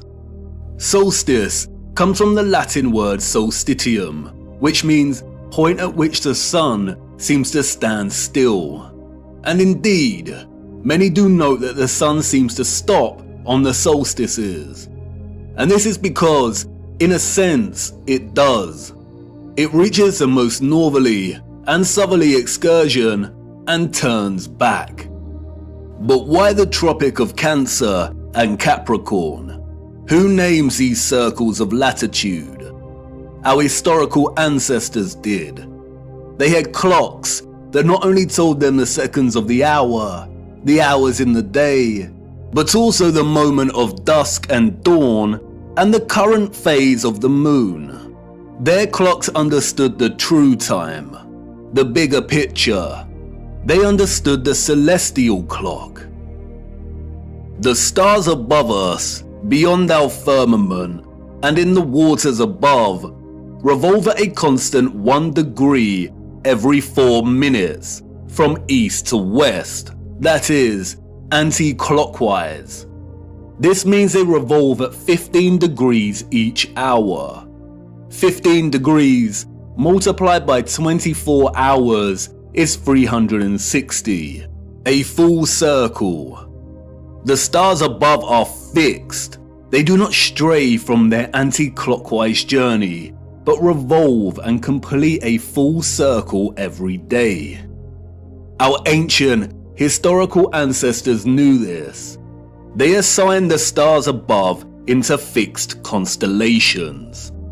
They divided the 360-degree circle of the sky above into 12 divisional arcs of 30 degrees, in which each constellation of the zodiac resides in. They designated each constellation in each 30-degree arc with an anthropomorphic symbol, most of which are animals. Zodiac is an interesting word. Zodiac, the arcs of the zoo. Yes, the parallels with Noah's Ark are strikingly obvious. Each constellation of the zodiac moves from its fixed position in the waters above at 1 degree every 72 years. The stars in the circle above us are fixed in their positions, but every 72 years, the entire circle shifts 1 degree. This is what is called the precession of the equinox. Remember, each arc is 30 degrees. If we multiply 72 with 30, we get 2,160 years. It takes 2,160 years for the circle above to shift 1 whole arc. Astronomers call this an age, and this is what is meant by entering or the dawn of a new age. As Wikipedia tells us, the Tropic of Cancer and Capricorn were named such because many years ago, in the days before Christ, the days before BC, the sun was in the constellation of Cancer at the June solstice, and the sun was in the constellation of Capricorn at the December solstice. What does it mean for the sun to be in a given constellation during the solstice? It means the position of the sun in the sky at solar noon. Of course, during solar noon, we would not actually be able to see the stars in the firmament beyond. Therefore, to discern the sun's position relative to the constellations requires either 1, a thorough understanding of the stars and their positions above. Our ancient ancestors, we are told, created star charts and used devices such as astrolabes. Or 2, computer technology that is able to map and overlap the sun's position against the backdrop of the stars and constellations at solar noon. The sun's presence in the constellation of a given zodiac sign means exactly as it sounds. At solar noon, on the day of the solstice, the sun should be in front of a given constellation. Look closer at the zodiac wheel featured on the dial of these clocks. Here we see that both the constellations of Cancer and Capricorn are polar opposites to one another. These are the names of the 2 lines of latitude on the maps, and that we use to discern the sun's most northerly and southerly excursion above our flat plane. All historical cartographic world maps display both these circles of latitude as Cancer and Capricorn. We see it here on Mercator's maps, on the Ortelius, on the Ruche, on the Urbano Monte. Cartographic maps combine so-called science with aesthetics to communicate spatial information effectively. They strive to be accurate. And we still use this designation of Cancer and Capricorn for these circles of latitude on our cartographic maps today. Google Earth also uses these designations. But why? As Wikipedia states, when this line of latitude was named in the last centuries BC, the sun was in the constellation Cancer at the June solstice, the time each year that the sun reaches its zenith at this latitude. Similarly, when the Tropic of Capricorn was named, the sun was in the constellation of Capricorn at the December solstice. And the wheel of the zodiac makes this very easy to understand. For instance, if the sun is in any given constellation at solar noon on the June solstice, then its counterpart on the December solstice will always be in the constellation opposite to the June sign. And this is represented with a straight vertical line. If, for instance, the sun was in the constellation of Aries at the June solstice, then it will appear in the constellation of Libra in the December solstice. If the sun was in the constellation of Pisces at the June solstice, then it will be in the constellation of Virgo during the December solstice. These signs are, in a sense, bound in their opposition to one another. And this is where it becomes interesting. The vertical line here represents the tropic circles and their respective constellations during the solstices. But they are governed by another circle of latitude, the equator. On the wheel, this is represented by the horizontal line. And you'll see that the lines form a cross. The equator and the tropic circles are bound in unison by this cross. Remember, the zodiac is the clock face of the circle of stars above us. When one turns anti-clockwise, the rest follow. And just like the signs of the solstices, the left hand of the horizontal line here represents the constellation the sun is in during the March equinox, and the right hand side representative of the sign during the September equinox. And it is the left hand side of the cross, the March equinox, or what is referred to as the vernal equinox, and its zodiac sign, which acts as a reference point for the entire celestial coordinate system. It's called the first point of Aries. The naming of this reference point after the sign Aries is arbitrary, or so they say. We also use it as a reference point for naming the age we are in. And if we start in the age of Aries, we can illustrate the precession of the equinox and the designation of constellations to their corresponding circles of latitude quite clearly. For instance, if the sun is in the constellation of Aries during the March equinox, then we have the Tropic of Cancer and Capricorn.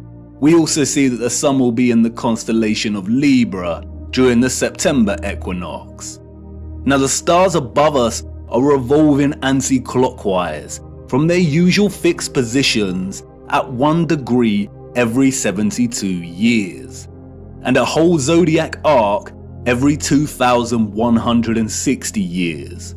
So let's jump 2,160 years to the age of Pisces. The sun is, of course, in Pisces during the March equinox. We have the Tropic of Gemini and Sagittarius, and the sun in Virgo during the September equinox. You'll no doubt have noticed that the wheel represented here turns clockwise, and that's because it's a representation of the constellations, as if your view was outside of the firmament and looking down on the stars. If you were standing underneath this wheel and looking up, it would rotate anti-clockwise. I am using the clockwise representation because it is the best way to illustrate the precession of the equinox. This rotation keeps shifting one arc every 2,160 years until the wheel makes a full circle, or what is known as a great year. Why is this important? What we see here, and what the mainstream narrative confirms, is that the tropics of Cancer and Capricorn occurred during the age of Aries. For the last 2,000 years or so, we have been in the age of Pisces. Remember, an age lasts for roughly 2,160 years. And we are now on the cusp of entering into the age of Aquarius. On June 2020, during the solstice, the sun entered the border of Taurus, and therefore the transition has already begun. And Google will tell you this yourself if you search. A new age, or a precession of 30 degrees into a new constellation on the March equinox, is not some new age, pseudo-spiritual fantasy of astrologists and yogis alike. It is an astronomical law of the stars above in the firmament, and you can track it yourself every equinox and solstice. It is a critical and integral component in the function of our realm. If we are entering the age of Aquarius, then that means that the sun has not been in the constellation of Cancer or Capricorn during the solstice for over 2,000 years, when our realm was in the age of Aries. All the old and current cartographic maps, and even Google Earth, represent these circles of latitude as the Tropic of Cancer and Capricorn. There are no maps that present the tropic lines correctly as they should be in the age of Pisces, our current age. Wikipedia and other mainstream narratives of deception tell us that our ancient historical ancestors of horse and cart and copper chisels named these circles of latitude in the times of BC, and no one in the course of history that followed bothered to change the names of the tropics to their accurate designation. We are in the age of Pisces, and have been for over 2,000 years. The circles of latitude should be called the Tropic of Gemini and the Tropic of Sagittarius. And so what? What's in a name? But this brilliant lady, who taught me this flat fact, was patient. What's in a name? Everything. And until she said it, I didn't realize how stupid I'd been to overlook this. Maps are not just pretty projections of the landmass on Earth. They are practical instruments of navigation. Our ancient historical ancestors, we are told, depended on celestial navigation, on the position of the stars in the firmament above to guide their way when at sea. Follow the North Star. And if perchance their compasses failed, then knowing the map of the stars above would be critical. Believing that our ancestors just continued to use the designation of Cancer and Capricorn for the tropics that was established by their own historical ancestors, who belong to a different age entirely, is absurd. Celestial navigation would have been an essential skill set for anyone navigating their way across the oceans. And if they did have advanced technology, like we have our computers and GPS systems, then would they really be that lazy and neglectful to not bother designating the tropic circles to their correct constellation titles? Did they really invest so much time building the most advanced astronomical clocks only to neglect their maps? No, they did not. All these historical maps present designations for the tropic circles of latitude that are well over 2,000 years old. Why? And why are we still using this designation today? For you see, these maps, and all our maps, including Google Earth, are tools of deception. Where are the maps from the age of Pisces? The maps of the last 2,000 years? And could these maps actually be over 2,000 years old? It seems like someone does not want us to know the age we reside in, or wants to distract us from finding out just how important the precession of the equinox really is. This brilliant lady's flat fact leaves us with the following conclusions. The maps, all of them, Mercator and so on, are either 1. Original maps that belong to a period that occurred thousands of years ago and have been given false dates and narratives surrounding their creation. 2. Manipulated copies and versions of original maps that were created over 2,160 years ago. Or 3. They are all fake and created during the Great Reset of the last few hundred years to generate a false history and timeline and solidify the false historical narrative and the rise of Galilean heliocentricity. Out of all of these options, the second and the third are most likely. Cartographic world maps are not easy documents to create and establish. They require a solid understanding of our Earth's size and shape. They require a thorough understanding of the circles of latitude that are integral to the workings of our world.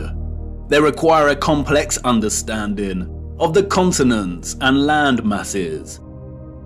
These maps are likely manipulated duplications of maps thousands of years old, or completely fake. And we do see signs of manipulation, especially in regard to the landmass known as Hyperborea. We see Hyperborea in various maps of varying styles, and we are told that these are from the 16th century.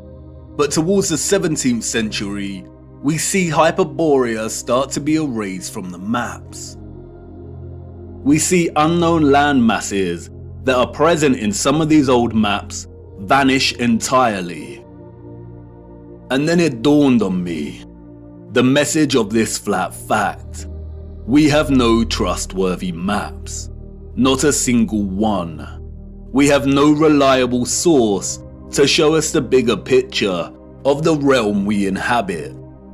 I continued my journey, and as I ventured deeper into the forest, the path to the center that led me thus far was gone, and I could not turn back, and there lay no path in front of me. I became truly lost. How to know where you are going if you don't know where you are in the first place, if you don't have a map? All historical waymarks that I had invested some degree of trust in before were now completely unreliable and questionable. How much had been edited by the controllers? How much truth was left? What if all the maps were fake? Why are they hiding the maps of the last 2,000 years? We do not have one single accurate or honest world map. And like in all moments of being lost, right before despair takes hold, an unforeseen circumstance arose that set me back on course. I stumbled through thick overgrowth and out into a moonlit clearing with a small lake. At this clearing, I met a mysterious figure named Sturgios. I told him I was lost, and he told me to come and look into the lake. He told me to watch the water. What did I see? He asked.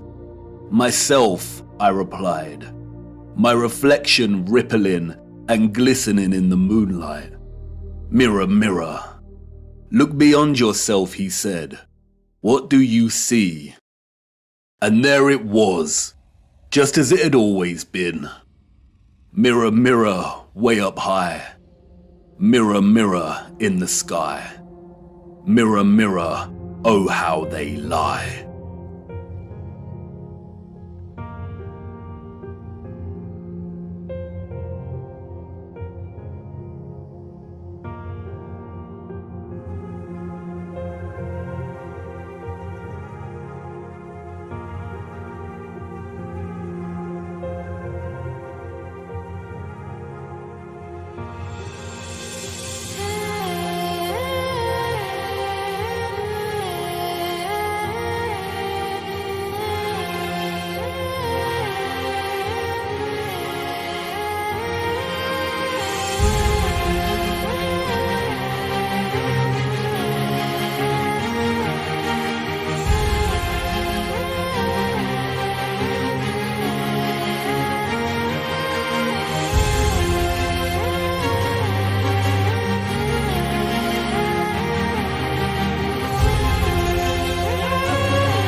It cannot be.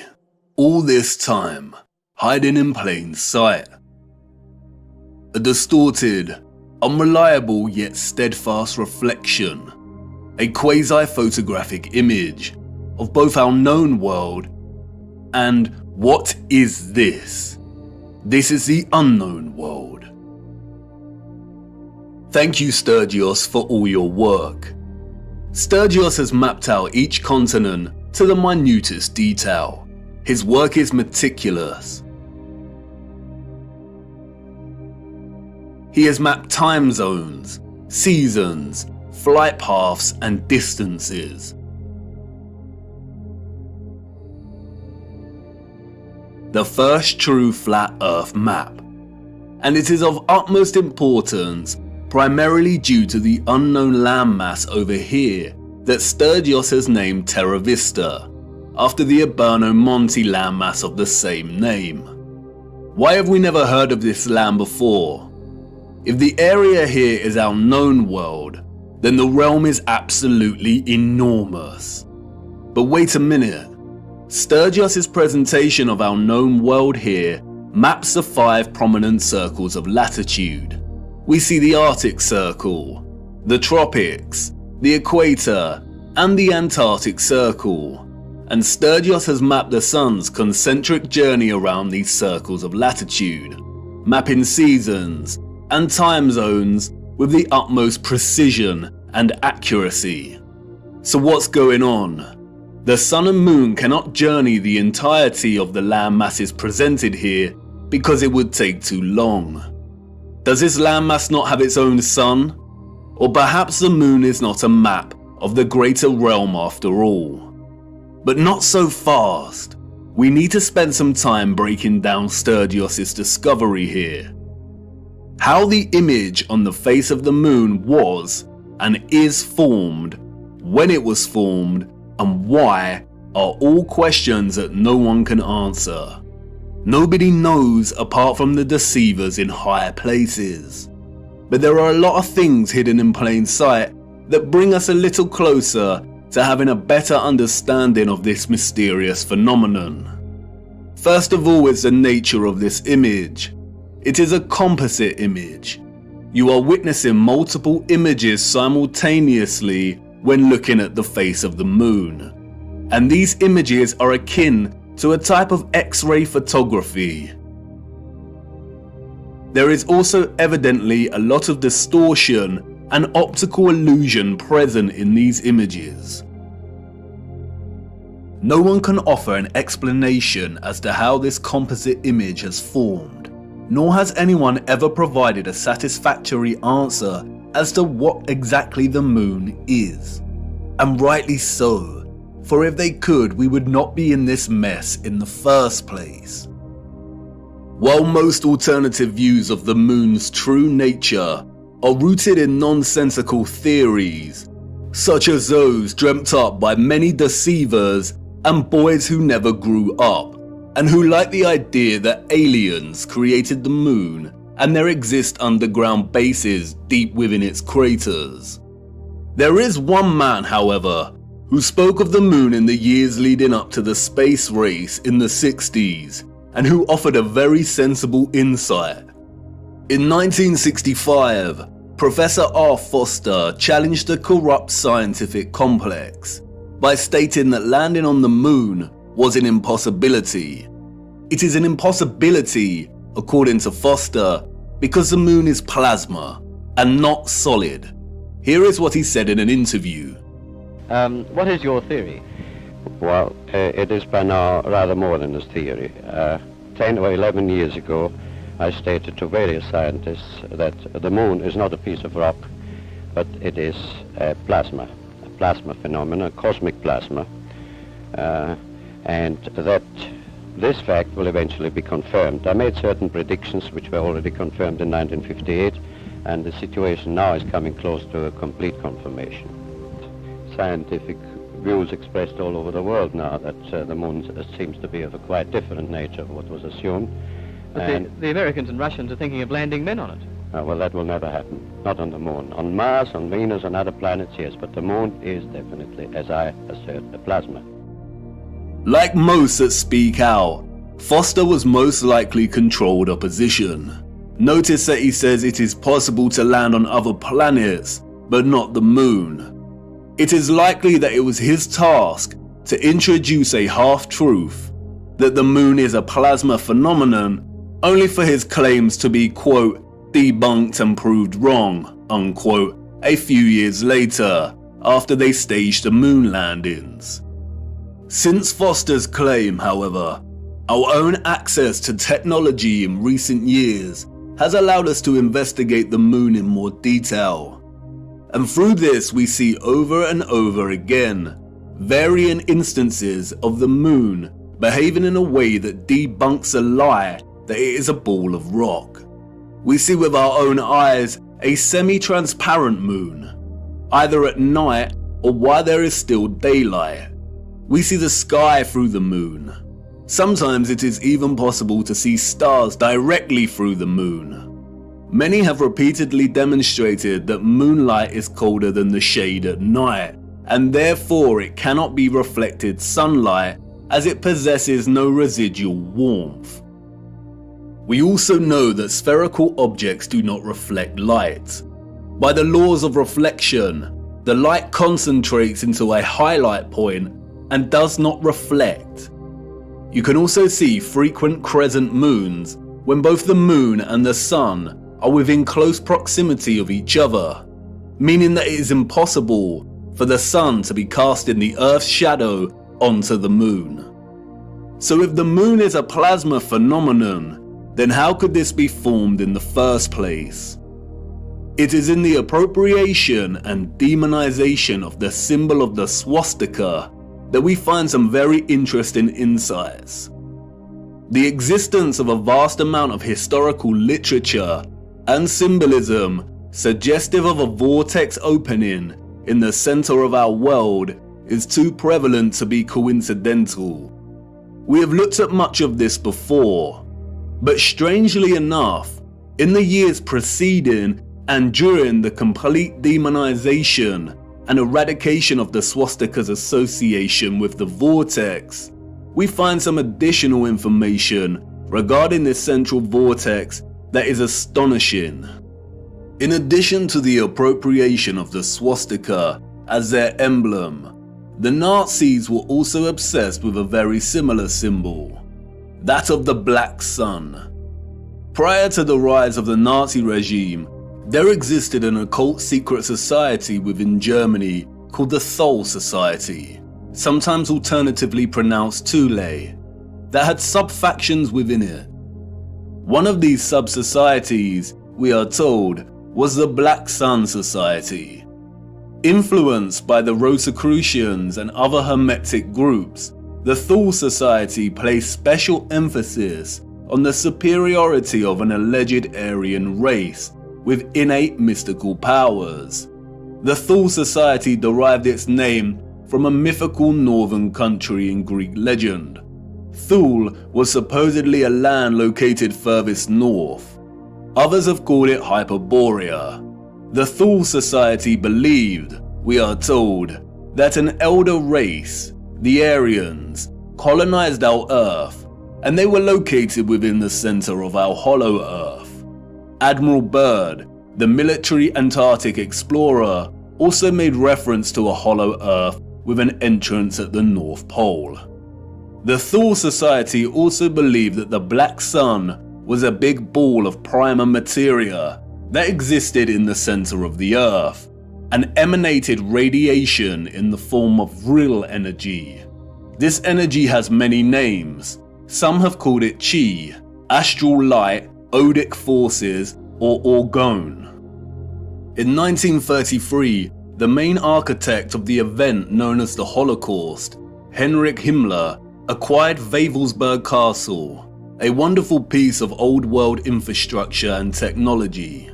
He supposedly remodeled the castle, and in doing so imprinted the symbol of the Black Sun into the marble floor of what came to be known as the General's Hall. Much of what has surfaced regarding the German secret societies before and during the Nazi regime is deliberate misinformation. carefully controlled with the sole intention of distraction and demonization. The misinformation regarding these societies has served to further fuel the UFO and alien agenda, which many, such as Jordan Safer, David Wilcock and Corey Goode, have since latched onto and promoted. They are part of a controlled opposition agenda. They are liars. The sole intention of disclosing information regarding German secret societies was to yoke together a ridiculous concept of a superior alien Aryan race existing within our world's northern core, or opening at the center, with maniacal dictatorship that resulted in gruesome genocide. Or in other words, to make them seem crazier than they already were. The controllers of our realm had to appropriate the swastika and eradicate its symbolic association with the Earth's central electromagnetic and physical vortex. And while I do not think there exists a black sun underneath us, if the notion of this seems absurd and far-fetched, just remember that the majority of the world's population have already accepted that there is some kind of dark sphere beneath them, acting as a source of our world's electromagnetic energy. Heliocentrism has convinced so many that inside their little blue ball hoax, there exists a spherical core of solid iron at a temperature of over 5,000 degrees. Their own black sun. Interestingly, they never represent this iron core with the metal's usual black or dark grey colour associations in their illustrations, despite telling us it is a crystalline sphere of solid iron. Surrounding the iron solid core is an outer layer of molten iron, and it is because of this hot liquid iron, we are told, that the Earth has a magnetic toroidal field. And millions have accepted this, and these silly diagrams that resemble Satsumas, despite the hard fact that the furthest depth a human has ever drilled into the Earth is a mere 8 miles. The heliocentric model has to acknowledge an inner core energy source because it is in fact a reality, and our world cannot exist without it. It is likely that the notion of a black sun beneath us is more distraction, although it is not as absurd as the heliocentric Satsuma model. We will return to this later.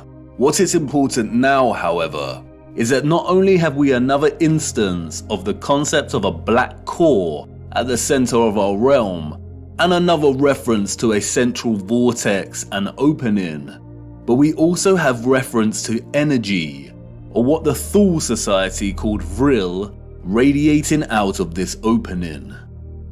And if this is truly the case, then we have a theoretical model in which both the formation of the sun and moon makes complete sense.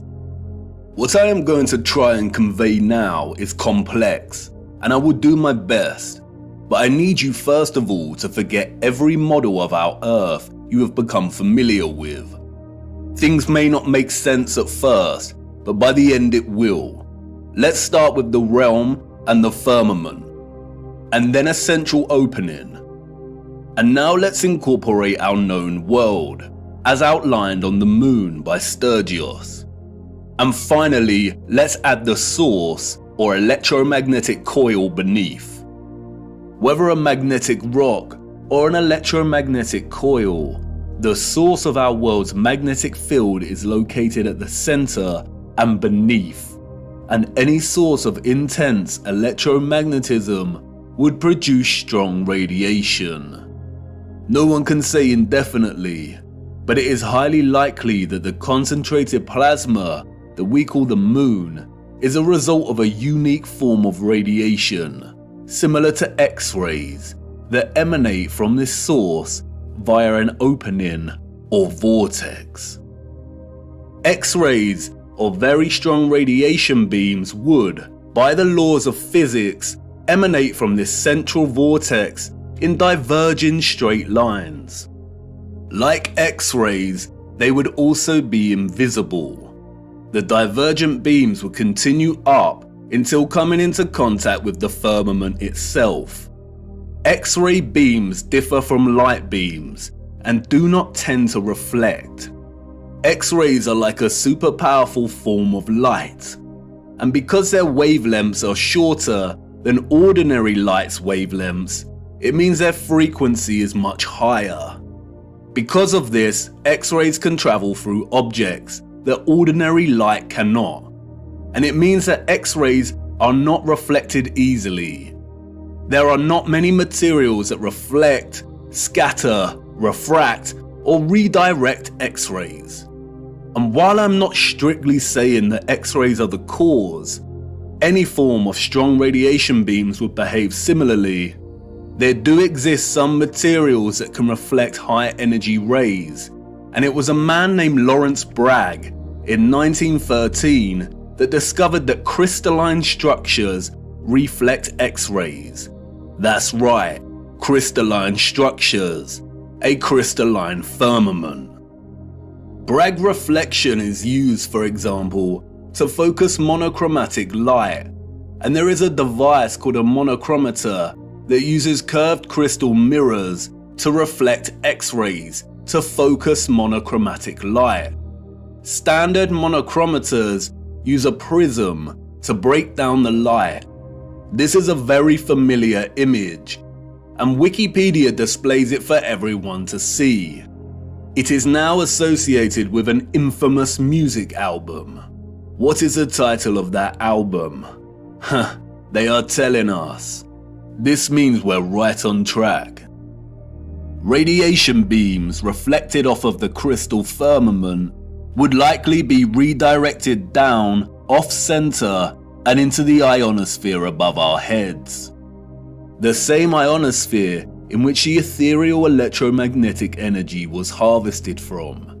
It is here that the beams will converge and concentrate and generate the plasma phenomenon we call the moon.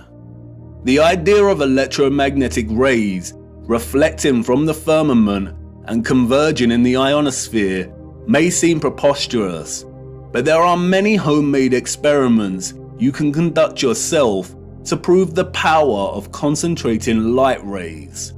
As seen here, the rays of the sun reflected in the concave mirror are able to produce intense heat and start a fire. The reflected light rays focus into a point to generate energy. And remember, radiation beams akin to X-rays are much more powerful than light rays. If the moon is a point of focused, condensed plasma, then it has to occur within one of the layers in the ionosphere above us. All the various inert noble gases in our ionosphere appear at differing layers and altitudes. We looked at how these are charged by the sun's electromagnetism to form the plasma sky. At a certain altitude in the ionosphere, there are two layers of neon and helium gas. It is likely that the sun forms in a similar fashion within these layers. After all, helium is linguistically very similar to Helios. It is likely, however, that the moon is formed at the level of altitude in which the gas krypton is present. Krypton is known for its phosphorescent white light. It is also used to create non-thermal or cold plasma, as demonstrated by contemporary scientists developing this field today. The primary reason that the moon's light is cold and not hot like the sun's is not known, but it is likely due to a polarity produced by their interaction with our electromagnetic field in the ionosphere, the moon being the dielectric negative polarity to the sun's positive charge. The craters seen on the moon are likely from the generation of this plasma. Perhaps it is some kind of plasma emulsion that displays a kind of outgassing or bubbling, much like we see with urethane paint defects. Recently, bizarre theories have emerged that we live within one of these craters on the moon. This is not correct. The moon is some kind of phosphorescent, concentrated plasma and not a solid object. You can see the formation of this plasma and its craters right here. It is not solid, it is a light. And this is great because we have a very realistic and working model as to how the moon is formed. What we don't have, however, is an explanation as to how the composite image on its face is formed. As I said before, the image we are seeing on the moon is akin to a composite X-ray photograph of our greater realm. And it is not an active reflection, but rather a historical moment captured in time. And of course, no one knows how it is formed other than those in high places. The moon is a paradoxical phenomenon, at once a volatile luminary of plasma that waxes and wanes in its luminosity, and also a steadfast image captured at some point in time that does not seem to change. We only ever see this image on the moon, and it never changes. This strange and mysterious image that has puzzled and inspired millions could be a result of a natural, organic phenomenon, or perhaps even artificial. Again, only the controllers know. The word photo originates from the Greek photos. It means light. Hence we have words such as photosynthesis, which means the synthesis of light, in which plants harvest light energy and convert it into chemical energy. A photon is the quantum of the electromagnetic field, including electromagnetic radiation, such as light. A huge misconception is the notion that photographic imaging is not a natural, organic phenomenon. This is not correct. The word photograph means light drawing. The concept of natural light-sensitive material is well understood. Our bodies begin to darken when exposed to too much sunlight. Depending on the exposure to the UV, our bodies can develop tan lines. The light literally draws on us. Certain textures and textiles can fade or come to the surface when exposed to light, and there exists natural camera obscuras. A natural camera obscura occurs when a darkened space with a hole permits light rays to enter from outside the space, resulting in a projected image of the space outside inside the darkened area. We can even see projected images of a solar eclipse here on the ground underneath a leaf canopy due to the holes in the leaves. Natural camera obscura was, of course, the inspiration for the early development of photographic technology. Interestingly, the noble gas krypton, the same gas present in our ionosphere, has been used for years, we are told, as an integral component in camera flashes for high-speed photography. It is also an essential component in hyperpolarized MRI scanners. There is also a possibility that the face of the moon is not a natural phenomenon, but was a result of an experiment. Photographic and X-ray films are created through a fusion of a gelatin emulsion with microscopic silver crystals. Because of this, exposure to light is able to capture an invisible latent image. During light exposure, the silver halide crystals grow to visible sizes, and this is what is called printing out the image. Microscopic silver was essential in producing traditional photographic images.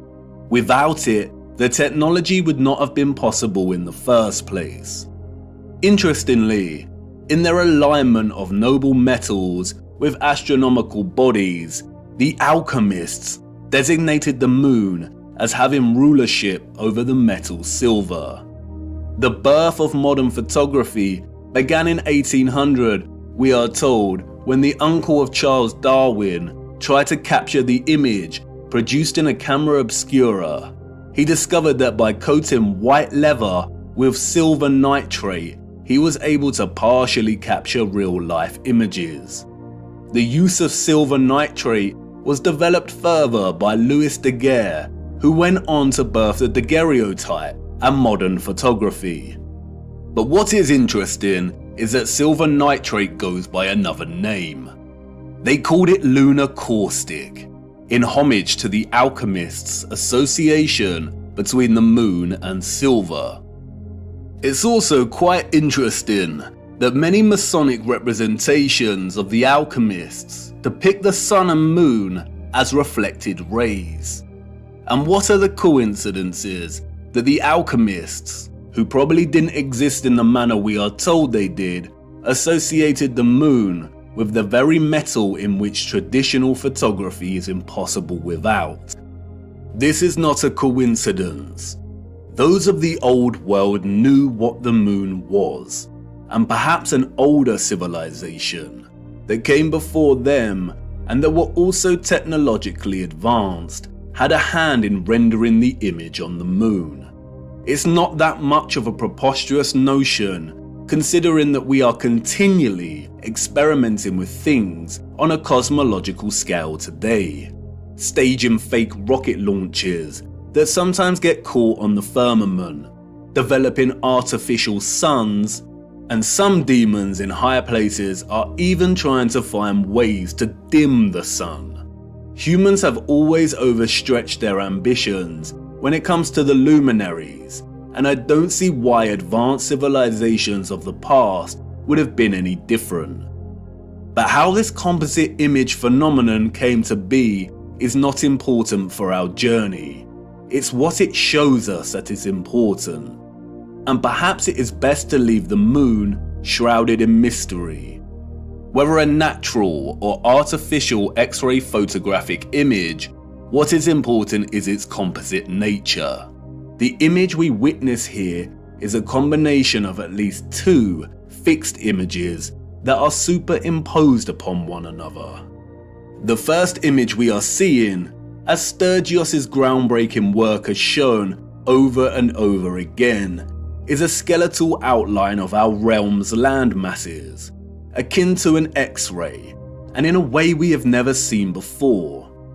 In this image, we see all the continents of land we associate with Earth, or what is more appropriately termed the known world, represented by the dark areas in the image. And we also see vast bodies of land and continents that we are completely unfamiliar with. Sturgios revealed that if you treat the moon as the mirror image it is, and flip its image like you would with any reflection, then you can start to map our known land masses with utmost precision. And this is exactly what Sturgios has done, mapping the known world captured in the moon down to its Great Lakes and deserts. The striking similarities between our known world landmass and that captured on the moon are far too exact for it to be any kind of coincidence. It has been right in front of our faces every single day, literally. It is likely that no one has connected the dots here before because of this particular unknown landmass, which Sturgios has appropriately named Lemuria. And this landmass is very important because we know that it does not exist anymore.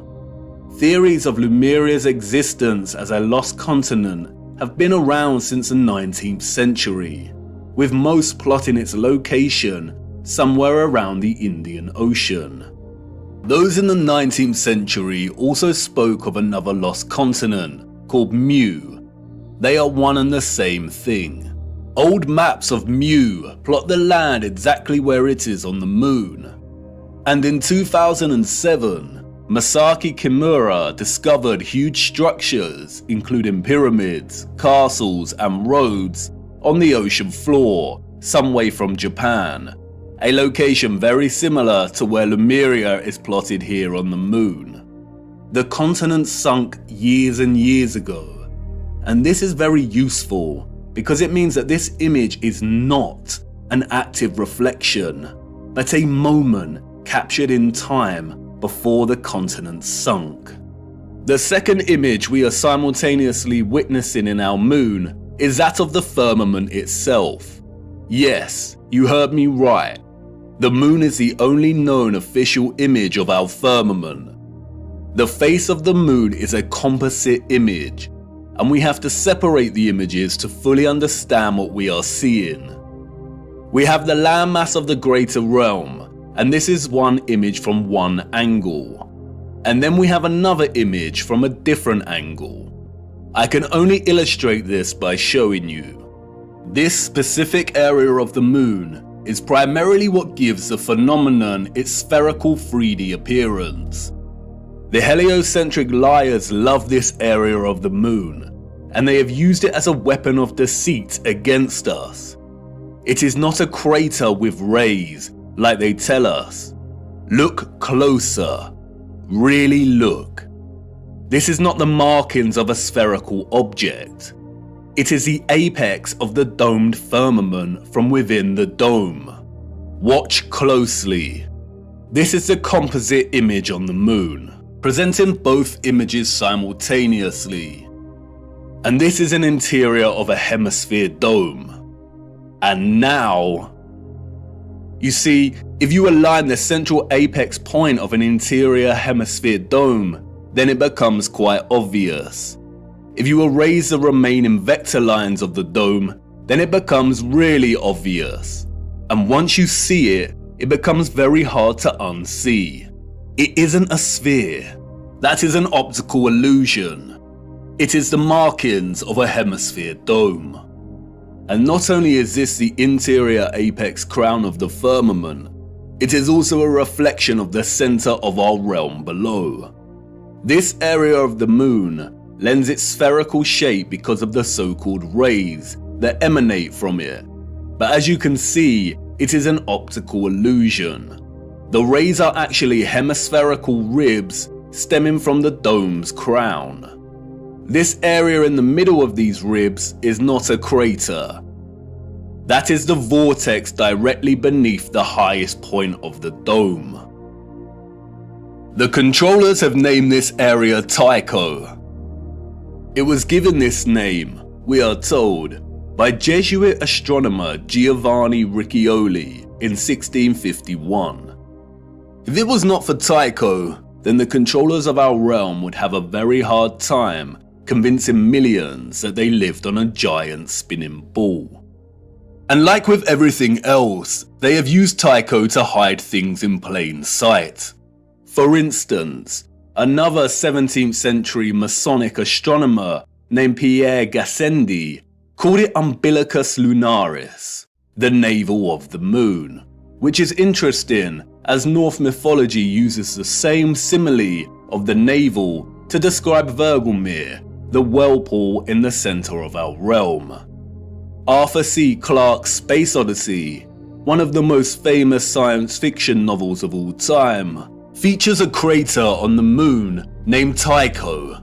In the novel, scientists find that there is a strong magnetic field emanating from the crater and discover that it is coming from a black cube monolith buried 15 meters within the crater.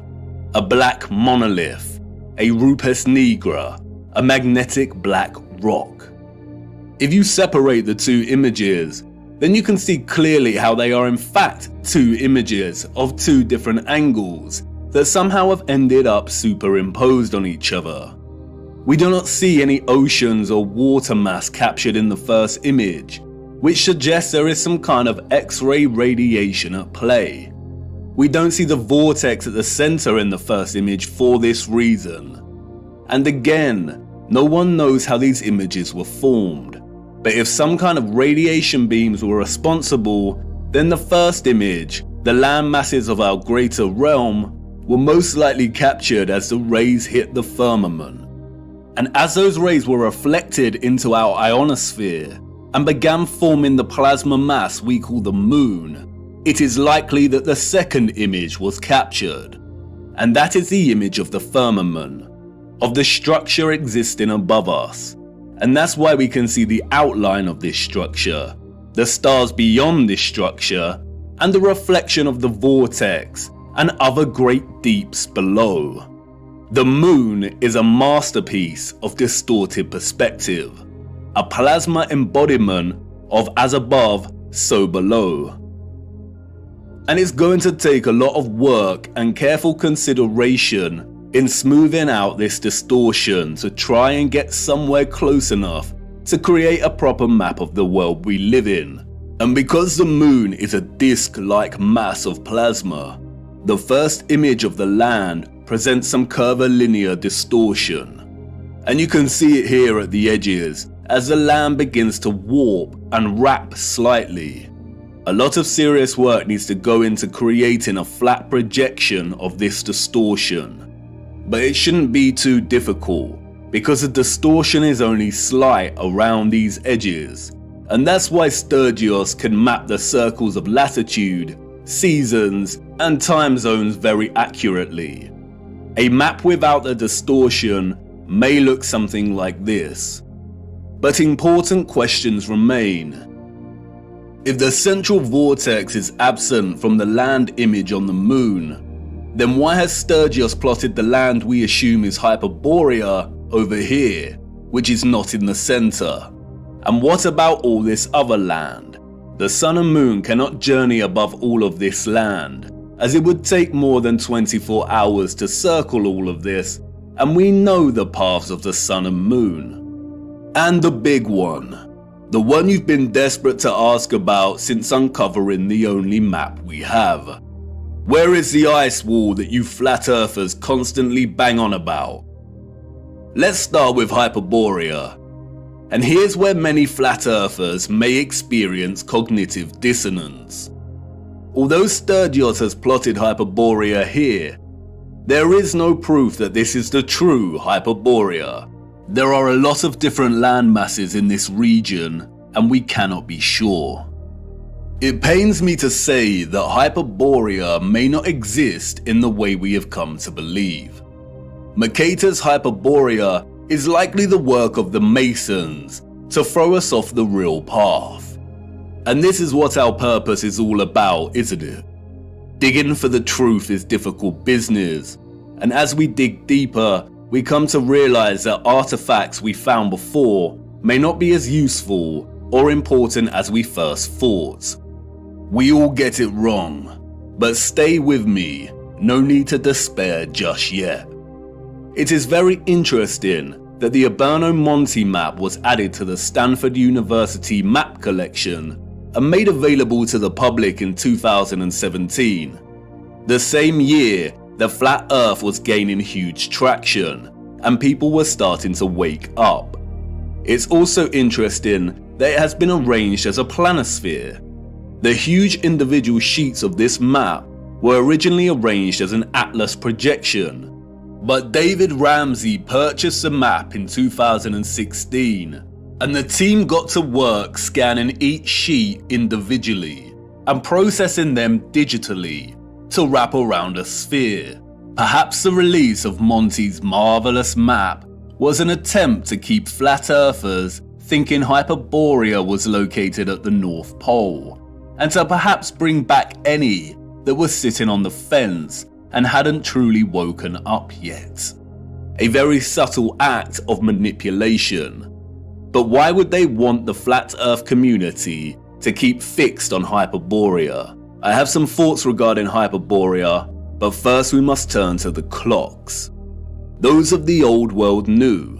They knew exactly the type of earth they lived upon, and it's displayed for everyone to see right here in the astronomical clocks.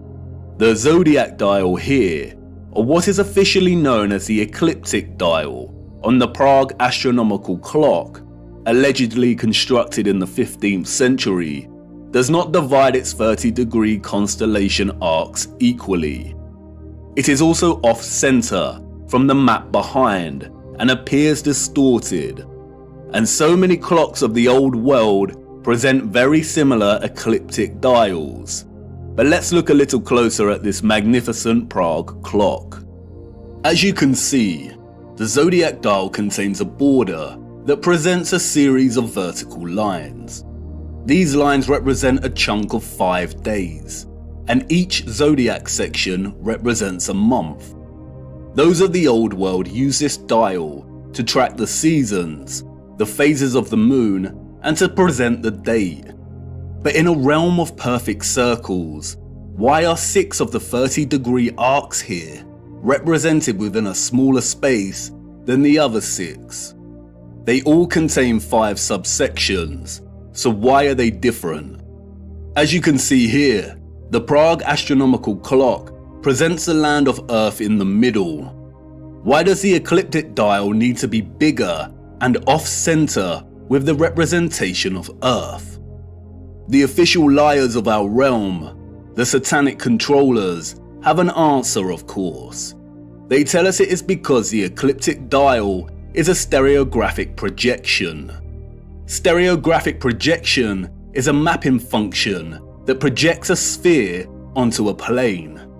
All maps are stereographic projections. We have no accurate maps. Wikipedia tells us that the ecliptic plane is projected onto the face of the clock, and because of the Earth's tilted angle of rotation relative to its orbital plane, it is displaced from the center and appears to be distorted. The projection point for the stereographic projection is the North Pole. In their fabricated heliocentric model, the Earth has an axial tilt of 23.4 degrees. The controllers needed to invent the axial tilt to justify the entire spherical lie, to justify the seasons, the vastly differing climates, and to justify the absolute fixed position of Polaris over the true geographic north. The reason Polaris does not appear to move, they say, is because Polaris lies nearly in direct line with the Earth's rotational axis above the North Pole, the North Celestial Pole. Polaris stands almost motionless in the sky, and all the stars of the northern sky appear to rotate around it. Remember, everything in their model is moving at incomprehensible speeds. But we can see with our own eyes that Polaris remains fixed. If they did not invent the axial tilt, or what is known as the obliquity of the ecliptic, then they would have no way to justify this in their fairyland model of orbiting planets. Polaris does not move, it remains fixed. If you are in Iceland or America, you can film a star trail of Polaris, and it remains fixed. But it is not fixed directly overhead in these locations. The only place we are told to observe Polaris directly overhead at a 90-degree angle is the true geographic North Pole. You know, that place where no one ventures. And that's why they invented the tilt. They tell us that Earth's true geographic North Pole is tilting directly at Polaris, and as the Earth spins on its little axis, Polaris appears to remain fixed. They tell us that the star's steadfast nature is an optical illusion. But their lies fall apart swiftly when you consider that the entire constellation system of the stars above remain constant. We always see the same stars and constellations. If Earth was spinning on its axis while orbiting the Sun, and the Sun was zooming through our galaxy, which is also moving in a bigger universe, would the precession of the equinox really be that predictable? Would the constellations of the tropic circles of latitude really appear with such consistency in union year after year at the solstice, or would it appear a bit more random? They are liars, and we all know that water does not lie. Resting water does not curve or convex. For you see, the satanic controllers are masterminds of reverse engineering. The celestial zodiac ecliptic dial is not a stereographic projection. The entire heliocentric model is reverse engineered science, and they had to start at Polaris and trace their steps back to ensure they justified its fixed, immovable position and made sure it was compatible with their globe. The Prague astronomical clock has been altered drastically over the last 200 years. It's suffered fires, been restored and altered. And you can see that here in the way the projection of the Earth behind the clock has changed over time from a flat map to a bulging, unsightly sphere. But look, when you align the ecliptic dial with the map of our greater realm, then this all starts to make sense. The zodiac constellations appear distorted, despite all having 5 equal subsections, because our location is limited within a portion of the greater realm, and this governs our observational perspective of the stars. The shape of this dial has nothing to do with an axial tilt. It is designed this way to reflect our known world within this magnetic field pocket. The realm is much larger, and therefore the firmament and circumference of the fixed stars in the water beyond is much larger than the circumference of our own magnetic field. Polaris is here, above the center, and this is so important. They tell us that our magnetic North Pole is separate from what they call true geographic north. Our magnetic North Pole is moving. How can that be? Is that just another one of their lies? No, it is not. It is a half-truth. They tell us over the course of a century, the magnetic North Pole has moved from its location just above Canada to near Greenland and is now en route to Siberia. It is moving fast. Why? The symbol of the swastika and the black sun offer some clues as to why. For years now, flat earthers have come to see the magnetic North Pole and geographic North Pole as synonymous, but they are not. As you know, the swastika symbolizes the vortex, but the black sun takes its symbolic message further. The central core circle here represents the iron core, the black sun, or what the fictional Mercator called the Rupes Nigra. But look closer. There is another ring outside of the central core. Remember, the black sun is the energetic core inside of the vortex. And remember also that in the heliocentric model, they acknowledge that the Earth's core is a solid iron sphere, but there also exists an outer core of molten iron liquid. They also tell us that this liquid outer core is responsible for producing our moving magnetic field and poles. This is why the pole is moving, because the magnetic field is not emanating from the solid core, but from a volatile outer core. This is what the second circle here represents. And like everything heliocentric related, all you need to do is apply common sense and flatten the curve, and things start to make sense. There is not a spherical outer core, but some kind of electromagnetic coil, perhaps even made of molten iron, surrounding the central solid core. At the core we have a vortex opening, but the actual volatile energetic source is beneath. The central core is akin to a central clock dial. It's solid and remains fixed, and everything else moves around it. But it is also the keystone responsible for this entire movement. Everything surrounding our world moves. The stars above move, the sun and the moon, and the electromagnetic outer core under us, and all the while the land itself and central solid core remain stationary.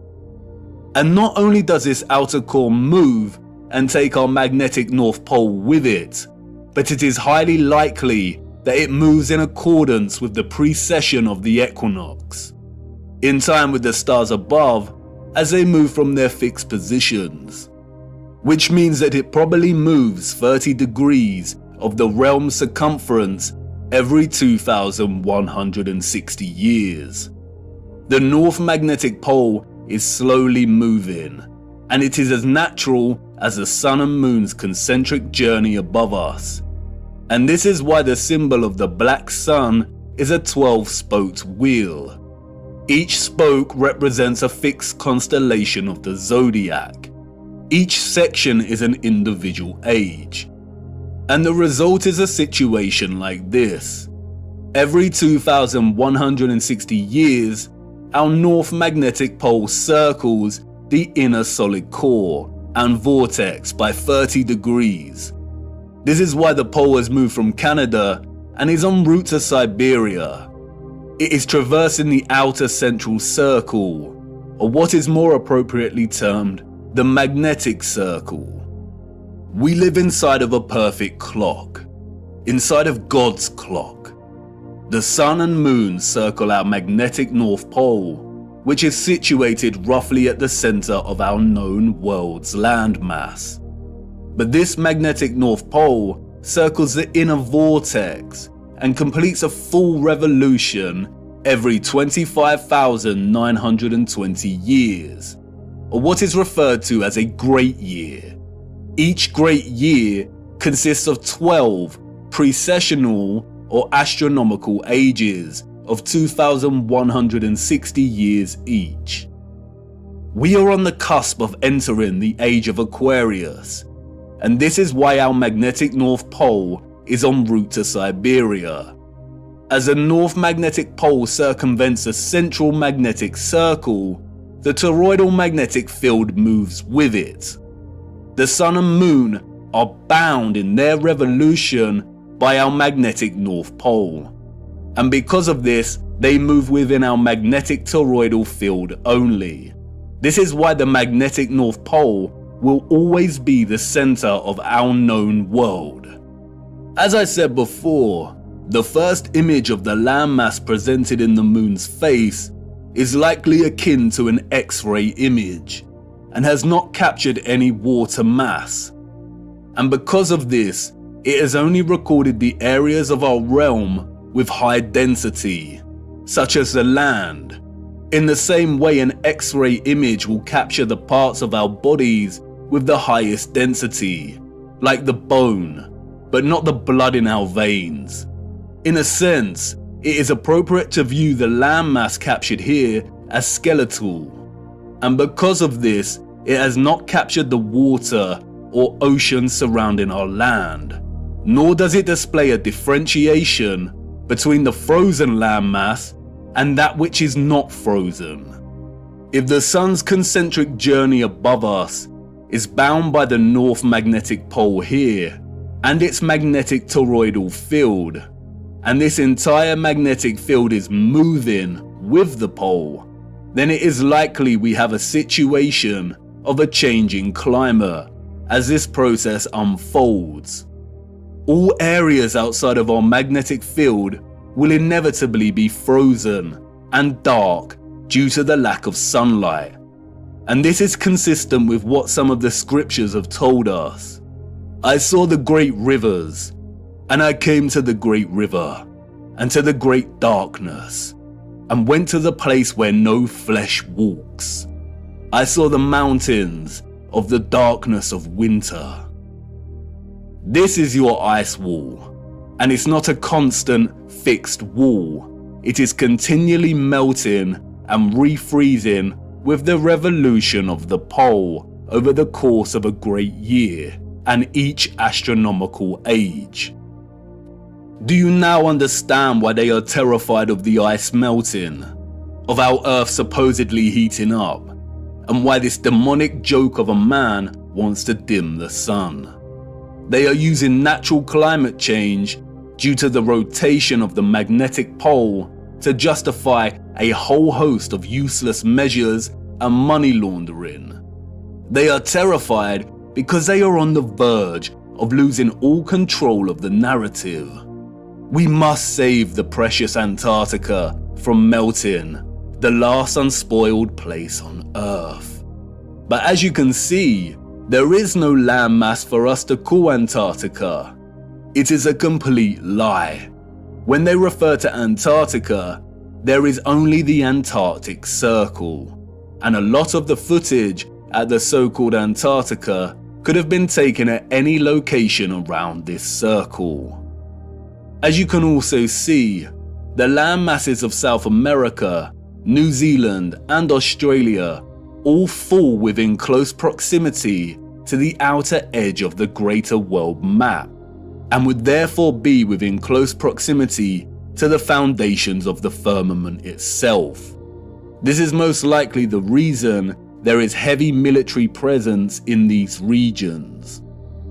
The changing climate, the melting of the Antarctic Circle, is as natural as day and night. It is a macro process of the larger clock we live within. We have already discussed how the constellations that the sun is in during the equinox and solstice form a cross on the zodiac wheel when signaling the age and tropic designation. We'll look closer at the Prague clock again. The central dial of the clock is placed within the center of our magnetic field, and the sun and moon move within this field. Our magnetic field is off-center from the overall greater realm. It isn't an even cross, but a true cross, or what is now referred to as a Latin cross or crucifix. We live within the crossbeam of the cross. And in case you hadn't noticed, our magnetic field pocket within the greater realm also forms a crescent moon. Not the type of crescent moon associated with the alchemical Mercury and silver, but this kind of crescent moon. The same symbol that the controllers appropriated and redesignated to represent nobility. The cross and crescent are natural expressions inherent in the workings of the timepiece we live within. They are natural expressions of God's clock. And we got it wrong. Polaris is not situated 90 degrees above our north magnetic pole, in the region we call the Arctic, home to Greenland and Iceland. Polaris rests above the vortex at the center of the greater realm. And this is where the distinction between geographic cardinal directions and magnetic directions needs to be emphasized. When we travel across our known world, or the land within our toroidal magnetic field, we use a magnetic compass, and the magnetic pole is in the center. That's why when we travel from west to east, we go in a circle, and when we travel north, we go towards the center, and when traveling south, we move directly away from the center. However, there also exist geographic cardinal points. And what do the scriptures have to say about this? It's right there in Enoch's reference to the 4 quarters of the world. Our magnetic field, according to Enoch, lies in the geographic north of the greater realm. And the first quarter is called the east, because it is the first. And the second, the south, because the Most High will descend there. And the west quarter is named the diminished. And the fourth quarter, named the north, is divided into 3 parts. First of them is for the dwelling of men. The second contains seas of water, the abysses and forests and rivers, and darkness and clouds. And the third part, the garden of righteousness. The vortex is in the center of the realm, or what is more appropriately termed true north. The X-ray image of the land on the moon map does not display this vortex, but as discussed, it is present in the second image of the firmament. At the crown of the firmament, we see it reflected, the navel of the world. It could be that the garden of righteousness that Enoch refers to, and what is also known as Hyperborea, is located right where Sturgios has plotted it. But this land is not the true north or central vortex. That can only exist in the center. And as stated before, there is some curvilinear distortion present in the composite image on the moon's face. I have used my little colourful map here strictly for illustrative purposes. I am not a map maker, but I did attempt to smooth some of this distortion out. Let's hope Sturgios tackles the distortion. And in both my quick attempt and the actual moon map, we do see a body of land right in the centre. Right here. Perhaps this is the Garden of Righteousness, surrounding the central vortex. And perhaps Enoch's reference to it being located in our northern quarter is because it can only be accessed from within this quarter. Who knows? It is likely that the controllers deliberately put Hyperborea at the Arctic in the fraudulent maps to throw anyone of a curious and adventurous nature off track.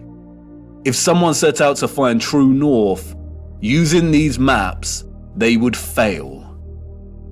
And because of the distinction between magnetic and geographic direction, finding true north would be a monumental feat, even without their deceptions.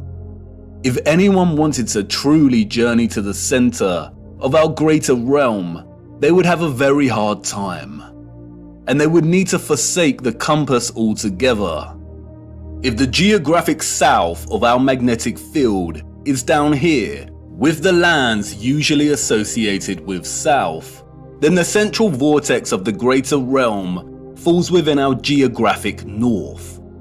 But we would not be able to reach it with the compass pointed north. It is not located at our north magnetic pole. If you use a compass to travel north, you will end up traveling here. If the South Pole is the entire Antarctic Circle, then to travel to the true north, you would need to go south. But even then, this would most likely fail. If the center is made of iron, then at some point it would supersede the southern magnetic pole of our magnetic field. If by chance you were lucky to head in the direction of true north, then the compass would most likely fail altogether due to the iron core. As the mysterious text, the Inventio Fortunata states, here the ship's compass loses its property, and no vessel with iron on board is able to get away. The only way to get to true north is by celestial navigation via Polaris, a skill set that has been generally eradicated from common knowledge. And I bet these oceans are heavily guarded. We will be returning to magnetic fields later in our journey. And we really need to reappropriate the definition of the word planet. Planet, a smaller subsection or fraction of a much larger plane. Time is ticking, viewer. You are wondering why I brought you into this dark forest. Why is all of this important? Because once upon a reset, the established timeline is a lie. We cannot begin to map our revised timeline unless we start plotting it in accordance with the greater realm we inhabit. We need to apply the astronomical clock, the ages, to get closer to some kind of clarity. We are not out of the forest yet. And can you feel it yet? The entire matrix is starting to crumble. Everything we've ever learned, everything we've ever relied upon to shape our understanding of the realm we temporarily inhabit is now unreliable. And all we are left with is our own eyes. And all we see over and over again is water always seeking its flat level. We see structural remains that those in the history books could not have built. And we see a great evil multiplying. We only have our eyes and old photographs, moments captured in time, the act of photography, the art of juxtaposition, of comparison and contrast. We are so small, Our world in the mirror. Where are the maps of the age of Pisces? Where has our history gone? And what has become of us now? Are we that different to those we see in the 19th century? Look at us, desperately searching for lost time. Our boots caked in mud, our entire days spent digging through the deception. Digging and moving the mud. Frantically digging. Tired and aching, but not giving up. And what do we find? The same things that our ancestors of the 19th century found. Glimmers of glory, of beauty, of pain, and wonder that remain stubbornly silent, offering no explanation for its existence or how it came to be. Old photographs and such glory. I haven't shown you just how impossible these structures are yet. The only thing these people have ever built is the lie, brick by brick. And I need to show you how they did it. Our world in the mirror, once upon a reset. There have been many great resets during our realm's history, all very different in nature. We need to look at all of them. How to reset time, to wind back the clock. The death and dawn of a new age. This was not the first reset, nor is it the last. It is happening again right now. Empty cities, such quietness. There is a war going on back home, viewer, and most haven't even realized. A peculiar and irregular type of war. Silent warfare, information warfare, biological warfare. A war as old as time itself. A war between the forces of light and those of darkness.